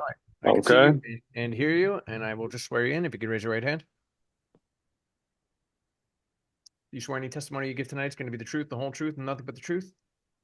I do. And for the record, can you state and spell your name and give us your home address, please? Tony Sandcamp, Sandkamp, 91 Bright Street, Jersey City. Thank you. I'm here speaking as a private citizen and a neighbor 25 feet from the address in the application. I'm also a member of the Jersey City HPC, and I was the chair when the application came before the commission in 2018. Due to my proximity, I was recused from the application, but I'm very familiar with the building and the resulting construction. I visited 87 Bright Street many times when the previous owner occupied the building as his magazine distributorship. Some of my observations and firsts that this application has exhibited that I have not experienced in 22 years of my time on the HPC. Number one, this is a contributing structure in the local, state, and federally recognized historic district, and this application never received a certificate of appropriateness to my knowledge, and proceeded with work on the facade and structure and storefront without ever returning to the HPC with an amended application. Number two, in 22 years, I've never seen a conversion of commercial building to residential with two-story addition resulting in a four-story structure without adding an IBC secondary egress. Number three, in 22 years, I've never seen a lot line building add a fire escape that exceeded the 100% lot coverage, resulting in a construction on BOE property and an easement created for emergency egress only. Number four, the applicant in their application said they would embed the power mast within the structure to minimize the impact on the structure, as our neighbor at 93 Bright and 89 Bright did. They neglected to do this and claimed PSE&G would not let them. But many of us in the area know this is false, as it was done 2 doors away. Instead, they added 2 PVC masks and attached them to the facade, constructing the storefront through them. Number five, the storefront never received approval from the HPC. This is a requirement for storefronts. There's still issues with this construction, and they need to receive a certificate of appropriateness from the HPC. And number six, having been in the building many times, I've been in the stair landing below grade and the meter room. I know this space as the only space below grade existing prior to the current application. This space below grade was approximately 4 foot by 6 foot, had an electric meter and a gas meter just behind the pedestrian Bright Street entrance. The remaining ground floor was a concrete slab on grade. And multiple test pits were dug into that slab on grade at the beginning of the construction, as the applicant wanted to cut trees in my vacant land that I owned that was lined with trees on 89 Bright Street. It was determined the trees were not undermounting the foundation. And in conclusion, to approve the deviations is to become party to the code violations they're asking Sorry, for. Tony, your time is up. Thank you for your time. This application must be denied. Thank you. Is there anyone else from public? Last member of the public promoting Marlene Sandcamp.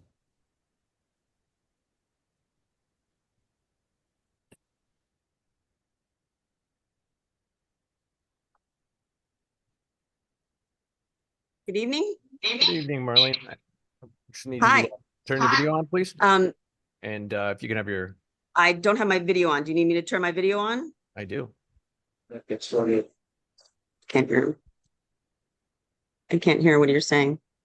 I do need you to turn it on. Oh, okay. Sorry. Know how to turn it? I'm trying to find it.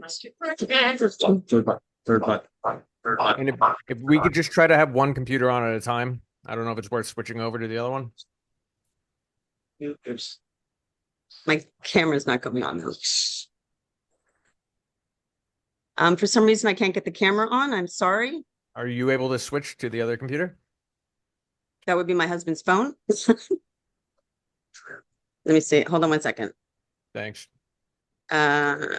We'll have to promote your husband's device again. We'll promote Tony. Okay. Thank you, Kim. No problem.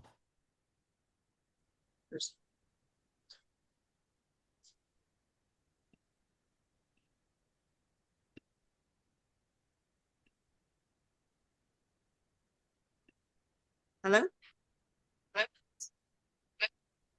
Tony has to allow the promotion on his device. It's allowed.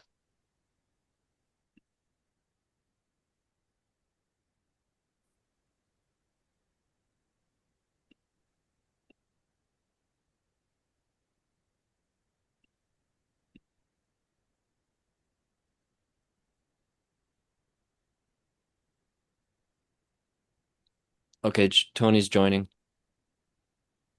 Thank you, Kim.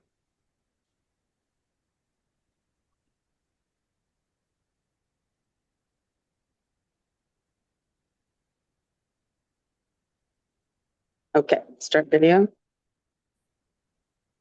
Here I am. All right, thank you so much. I appreciate you bearing with Thank you us. for your patience. I apologize. And I will swear you in now. Raise my right hand. Sorry. Yes. Right. And do you swear any testimony you give tonight is going to be the truth, the whole truth, and nothing but the truth? I do. And for the record, can you state and spell your name and give us your home address, please? Hi, my name is Marlene Sandcamp, and I live at 91 Bright Street. Thank you. Marlene, you have 3 minutes. Thank you so much. Thank you all commissioners for your time tonight. I will keep this brief, although I have waited 7 meetings to speak, but I promise to keep it brief. I don't know where to start, but I just want to say really and truly, enough is enough.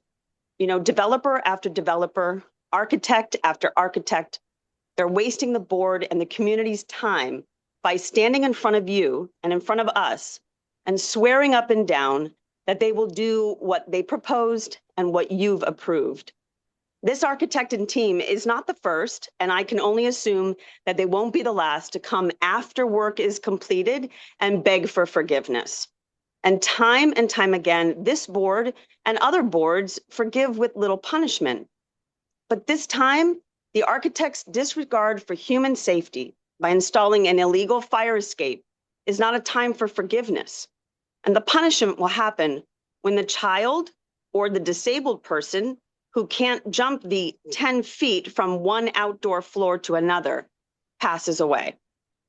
And as it goes, if they get away with all the changes without getting historic or board's permissions, word gets around Jersey City. Lawyers line up to say, we can get it approved, just watch. If you're a new developer in Jersey City, you heard it here. Do what you want and get a good lawyer. So when will this end?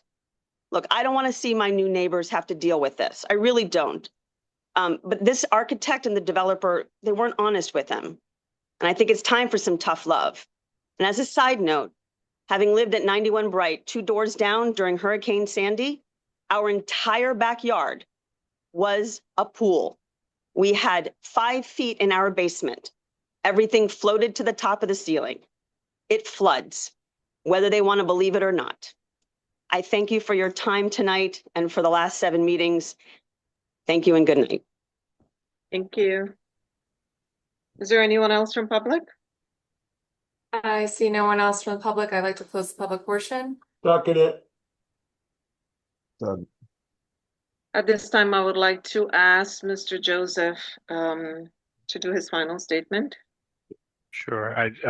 Does Cynthia have a statement to make as well? Yeah, I do. Do you want to go first? Either way is fine with me. Ms. Hajian, Okay. it is usually the objector that goes first. That's right. Okay, thank you. Thank you. This has been a long saga. Thank you, everybody. And this has been a long evening. I'll try to be brief. So I think because Mr. Joseph's going to have the last word, I would like to anticipate a little bit what he's going to say, because I won't get to say anything after he does. And I think he'll probably say the Jersey City Board of Education granted us some kind of easement. We haven't been forced to remove the encroachment yet. And they'll wave around their piece of paper that was recorded in Hudson County. And what I would just like to say about that is that the decision to grant the easement cannot cure safety issues. And if there are safety issues that the board feels are real issues, I think that the easement is not relevant. It's immaterial. The second thing I think Mr. Joseph may try to say is that the board is stuck with the approval from Mario Petruno, and that this insulates the fire escape from further scrutiny. So we don't have Mr. Petruno here to testify. I don't really know. He didn't make any findings, or none of his findings were presented to this board, if there were any. I don't know that he had the full context about the egress and whether the fire escape was over the property line. My understanding is that he may have believed that everything was self-contained within the property, and that the applicant was putting the fire escape on its own property. He would have had no way of knowing what the surrounding conditions were. But irrespective of that, I want to submit to the board that his issuance of any permit or any variance or exception was in and of itself ultra vires under New Jersey's Administrative Code, section 5:23-4.5J, which allows, when there's a conflict of interest, you can transfer to another code official or another municipality for review, but ultimately Jersey City has to be the permitting authority. They cannot have another municipality issuing permits. So I think his action may not or is not consistent with the regulations. Now, just going into what this board's duties are, one of the purposes of zoning is to secure safety from fire, flood, panic, and other natural and man-made disasters. And so here we've got some issues with safety, with fire and flood, possibly panic. There's also public health purpose to zoning that has to do with health, safety, morals, and general welfare. I'm sure you've heard that many times. And if you go to the Cox Treatise on Zoning and Land Use, they have a section on when a planning board is permitted to deny a site plan application. And there are 3 major things. One is safety, one is misrepresentations in the plans, and the third is zoning compliance. So here we have a trifecta of all 3 issues. that would allow the board to deny, and I don't mean trifecta in a good way. So safety issues, and I'm sure you got this during the presentation, so I just want to recap. I think there was some testimony that this isn't even safe for the residents of 87 Bright, that they might be having to jump out a 4th floor window onto a balcony below, that there's no interior second egress, it's not code compliant, and that the drop down ladder that connects, I guess, the 3rd floor to a 2nd floor landing, that's also not code compliant, that the windows are less than 1 foot from the fire escape, and there's been no evidence that they're fire rated or that they have safety glass. So even for the residents of 87 Bright, this may not be safe. But then, as you've heard, the fire escape will obstruct emergency egress. Whether or not there's an easement, there's not an easement, there's still this issue of the egress, and people have to be able to get out of 83 to 85 Bright in the event of an emergency. Firemen have to be able to get in, and other first responders. So I think the safety issue is really critical. To recap some of the misrepresentations and omissions in the plans, and I think there's probably more than I'm able to summarize here, but there was no fire escape and no second egress on the plans originally submitted by the planning board. There was no cellar on those original plans. There was, oh wait, going back to safety too, there is obviously a flood issue. This is in a flood zone. I think that's the applicant hasn't established that it's not in a flood zone, and I think the onus should have been on the applicant to establish that. But I believe this is in a flood zone, so they dug out the basement. That also was a misrepresentation on the original plans. You couldn't tell whether there was a cellar or not, but the first set of plans didn't show a cellar. Then the cellar was dug out. Then they put a livable area, mechanicals, electrical within below the base flood elevation. That is never permitted in a flood zone. There was so this board has never seen the cellar plan that they're being asked to okay now. And I think the applicant even glossed over it in their testimony. The rear wall was expanded. I think you heard a lot of testimony on that. Mr. Lewis's explanation was a little bit convoluted, but I believe he said that his own drawings were mistaken because he took them from an older survey because he didn't inspect the property. But I think my client has presented countervailing evidence showing that the back wall was expanded. So, I mean, with all of these misrepresentations and omissions, this is tantamount to a fraud upon the planning board. And I don't believe that the planning board can be backed into a retroactive approval for an unsafe, illegal project just because it's already been built.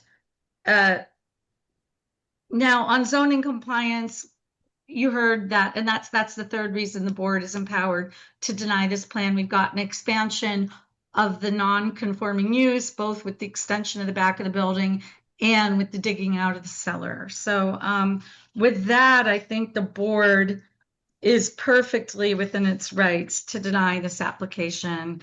And I thank you very much for your time and patience. Thank you, Ms. Hadjianos. Mr. Joseph? So, I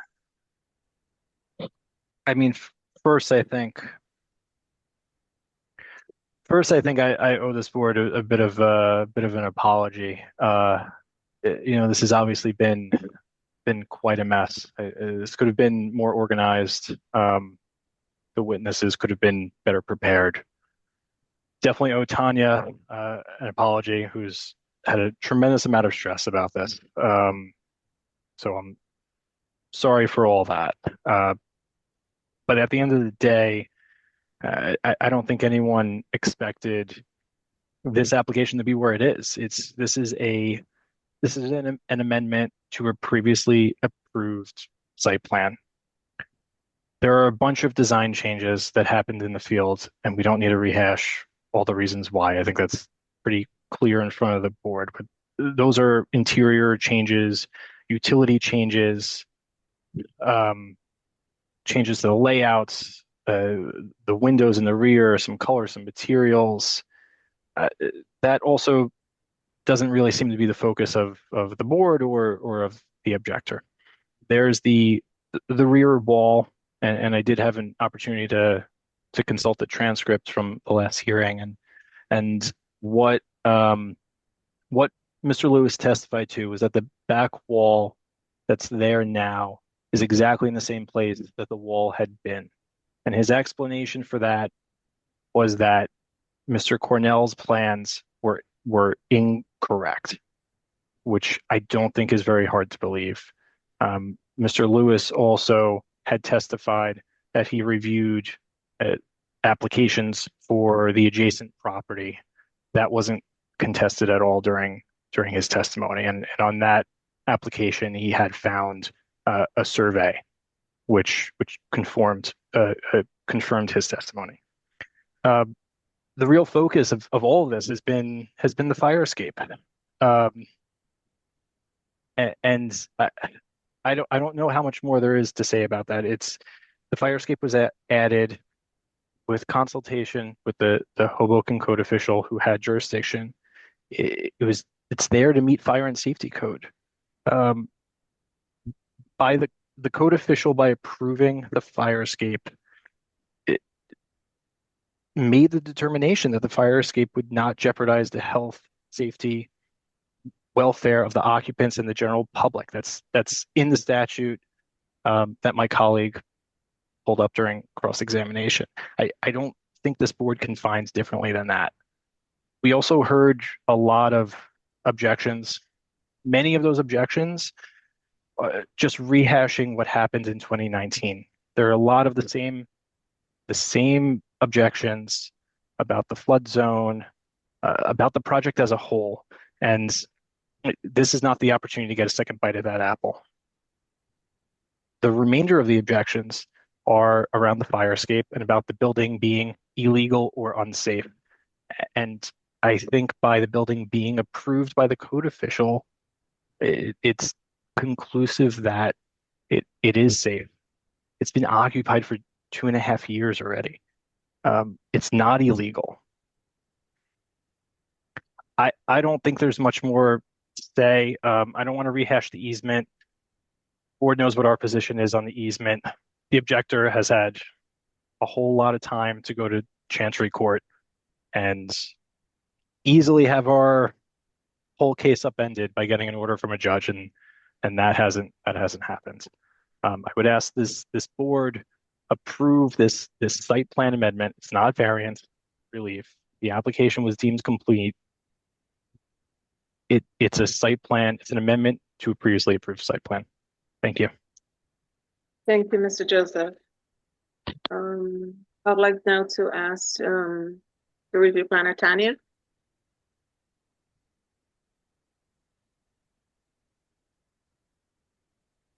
Sure. So just some clarity, at least on my role here. When an applicant, whether they've gone to the board or they've gotten permits, gets an approval for something, and then obviously we go out during the CO process, and if there's things that are changed, there are some things that we have the ability to approve administratively if they're very minor. And then there are some things, if there were changes that were made, have to come back to the board, which is why in your resolutions, we always say, if you're required to make any changes that were asked of you by the construction code, by fire official, by anybody, let us know. So we're not at this point that we are tonight, right? Where we are, like at this point, like I want to tell you that I have spent as much time as as much as you trying to at least find the original documents. So the documents that were uploaded and presented that have Chairman Langston's signature on it, Cameron's signature on it, and Dan's signature on it that are presented as the board approved plans. I can understand that they were signed and accept them, but that is not the behavior of Dan Reardon or Cameron Black. We sign every single page, right? So my first red flag with that set of plans is that you have a plan that only is signed on the first page and no other pages. So we finally got Hoboken to give us the plans that they submitted after Ray Meyer, construction code official, decided that it was a conflict of interest and sent the application out for permit review to Hoboken. When they submitted the building plans to Hoboken's building department, those plans, which are uploaded on the portal, you can tell the difference because every single page is signed by Dan Reardon, right? So that's, to me, like, I think in one meeting, Mr. Joseph said that they were kind of irrelevant, but when I am in this phase of trying to figure out what the differences are, like, I try to put a lot of the onus on the applicant and the developer. Give me a list of every single thing that is different so that we can make sure that everything is right and getting approved. We have spent more time just trying to find the actual plans that were approved. Okay, so we have plans that were approved by the building department in Hoboken that are slightly different than the planning board approved plans. And then shortly after that, well, the only thing I can assume is that there was some back and forth about the fire escape. And so an amendment to those plans includes the fire escape. So we've got an original submission to the DOB in Hoboken, and then maybe a month or two later, a revision including the fire escape. Dan did not sign off on the fire escape. I don't know if Dan was aware of those things. Dan is our historic preservation officer, right? Nick Taylor, who's a zoning official, had signed off on it. Why Nick Taylor decided that he didn't have a conflict, but Ray did, I don't know. Right? We only got involved in the end of this trying to clean it up so we could get an application to this board that made sense and you knew exactly what you were voting on. It wasn't until the last meeting that we understood that the survey was incorrect and that even if the wall was 1-4 off the line, it was moved 8 inches, but really the moving of the 8 inches had more to do with a correction of the survey and the on-site conditions. So here are the changes, right? The changes are there was a change to the rear wall. There's no question about it. It was rebuilt. You have the fire escape. The cellar was expanded. Like I've looked at multiple plans, and at some point, the kind of the middle section, if you will, of the cellar has crawl space, and it's under 7 feet. And then we're getting to the approved under 7 feet, and we're getting to the approved. It becomes bigger, and it becomes storage spaces. So the cellar was expanded, and I guess based on the rear yard wasn't expanded, but the plans were corrected. I don't know. Maggie O'Neill, the Historic Preservation Commission representative officer, has provided you memos, has provided us testimony before this board, kind of going over the changes. She had worked with the applicant, kind of highlighting the changes that needed to be made. There are still changes that have not been made, right? So there are still changes to the sign and still changes to the green roof. Maggie issued her first report before she had her baby, and she issued her follow-up report in February when she was back from maternity leave and the baby's 1. So here we are. Those changes still haven't been made. So my goal, my role in this is really just to make it clear what you need to vote on, right? We have facade changes to the rear. We definitely have an expansion of the cellar. And unless you decide otherwise, I'm still missing the proper signage and the green roof and the other things that Maggie are requesting.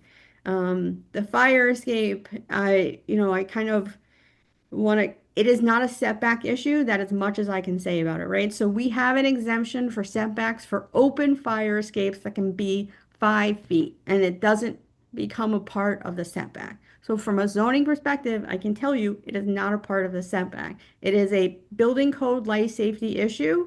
And I believe that that is part of the discussion that's happening tonight. I am in no way, shape, or form an expert to weigh in on that, but I can tell you that the plans that you approved didn't have it, and the plans have it tonight that you need to look at again. So the fire escape is at least different, new, something that you have to approve that was not approved in the first place. My opinion is that there's no real variance triggers here, right? Unless you want to retake a look at the rear yard wall. And that is a little even tricky itself.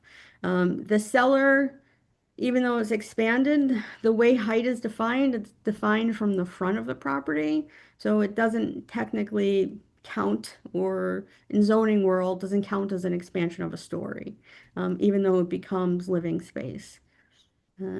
So I don't know if that was helpful or not. I've kind of been in the same boat as you are, just kind of on what felt like Indiana Jones searches, trying to find the proper papers, trying to at least get everybody on the same page so that you knew tonight what you needed to vote on, and what the changes were. So that's, I don't know if that made any sense, but that's kind of where I believe where we are. We do have exchanges to the exterior wall, not just interior changes. We have a fire escape that was not there when you approved it originally, that is there now. We have a cellar expansion, and again, unless otherwise, we have 2 items that are missing from Maggie's memo, which would be the proper signage and the green roof. Council and Tanya, I just did want to clarify, we're not requesting relief for the items on Maggie's memo. I think we testified about that a couple of times, but we're not requesting that as part of this application tonight. The applicant is still saying he will comply with those 2 items as per Maggie's memo.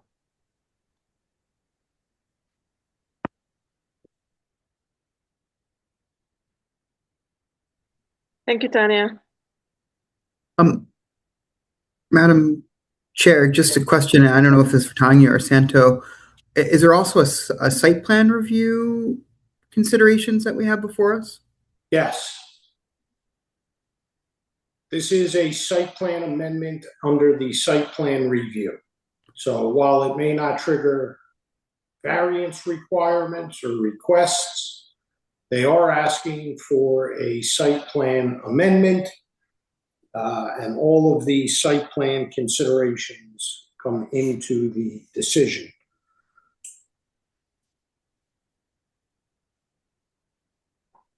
Thank you. There's no other questions. I would like to entertain a motion. So I guess maybe just a further clarification from Santo here. There's obviously a lot of history. Things have gotten built not as per plan. I guess I'm just looking kind of for some legal guidance here in terms of what are the guardrails of what we should be considering when making a decision on this application as commissioners. So the fact that the project has already been constructed is not something that the board needs to consider. Had this been presented to you in this form or fashion, would you have approved it? Would you have asked for different modifications because of any one of the reasons that concerned you when reviewing a site plan? Earlier tonight, we were talking about trash in a building and how it didn't work. That was under our power as a site plan review. We're looking at something and we're telling the applicant, this just doesn't work in this project. We want you to take another look at it. We want you to do something about it. So that's within your power under a site plan review. That's what you were doing. Whether you recognized it or not, that's exercising that site plan review power. So here you are.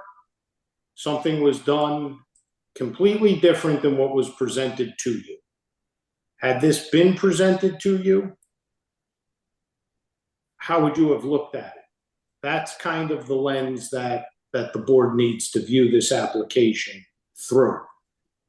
The board has heard a lot of testimony, a lot of conflicting testimony, a lot of inconsistent testimony, a lot of confusing testimony. We've been here for hours upon hours, looked at hundreds, if not thousands of pieces of paper, photos, experts. I cannot imagine how much time Tanya and the rest of the staff have spent combing through the departments. But here we are. And I can tell all of you, it's not because anything that any of you have done. And the process is the process.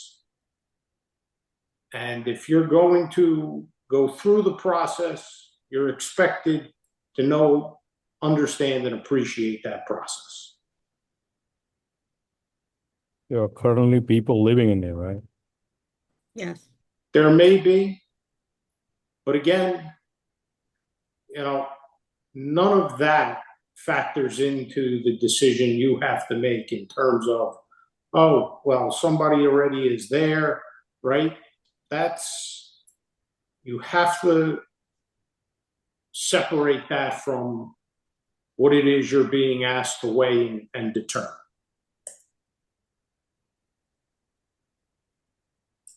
And I envy none of you. Are we ready for a motion? Yes. I will make a motion to approve case P 2024-0088 as presented to the board. Is there a second? Again. Roll call. On a motion to approve, Commissioner Capers. You're on mute. Thank you. So just based on the hours that I put in from looking at everything and hearing everything tonight, and I'm familiar with, I used to live on Whiten when Sandy happened. I'm going to vote no.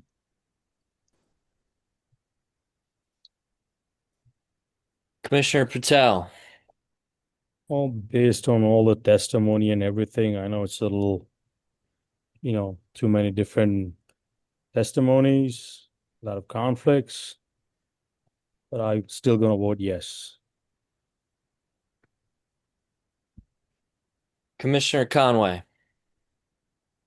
Yeah, based on all the testimonies that have been previously given and all the legal evidence that's been provided here tonight, I just think it's in my best interest to vote no.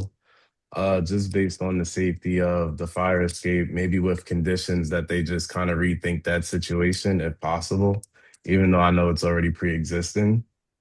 And then as far as the utilities in the basement situation, I just feel like the board probably wouldn't ever approve putting utilities in the basement below a flood level. So I'm just gonna vote no.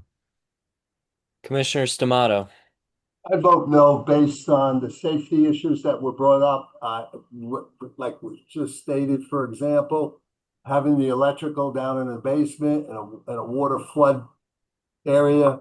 The other thing that kind of bothered me was Tanya basically saying there's still stuff that needs to be completed and it hasn't been completed. And this has been going on for over a year. Besides the testimony, it seems like the place isn't even finished yet. So there's some things I'll overlook, but I cannot overlook stuff that's not done when the people have agreed to get it done. So I vote no. Commissioner Kaplan. I have empathy for those who have an interest or who are living in this building who through no fault of their own, are going to be impacted by this, but with integrity to the process and, with the variances, or not variances, but the site plan being put before us, I don't know that I've been convinced clearly that the site plan elements meet a criteria that a board would have voted on, and it was constructed without the board's approval, what was previously approved. So with that, I'll vote no. Commissioner Barnaby. I think if we were to approve this, it would set a terrible and dangerous precedent to other developers that they can just do whatever they want, as long as it's convenient, or they want to save money, or whatever his indefensible argument is. I feel bad for the attorneys, actually. I think what they're trying to defend is indefensible. And with that, I vote absolutely no. Commissioner Wick, Vice Chair Wick. Yeah, I know all of us as commissioners and staff, we take pride in what we do, and the integrity of this board really matters to all of us. And so I just want to echo what all the other commissioners have said tonight, and I am strongly voting no. And Madam Chair Gangadin. I want to thank the public for coming out and voicing their concerns, and for the witnesses as well. Listening to today's testimony from since September of 2024 to present, it's been a long time, and it's been very clear to me that the applicant totally disregard the historic preservation requirements and the planning board. We spend a lot of time here on the board, and to just disregard like that sets a very, very bad precedence for other developers. Safety is paramount, and for the fire and the flood issue here that has not been addressed, that is also very major for me as well. Making the changes is necessary. Again, it's the safety and the well-being of everyone, and I would suggest that both attorneys work together with their clients in bringing this together in a matter where it can probably come back to the board at some other time where it can be approved. So my vote is no. Okay, so on a motion to approve, we have one recusal, Councilperson Little. We have one vote in favor, and we have 7 votes for no.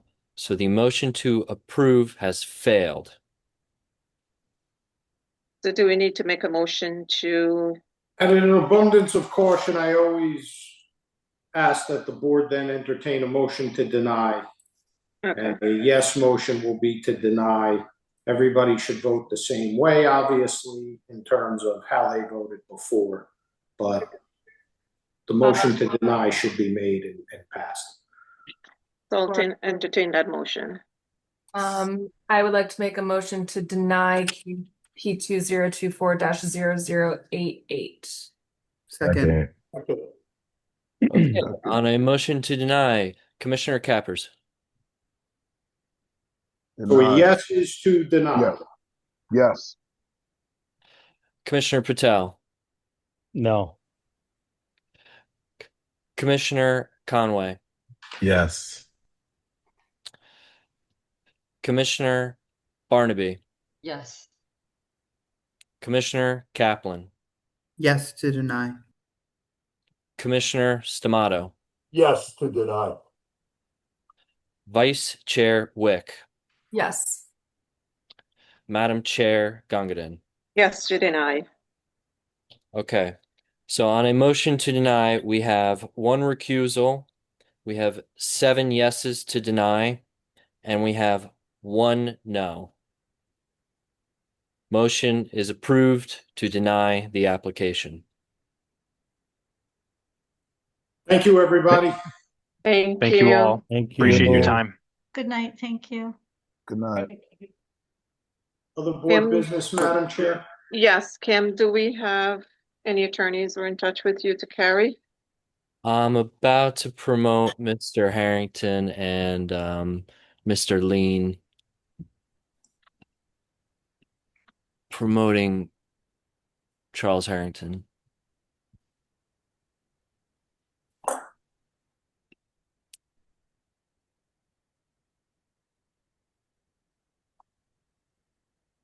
Okay. I have agenda item. What time? What is it? 119, 147 Academy Street. So I'd ask that that be carried with preservation of notice. Okay, Mr. Harrington, we are carrying, we have 3 spaces left on the August 11th meeting. So I will carry 147 Academy with preservation of notice to August 11th. Okay, thank you. Okay. Thank.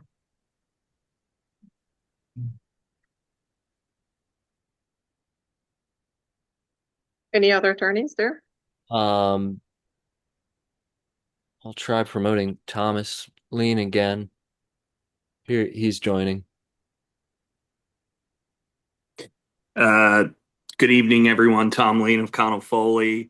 I have item number 18, which is case P 2026-0013, which is a minor subdivision for 627 Palisade Avenue.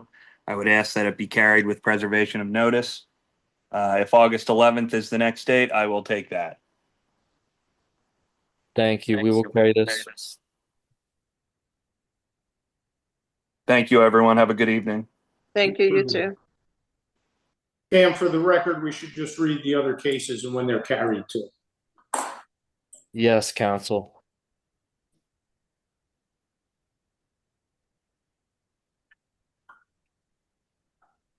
So item 15, a minor site plan with C variances, case P 2024-0240, 240, address is 916A and 918 West Side Avenue. They'll be carried with preservation of notice to August 11th.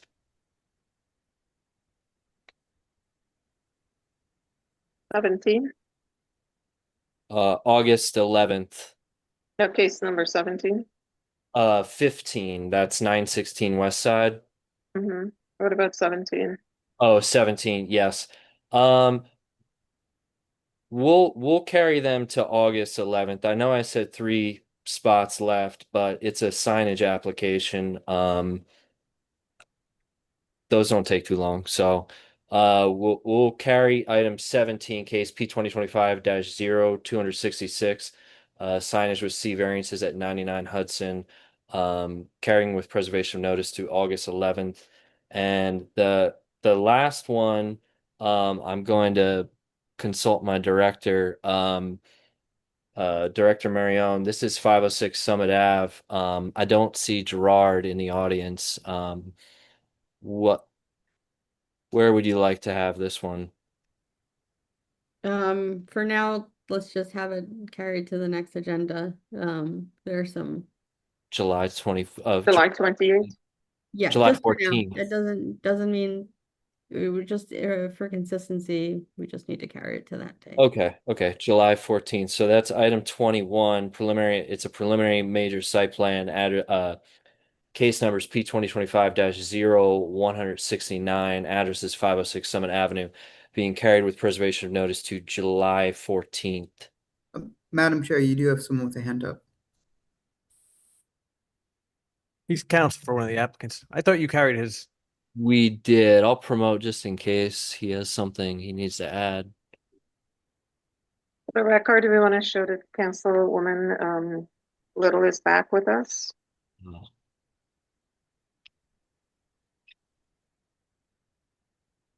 Okay. That concludes all the carries. Good evening, members. This is Oswin Hadley. I just wanted to confirm, I did notice Cameron earlier by email that we had consented to carry our application P 23073 to August 11th as well, with no requirement for additional notice. Thank you. Thank you. Thank you. Bernardo. Bye. Kim, that's it, right? Yes, Madam Chair. Okay. I'd like to move on to resolutions. Sure. Mike, you're good?